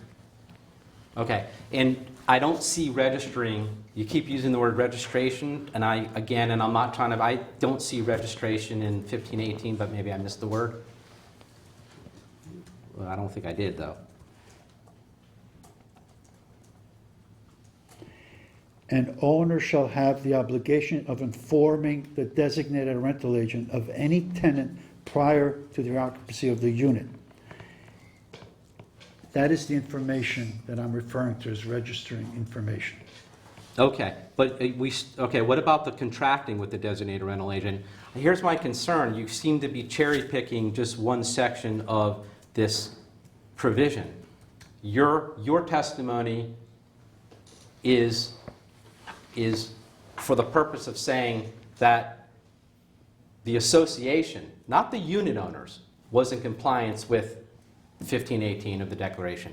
So what I'm trying to understand is, and I asked you the question, as a owner of units, AVS Property Group, the owner, not the association, the owner of the unit, what about the agreement you're referring to and the registration that you're referring to created a contract between the designated rental agent, which you believe was Casablanca Rental Services, Inc., and the owner of the units, in this case, AGS Property Group, LLC? That's what I'm trying to get at. Object to the form. I understand what you're trying to get at. The owners themselves didn't contract. The association did in an effort to make all owners be in compliance. Make it easy to do this process through the association that's stating to the owners that in order to comply with this, all owners would have to abide by this. Okay, so, and I appreciate that, and as part of your fiduciary obligations too, right, to make sure that the declaration is being enforced even-handedly between the Schecher Group, Inc., correct? And all the other unit owners, because that's the goal, right? You wanted to make sure that everybody was being in compliance with this particular provision of the declaration. Correct. And that was part of your fiduciary duties as president of the board to ensure that that was happening, Object to the form. correct? That's one of the reasons you did this? Object to the Yes. form. All right. So, I'm trying to understand then, in your answers, where or how were the unit owners contracting with the designated rental agent when you just told me that it was the association that entered into this agreement with Casablanca Rental Services? Because 1518, as you know, because you said it's not confusing and it's not ambiguous, clearly states unambiguously the contract is between the owner and the designated rental agent, not between the association and Casablanca Rental Services or the association and the designated rental agent. So couldn't it have been just as easy for the association to enforce the declaration by telling the unit owners that they need to contract directly with the designated rental agent? Object to the form. I guess it could have been, but since the designated rental agent was on the board, I would think he would have thought of making this contract done differently. So the designated rental agent that was on the board is who? Mr. Schecher. All When right. this went So into then, effect. all right. So now we're getting all right. So I want to make sure. I'm going to draw a chart. So I want to make sure we're clear about this. And if my chart's wrong, tell me I'm wrong.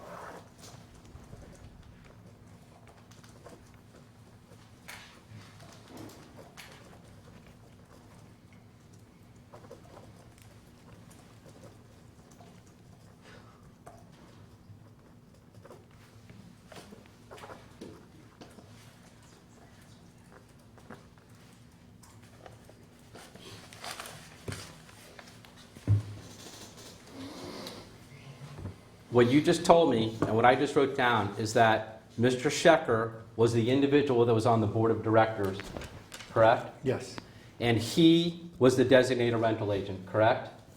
That was on the board of directors. Casablanca Rental Services, at that point, was the designated rental agent. Okay, so I'm going to change my chart then. So you're saying it's Casablanca Rental Services, which we'll call CRS. So CRS, at the time, was sitting on the board of the association. Because I did, Under RS, yes, okay, Mr. Schecher is affiliated with Casablanca Rental Services, right? sir, I don't own units at the Casablanca. I've never stayed there. I've never been involved with the board of directors or anyone. I'm trying to get the information from you because I just don't know. Okay. So what I'm trying to understand is I'm getting two conflicting designations of the rental agent from you. You just told me first that Casablanca Rental Services was the designated rental agent.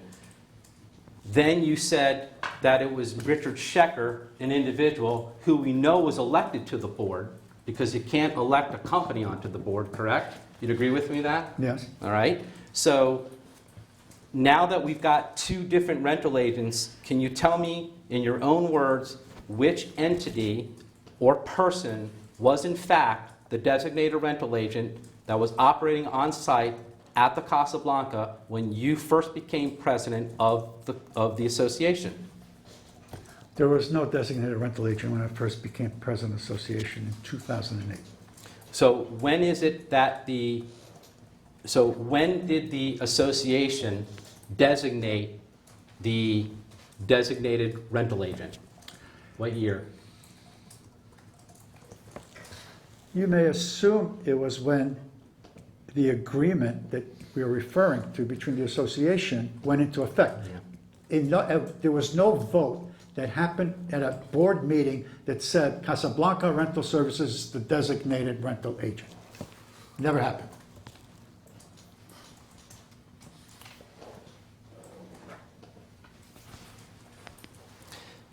So then, how do you know that Casablanca Rental Services was the designated rental agent if the board or the association, according to your testimony, when you took over as president, did not designate that entity as the rental agent? In 2016,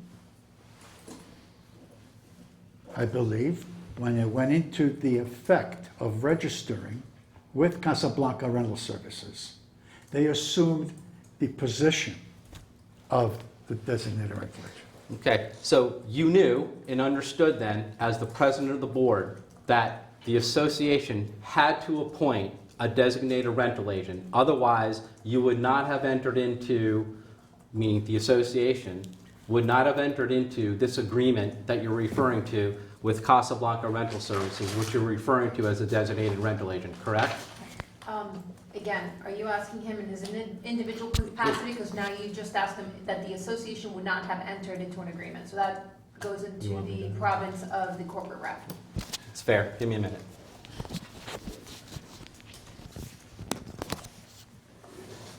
Are we going off the record? Yeah, let's just go off the record. Off the record at 3:32. Okay. Okay, we're back on the record at 3:42. Mr. Steuben, we're gonna move away from the declaration at this part. We'll come back to it in a moment. But I wanted to show you what I've marked as Exhibit 67.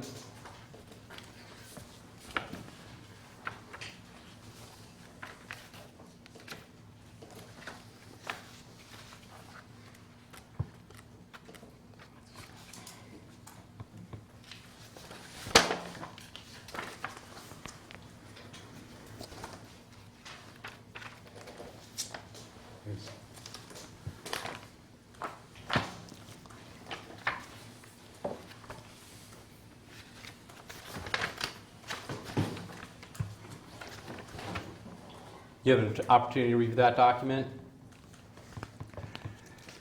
It's one of my listings from Booking.com.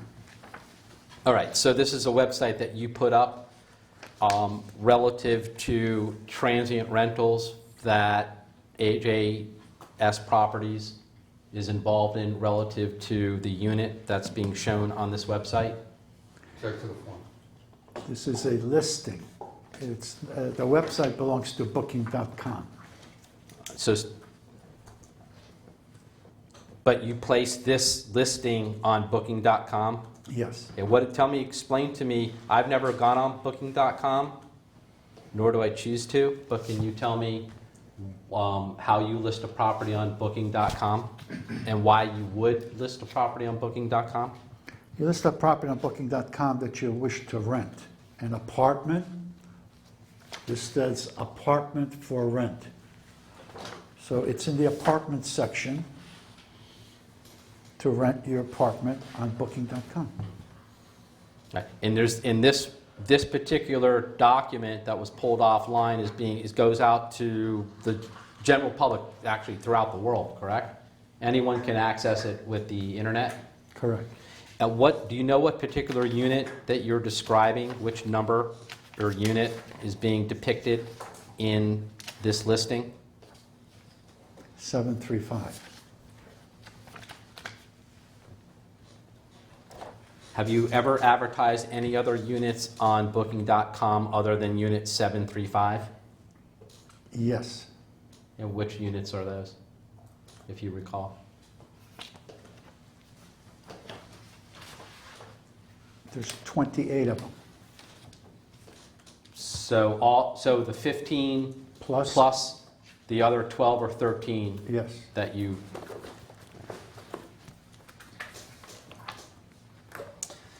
Just then to be clear, the units, If I ask you this question, please tell me, because I don't recall. But the units that AJS Property Group owns are units RU29, which stands for residential unit, right?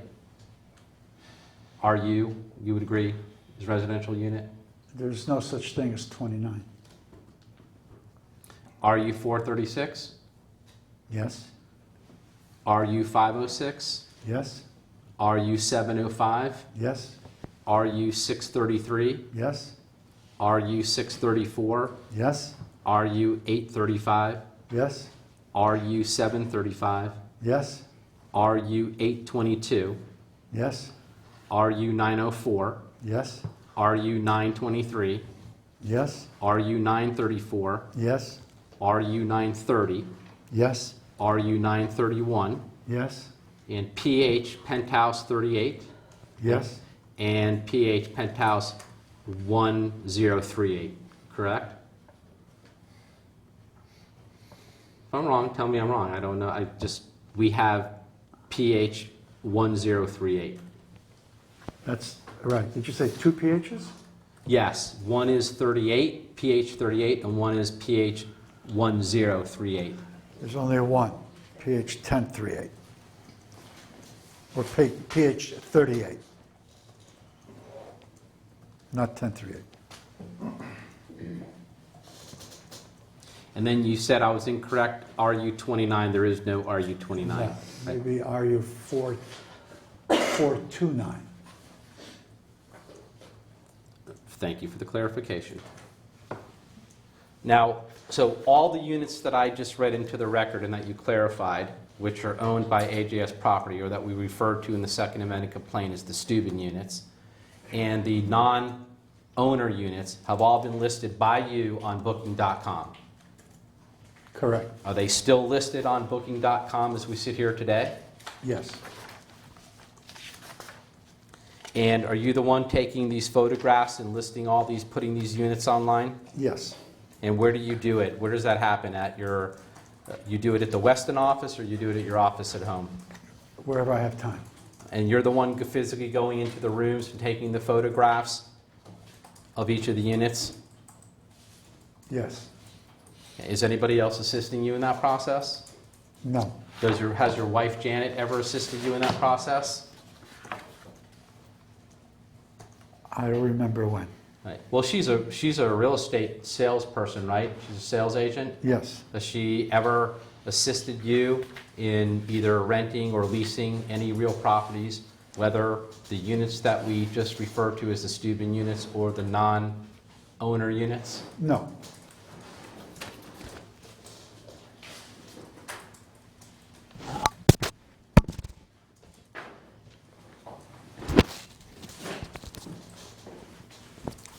Now, if I was somebody that wanted to go online to book one of the, well, I'm just going to call them collectively the units, and I wanted to rent one of these units, tell me the process I would go through in order to be able to rent any of these units. Mr. Hoover, you're talking about in general, or as it relates to Booking.com? Just Booking.com. I guess you go, you see this, and it says reserve. You click the button reserve and you follow the prompts. And are you getting notification on the other end when somebody's going online to reserve a room? They may write to you with questions, and they may automatically reserve.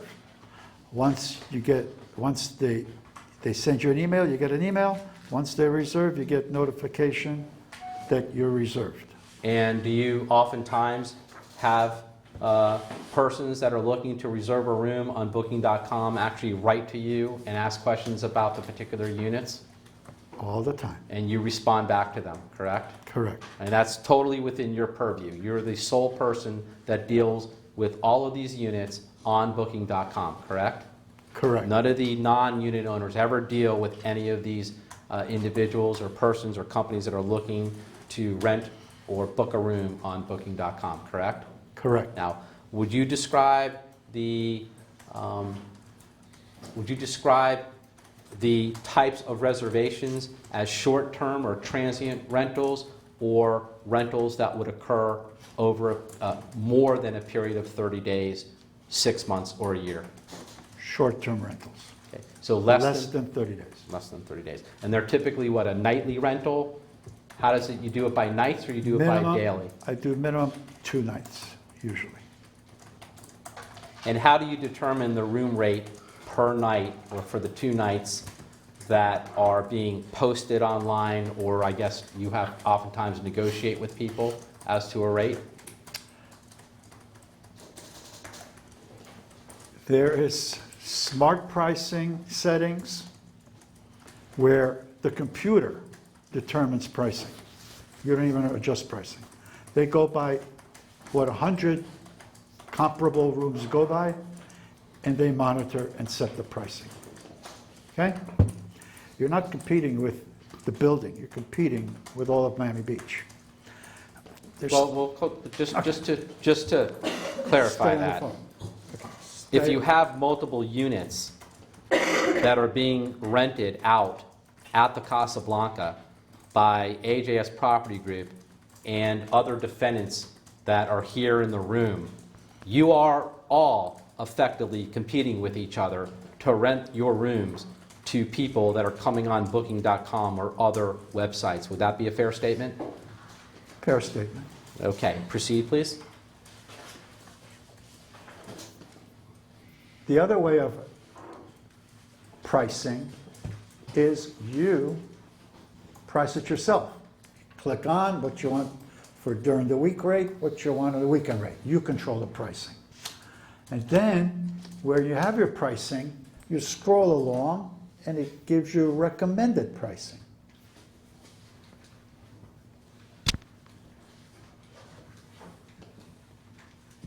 Which particular type of pricing methods do you use when you're placing the units on Booking.com?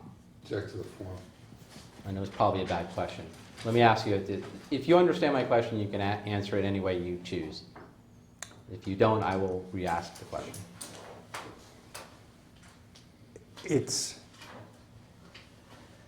You have to know the dates from experience. You have to look at your availability. If you have a lot of inventory open, you lower your prices. If you're getting pretty much booked up, you raise the prices. It's called, that's the study and the method. So do you use all the pricing methods that are available on Booking.com, the automated, the recommended, and what you want to determine the rates on your own? Is it a combination of different things? It's a combination. And you make that decision solely on your own? Solely on my own.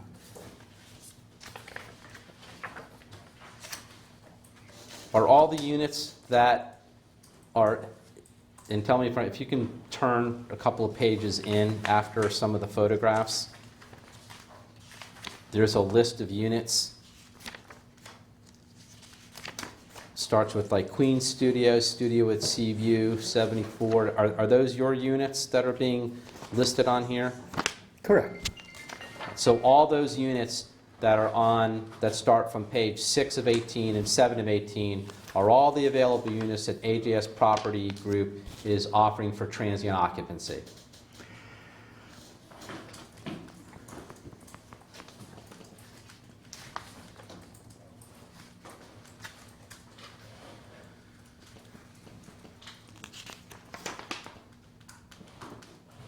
Yes.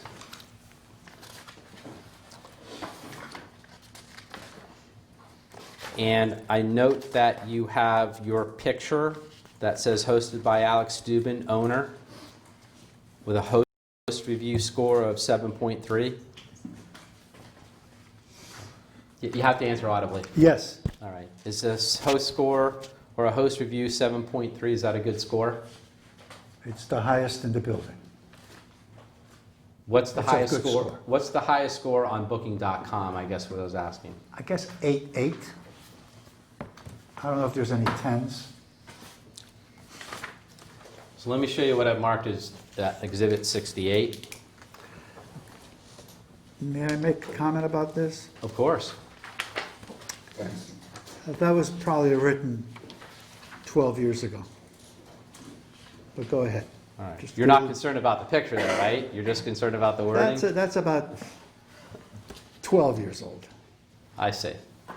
And by the way, just to clarify the record and for your own edification, if you, and again, if you want to clarify this, the picture that is now at Exhibit 68 is the same one that I believe is on the Booking.com website that I showed you at Exhibit 67.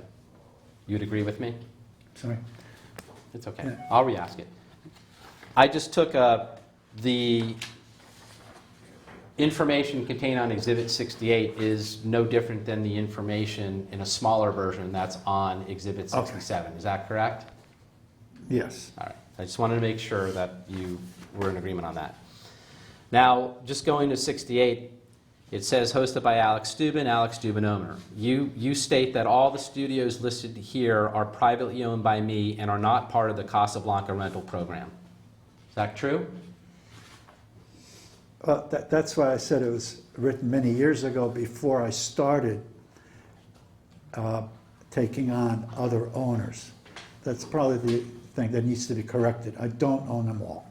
Okay, but you're on Booking.com a number of times, correct? Yes. All right, is there any reason you haven't changed or updated this? I really haven't seen it, like I said, in years. Right. So that's why I haven't updated. All right, so if I went online and I was looking at your profile that you posted on here, I would be led to believe that all of these studios that you agreed were referenced on Exhibit 67 as being offered for transient occupancy were actually privately owned by you and not by some third party. Is that correct? Objection to the form. What was Yes, what was wrong with that question? is, Excuse me, sorry, Mr. Steuben. You're asking Alex Steuben to get in the minds of third parties who would read this. No, he asked him to get into his mind. He said if I was to. Okay. I'll withdraw. Or it. you. It- I mean, that's my fair. That's fair. I'll re-ask the question. Sir, to your knowledge, and I don't need you to speculate, but if somebody were to go online to Booking.com and they were to read the first paragraph of, sorry, the first sentence of this profile, is it reasonable to assume that the person reading this would either be led to believe or understand that all of the units that are reflected on 67 are in fact privately owned by you? Object to the form. that I just stated is incorrect. That's the one thing that is incorrect that I know. They're privately owned, but that they're not owned all by me. And I note that you referenced the Casablanca rental program. What was the purpose why you needed to do that if you're just interested in offering the units on a transient basis for AJS Property Group? Because of this lawsuit. Okay, this lawsuit was, so this hasn't been updated in 12 years, and I think this lawsuit was filed less than 3 years ago. Right. So if my man, I'm really poor at Yeah. math, so please I- forgive me. So But- I added that, okay? I added that, okay? And not part of the Casablanca rental program because it was asked by the city and asked by Mr. Schecher that any advertisings that are not part of the rental program or a hotel program, whatever program any building has, you have to state that it is not part of a program. When did you update and add the words "and are not part of the I- Casablanca rental program"? I don't know. Was it, all right, I'm confused. You first told me, I want to make sure we get to the Well, exact precise timing. Okay. I looked at it and I remember this was done a long time ago. Maybe three years ago when the legal case started, I added Casablanca rental not part of the rental Right. program. So 3 years ago, when you went on to add in are not part of the Casablanca rental program, did you also take the time to say, you know what? I've also have here, which is incorrect information, that all the studios listed here are privately owned by me, because as you so testify, that is an incorrect statement. I went by it and didn't correct it. Understand. Do you think you're going to be updated, just so I know, so I can go back online, and if we need this document later, if it was updated, do you think you're going to be going back online to update the information just in the first sentence of this document? Yes, and anything else that I find, Object to the form. and anything else that I find that is wrong. All right, well, and tell me, by the way, please let me know when we come across anything that's incorrect. I will. Thank Can you. I can't keep this, Mark. Actually, do you want me to give you another copy? Yes. This is for you. Okay, thank you. You're quite welcome. Now, the second sentence reads that they are exactly as the photos are for each studio. All the photos are current. Is that a correct statement? Unless they've been updated since these photos. You also say, I personally try to inspect each unit at each checkout. You see that there? Yes. So do you personally inspect each unit at each checkout? Yes. Okay, tell me how the checkout process works. The people leave, and I'm there usually daily, and I walk into every room when the people leave, and I check the inventory, whether before it gets cleaned or after it's cleaned, whatever needs to be maintained. That's how I check them. Okay, so And you the cleaning staff sends me pictures of what needs to be done, and then if they find something not proper, and then I go take care of that. Right. So you go physically on site to the property at the Casablanca, right? Yes. And you're doing that in your capacity as Mr. Steuben individually and/or in your capacity as a corporate officer or director or member of AJS Property Group when you physically go onto the property to inspect the units at checkout. I go there as an owner, yes. Of what, the unit individually Of or a- on behalf of the company? Of the owner of AGS Property Group. All right. So you go on to the property then, so you can inspect these units for AJS Property Group and the other non-unit owners, correct? Correct. All right. So if you were not able to go onto the property yourself, would that be a problem and a concern for you to be able to do the checkouts in the manner in which you are describing in this website? I may miss a day.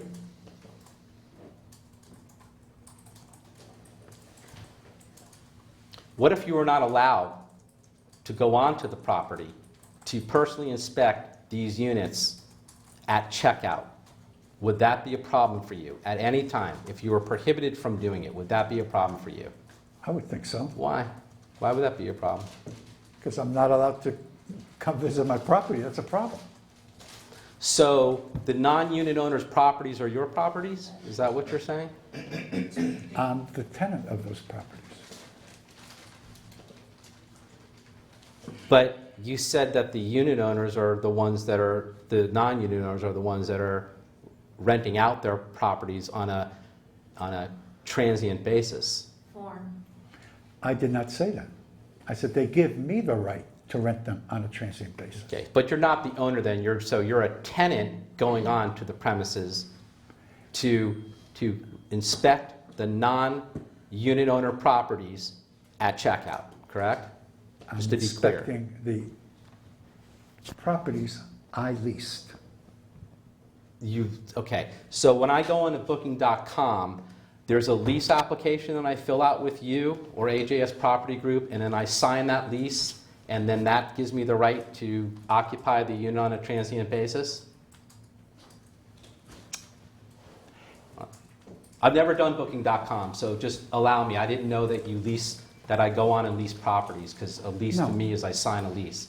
So- No, you're renting a room on booking.com that I listed on booking.com. Right, but you just testified that you're leasing these properties. So if you're putting them on booking.com and I'm a transient occupant that wants to occupy that room, you're saying to me that you're leasing the unit. So I'm asking you, and I think it's a fair question, are these transient occupants signing lease agreements with AJS Property, or as you described earlier, subleases with AJS Property Group?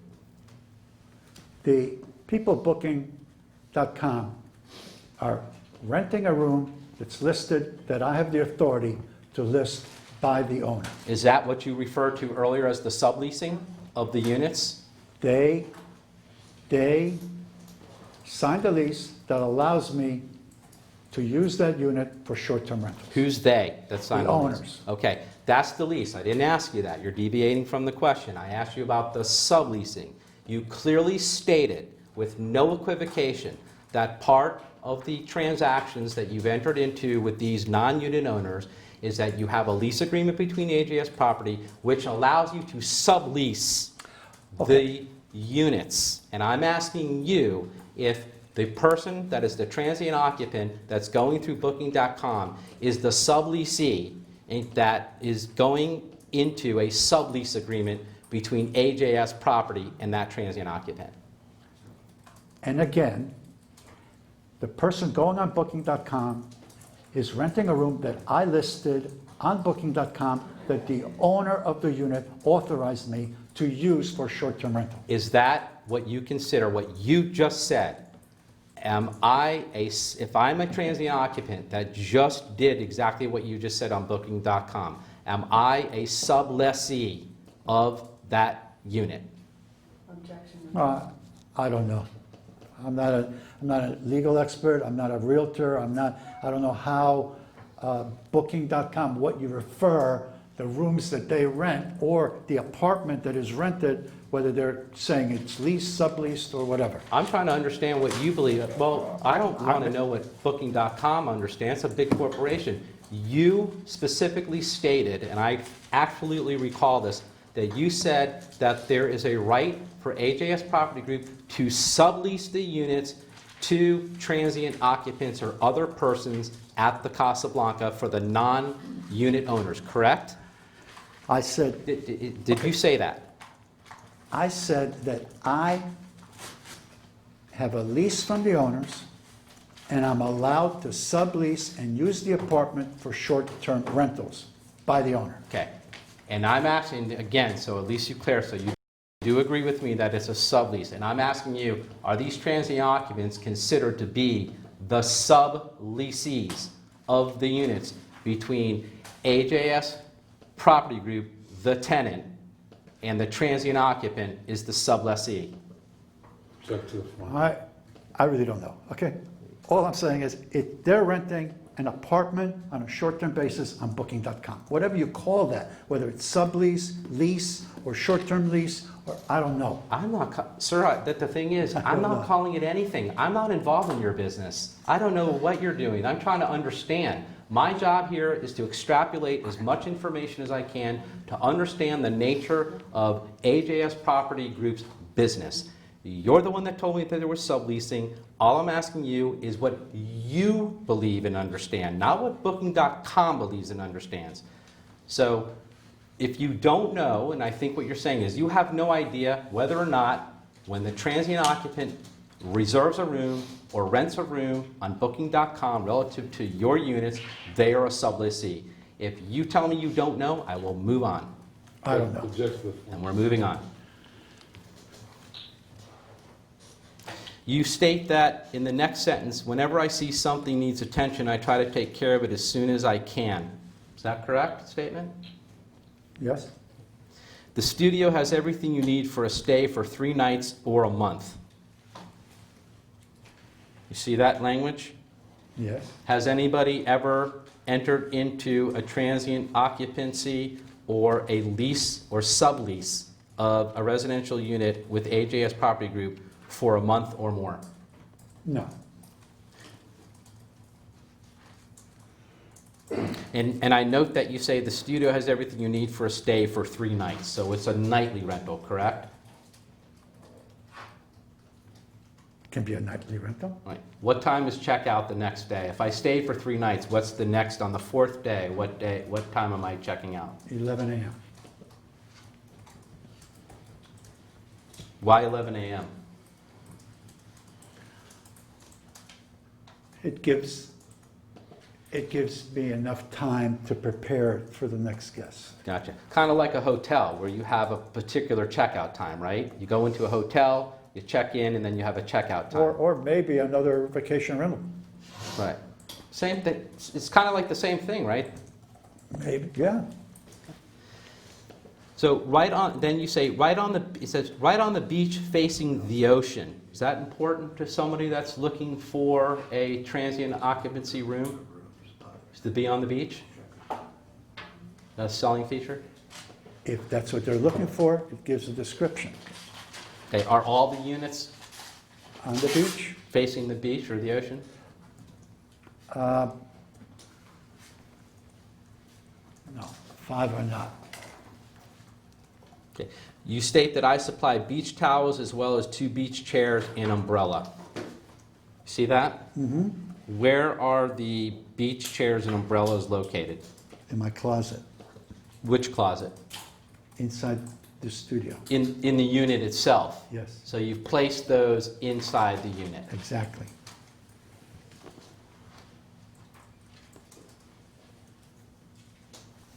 Okay. And at checkout, who comes in to clean the rooms?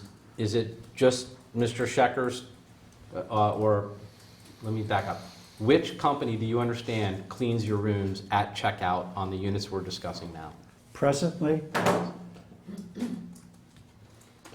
used to be Casablanca Rental Services. I'm trying to find out who I pay to now. I'm not certain. They But you're- charge my card, But you have a credit card on file and it gets charged. yes.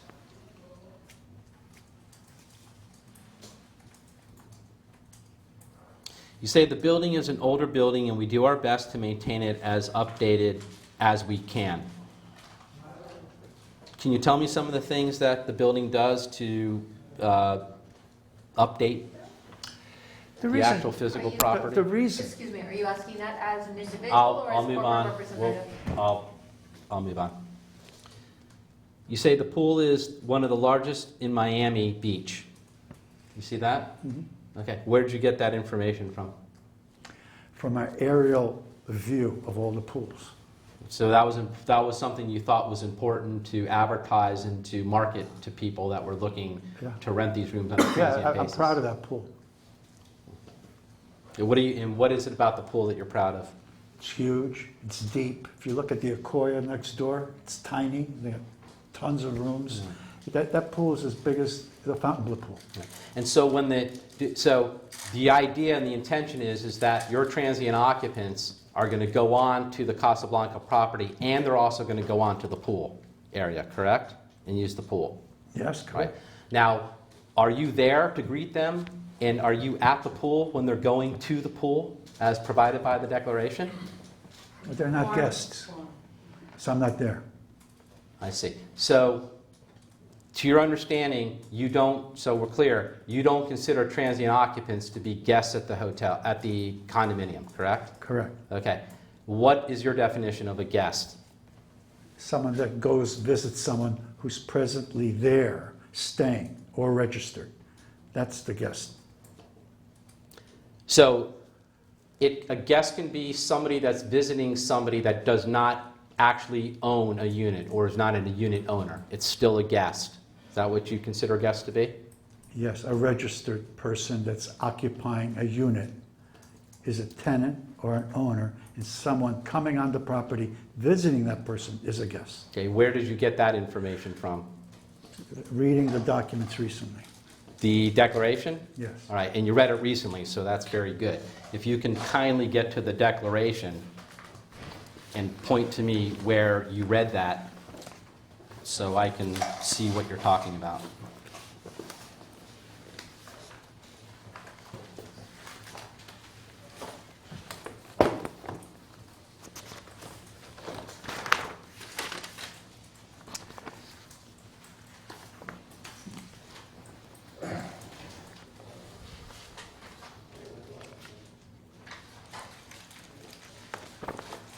What page are the rules and regulations on there? I'm unaware, I think, of rules or regulations. There is. The page that has if any agent, if any? I'm not sure I understand. What does, if any, have to do with the pool? Because it states in the rules and the regulations that were originally established that a guest, Oh, you're talking about, I see. Are you talking about Article 22, starting Yes. at page 33? yes. I see.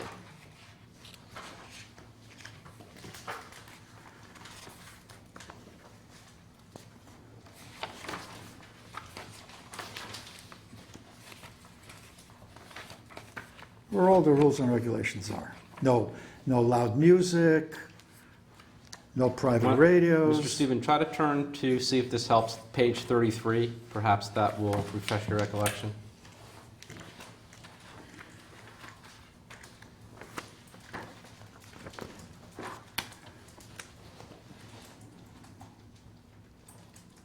And if you go try page 36 at paragraph or section 22.27, if that's the one you're referring to.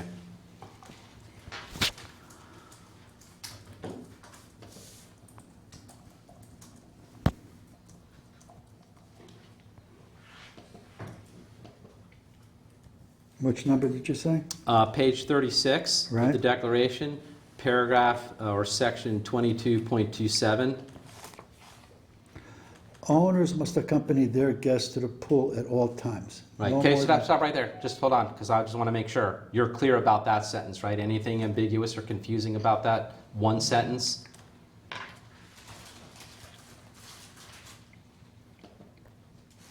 No? Clear. Right? So owner means an owner of a unit, correct? All right, it's not, yes? Got it? Yes. And it doesn't mean a transient occupant that's presently occupying a unit at the Casablanca, correct? Correct. And it doesn't refer to a tenant that might be currently occupying a unit at the Casablanca, correct? Correct. All right, please proceed. No more than 2 guests are permitted at any time. All right, now, when it says owners must accompany their guests to the pool at all times, is AJS Property Group the owner of its units that it's renting out on a transient basis? Is that owner accompanying their guests to the pool at all times? Yes or no? No. Why not? It's an unenforceable rule. Okay, so according to your own testimony, even though this is ingrained in the constitution of the condominium, because that's what... That's my personal opinion, or as officer... I'm not, sir, I wasn't even arguing with you. I'm just trying to get a question out. You don't even have to respond because I haven't asked the question.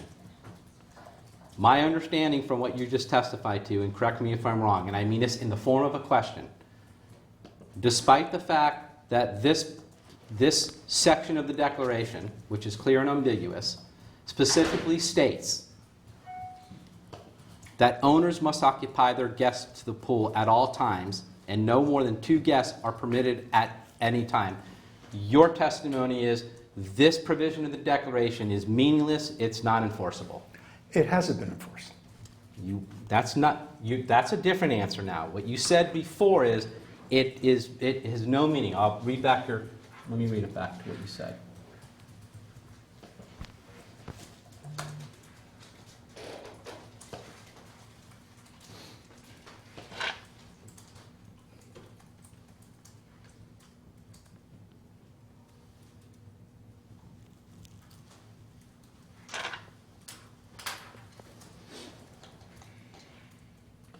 I asked you, all right, now where it says owners must accompany their guests to the pool at all times, is AJS Property Group the owner of its units that is renting out on a transient basis?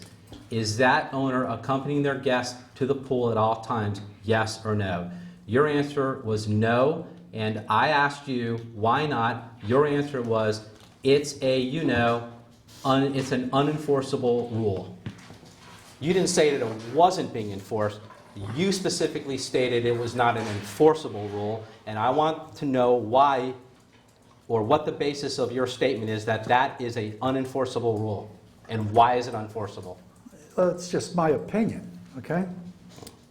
Now, as the president of the association who has a fiduciary duty that's owed to each of the owners of the Casablanca, including the Schecher Group, which is a unit owner of many commercial units, you don't believe that you have a fiduciary duty and obligation to enforce each of the terms of the declaration that you have clearly stated are not unambiguous or not confusing? Object to the point.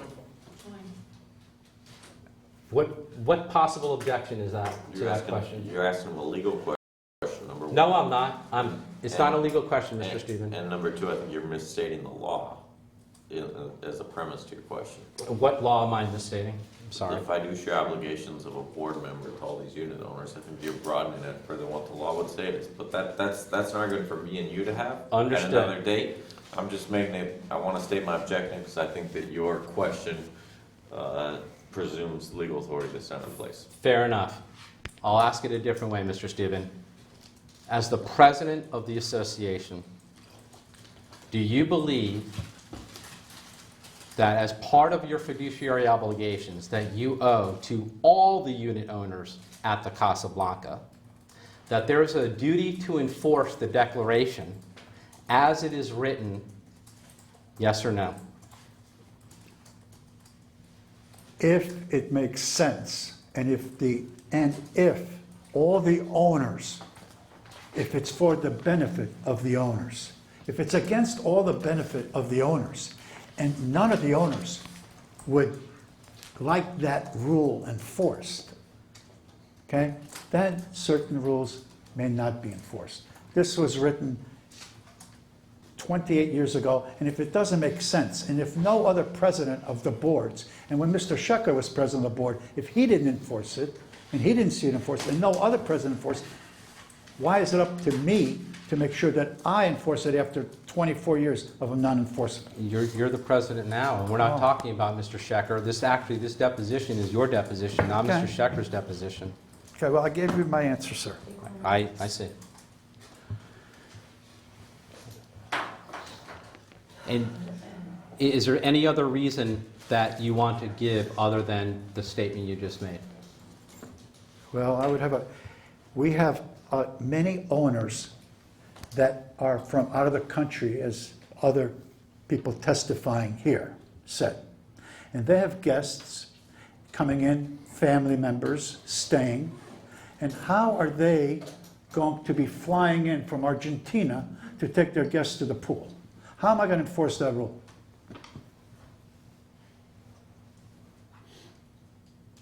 It's You simple.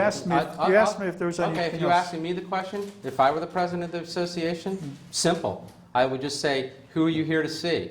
Mr. So-and-so. Are they here at the property? No, they're not. They're in Argentina. Okay, I'm sorry, but you can't come onto the pool. That's pretty simple how you can enforce it. Unless you know another way. To me, that's pretty easy. Would you agree with me? It definitely could be the way. I wouldn't be on the board very long. Thank you.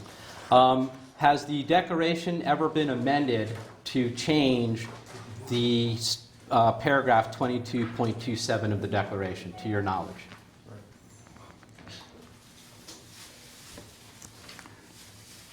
No, it has not been amended. Has there been any written agreements that have been signed by all, because remember, you stated it had to do with the benefit of all the unit owners and whether it was good for all the unit owners.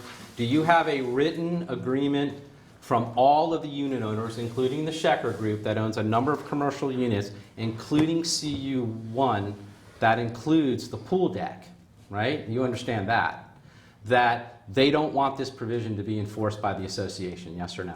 Object to the form. Until 2 years ago, this was never brought up. Do you have a written agreement from all of the unit owners that you know of, to your knowledge, including from the Schecher Group, which owns a number of commercial units, including the rights to the pool deck at the Casablanca, where everyone has clearly agreed and stated that this provision of the declaration should not be enforced by the association? Yes or no? No. Object to the form. The answer is no? No. Now, going back to Exhibit 68, you state you have free valet parking, a mini store in the lobby, and a 7-Eleven across the street open 24/7. You see that? Yes. Okay. When you say you have free valet parking, are you speaking for the other non-unit owners that also rent these properties out, according to your testimony, on a transient basis? I'm speaking to whoever rents will have free parking. Okay. And why do these renters, as you call them, or transient occupants, as we've also referred to them, why do they get free valet parking? What's the basis of that? Because since I've been there from 2004, anybody renting or anybody living there has had free parking. Really? So when Mr. Schecher was not making a truthful statement under oath during his 3 days of testimony, where he stated unequivocally that transient rentals or occupants that were coming onto the premises to rent rooms in the hotel unit program were paying for valet parking? Was he lying? He was charging. Object to the form. You just made a statement, which was a broad statement, that since 2004, you said no transient occupants coming on to the Casablanca property have ever paid for valet parking. Is that a statement? Was that a correct statement you made or an incorrect statement that you made? Incorrect statement I made. Okay, thank you. Now, why is it that you have free valet parking and the Schecher Group, which is a commercial unit owner, not have free valet parking? He can have free parking. He chooses to charge for parking. What I meant previously was that private owners and whoever they rented to never paid for parking. Whoever was in his program paid for parking. All the private owners. In your rental program, don't pay. No, I don't have a rental program. What do you have? If you don't have a rental, because everything you've just described seems exactly like what the Casablanca Rental Services, Inc. was doing at the premises regarding transient rentals at the Casablanca. Object to the form. You may call it a program, call it whatever you want. I rent units that I lease and I own. And since 2004, when I started buying one unit at a time, anybody I rented to never paid parking. Okay? I followed the parking contract that was written before 2007, before I came on the board, that did not require people to pay for parking. Okay? Owners and their tenants got this ticket, and it didn't say the valet would collect parking. That's what I never paid, so I never put in any payments. I don't know what the rental program charged for or anything like that.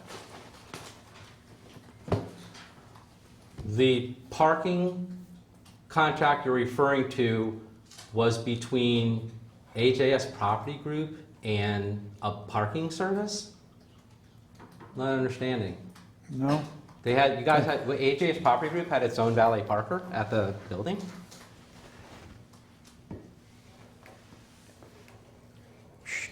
AJS Property Group and whoever they rented to, and Alex Steuben, since 2004, never paid for parking, and whoever they rented to never paid for parking and never was asked to pay for parking. And is that provided for in the declaration, or are you saying it was provided for in a valet parking contract? It was provided when they showed up to the building, nobody asked to pay. I'm answering like Alex Steuben and AJS Property Group. There was no requirement for any tenant or owners to pay for parking.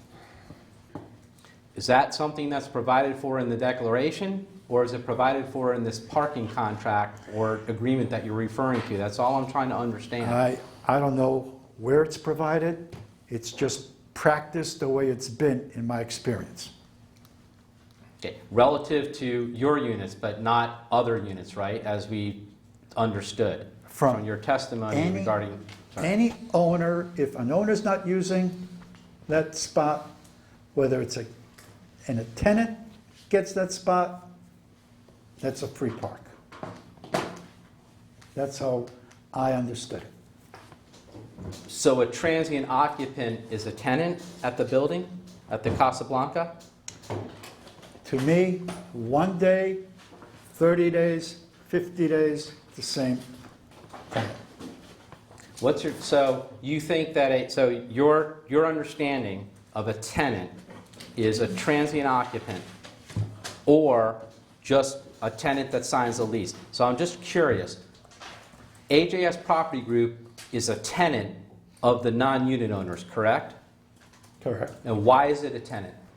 Tell me what processes are in place where AJS Property Group became a tenant of the non-unit owners. AJS Property Group signed a lease to rent the apartment for a year. Okay. And it says on the lease, tenant, it says right there, tenant, AJS Property Group. Okay. Now, when the transient occupants come on to the Casablanca to rent a unit from AJS Property Group, what documentation do you have that clearly defines and states that these transient occupants are tenants of AJS Property Group?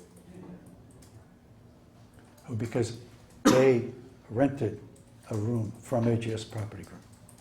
Okay. What document? Not what they did. I'm asking you the document. The Okay. booking reservation is the document that I received from them. So the electronic booking reservation through the internet, booking.com, is the document you're referring to that creates a landlord-tenant relationship between AJS Property Group and the transient occupant. It creates a Object to the form. I guess it creates a transient occupant. Is it create a tenant? It creates a tenant. So if you wanted to get rid of a transient occupant, how would you go about getting that transient occupant out of the premises if you did not want them there, if they overstayed their welcome or beyond the reservation they did at booking.com? I don't know. It's never happened. That problem never occurred. Okay. So do you think, because if you're a tenant under Florida law, you have to go to court to file an eviction action. Do you think that a transient occupant has the same rights as AJS Property Group has with the non-unit owners relative to being a tenant under a lease at the Casablanca? Object to the I don't form. know. Have you ever given it any thought? No.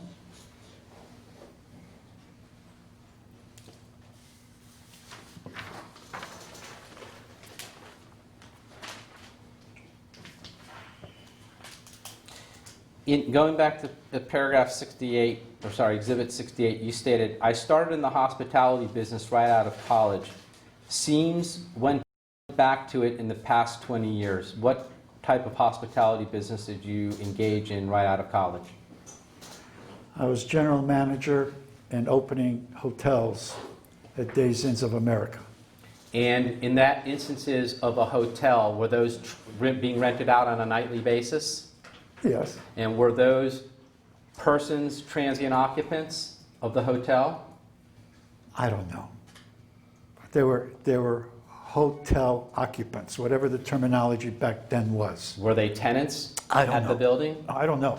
What position? Sorry. I was general manager, and they were occupants of rooms at a hotel. So as the general manager of this hotel, you had no understanding as to whether or not the hotel guest that was coming onto the property to rent or book a room and stay on a transient basis was a tenant or not of the hotel.